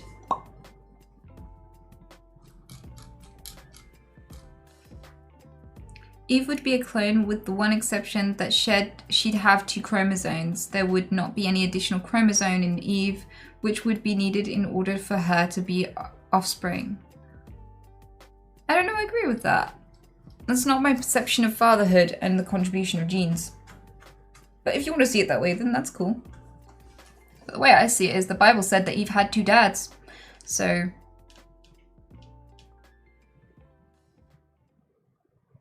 because the 2 people who made her were both male.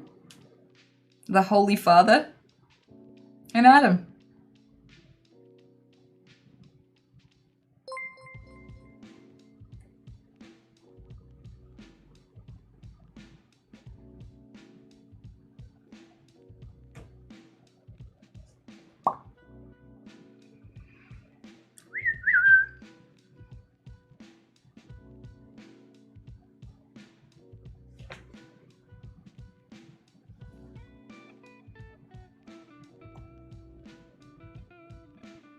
That'd be a good title for a sitcom. Yeah, I guess it would.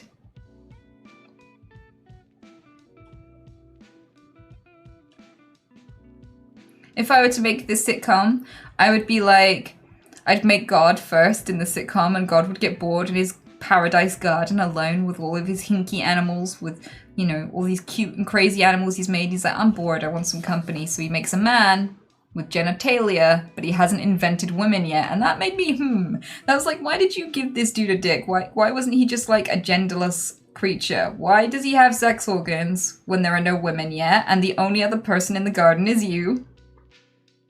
What did you make Adam for?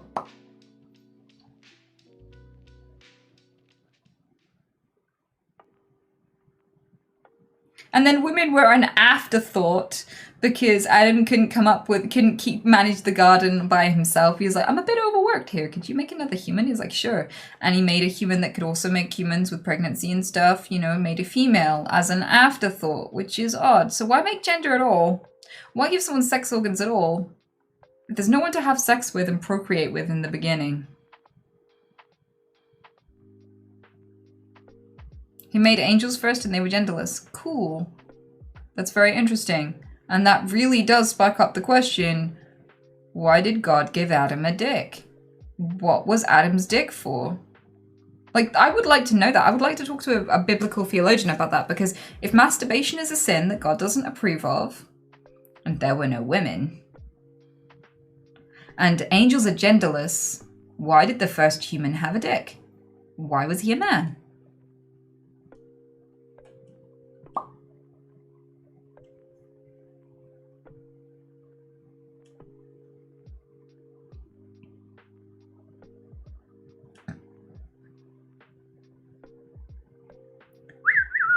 Females with the DLC.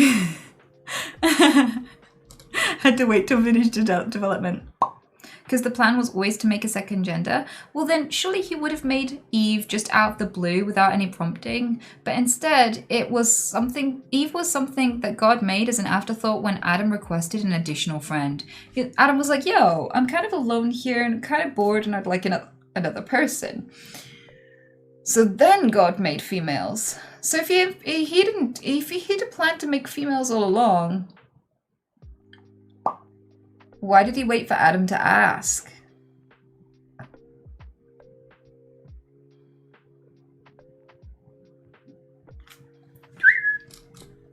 God made Adam first and had no initial plan to make Eve. Well, if that's the case, which I would deduce too from the way the story went, then my next question, as someone who doesn't really understand and is simply curious, is if females were an afterthought, why did God make one human alone to hang out with him in the garden who had a dick? What was the dick for? Why would Adam have a dick if it didn't have a corresponding counterpart? Who was he supposed to use this with?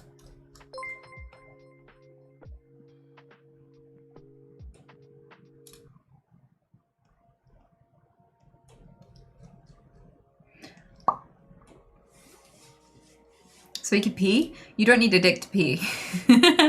And there are lots of things you could give someone that aren't a reproductive organ with loads of nerve endings specifically for sexual pleasure. Like, a dick is very specifically not just for peeing.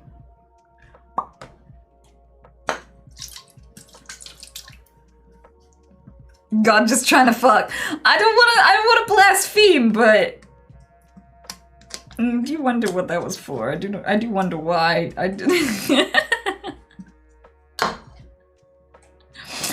And God does seem to prefer men. He hasn't been entirely very kind to women. Women have pain in childbirth. Women have periods. Women are considered a second-class citizen. Women are supposed to be just slaves to men in a lot of the Bible. So men does seem to have a preference for men. He clearly does seem to favor men more.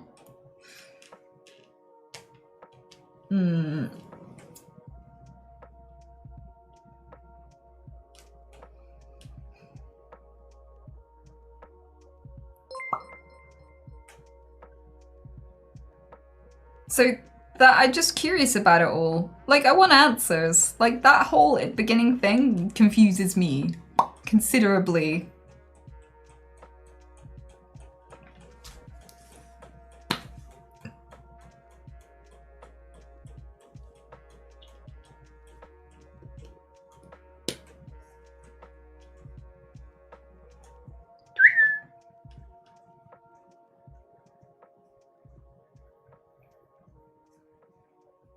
I feel bad for thinking this way. Well, I could be totally wrong, and I'm totally open to answers, but that does puzzle me. Like, why give Adam a dick if women were an afterthought? That Adam had to request after being alone in the garden for quite a while. What was that meant to be used for?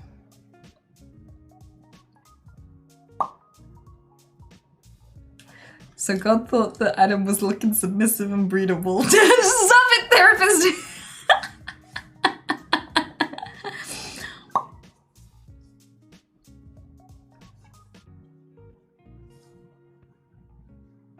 Also, why did God give men nipples? Yes, that is also another question. Because nipples are an erogenous zone and completely useless to men except in the bedroom. Did Adam have nipples? Did Adam have a belly button?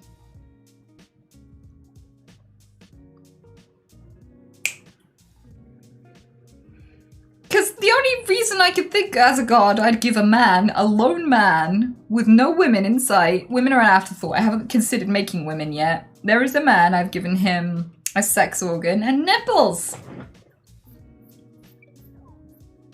Why?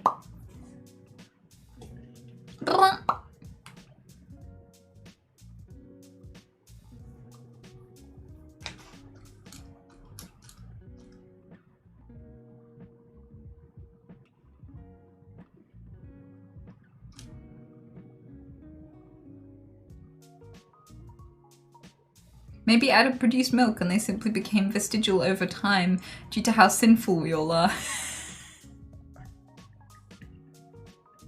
But who was he producing milk for? He was the only human.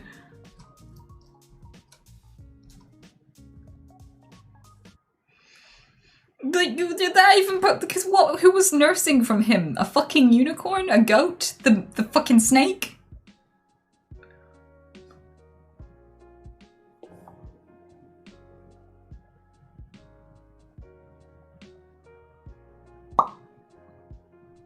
I have so many questions.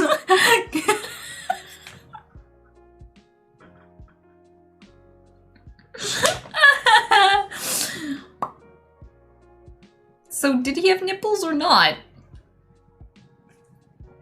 And if we're all made in God's image, why does God have nipples if he doesn't have a sex and he doesn't make babies?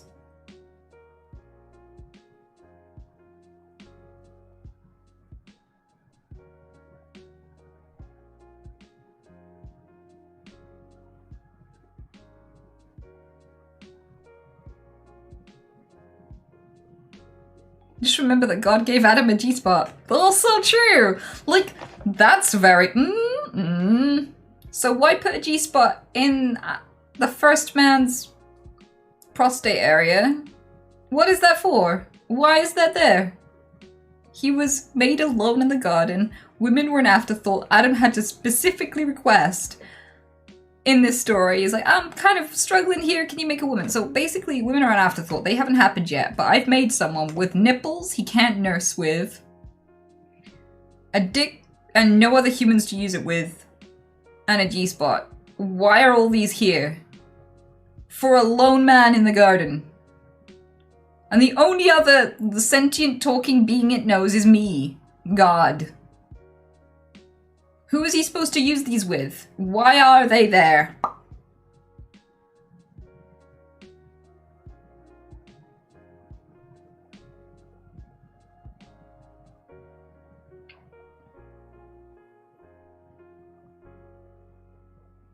I have so many questions! Does Google answer these questions? What?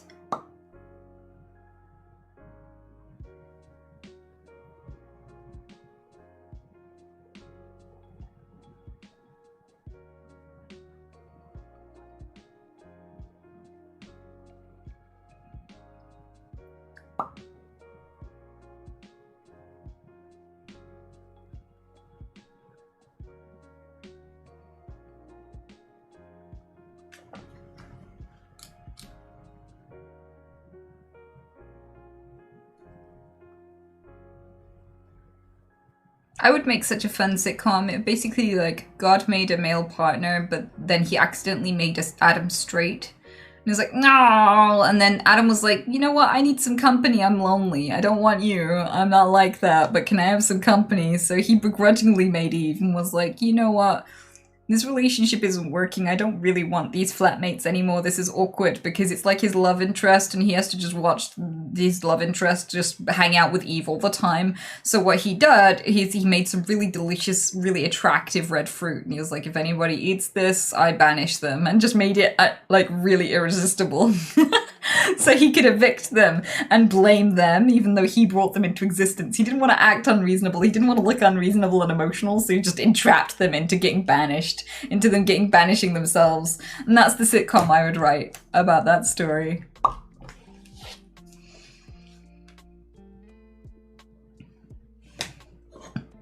And they're like, how are we gonna make kids? You need to make us our kids. And I'm like, he was like, I'm not making your children. I'm not starting your family for you, you fuckers. So he gave Eve the ability to give birth. And because he's like, fuck you, bitch, you took my mans. He's like, and it's gonna hurt, cause fuck you. And there you go.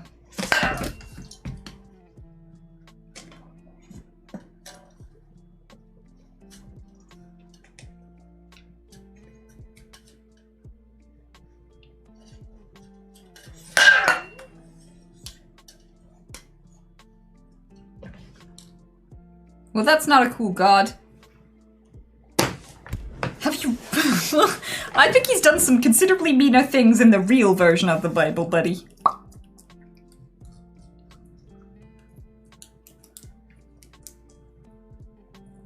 I think Anita's version of the story is way better. Yeah, I think it's fun. I don't think it's true, but I think it's fun.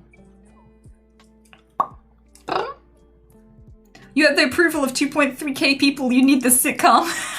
Oh fuck, I was supposed to have a meeting with my my PA. We're gonna arrange some stuff, so I have to go, fuck. I was kind of hoping to clean up a little bit before she came over too, but I guess she's gonna be working with me for quite a while, so she knows I'm a mess. Or at least if she doesn't know I'm a mess, she should find out that I'm a mess.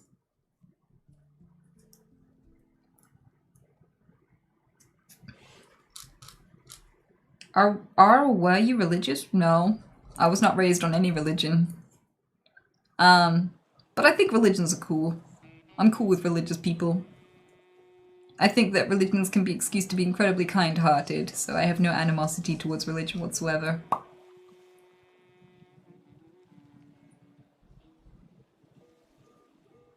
But yeah, I better go. I don't want to leave you. I'm having such a fun discussion. We're brainstorming my new sitcom here.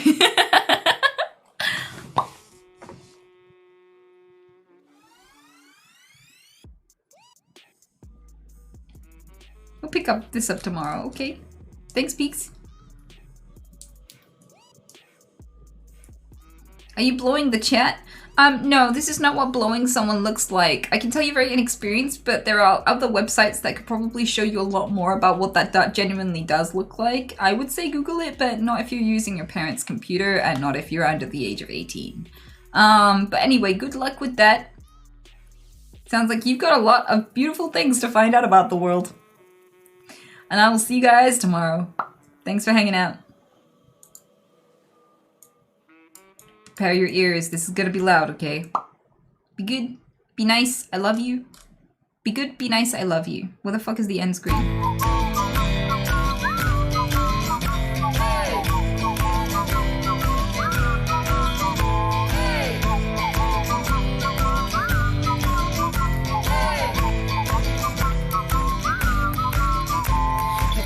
Reading about your dick and made out that it was kinda thick. No, sir, I would never do that. Then you probably not Twitch chat. Ever asked a woman to get off a chair and then complained that she's gotten fat. No, sir, I would never do that. Then you probably not Twitch chat. Have you ever donated $50 just to call a streamer a twat? Hey, sir, I think you're from that. Welcome to Twitch chat. The wholesome place where you can stay, but we have more, so you better behave. Jack can be very nice and chill as long as you don't follow you through. So take it easy, remember that you can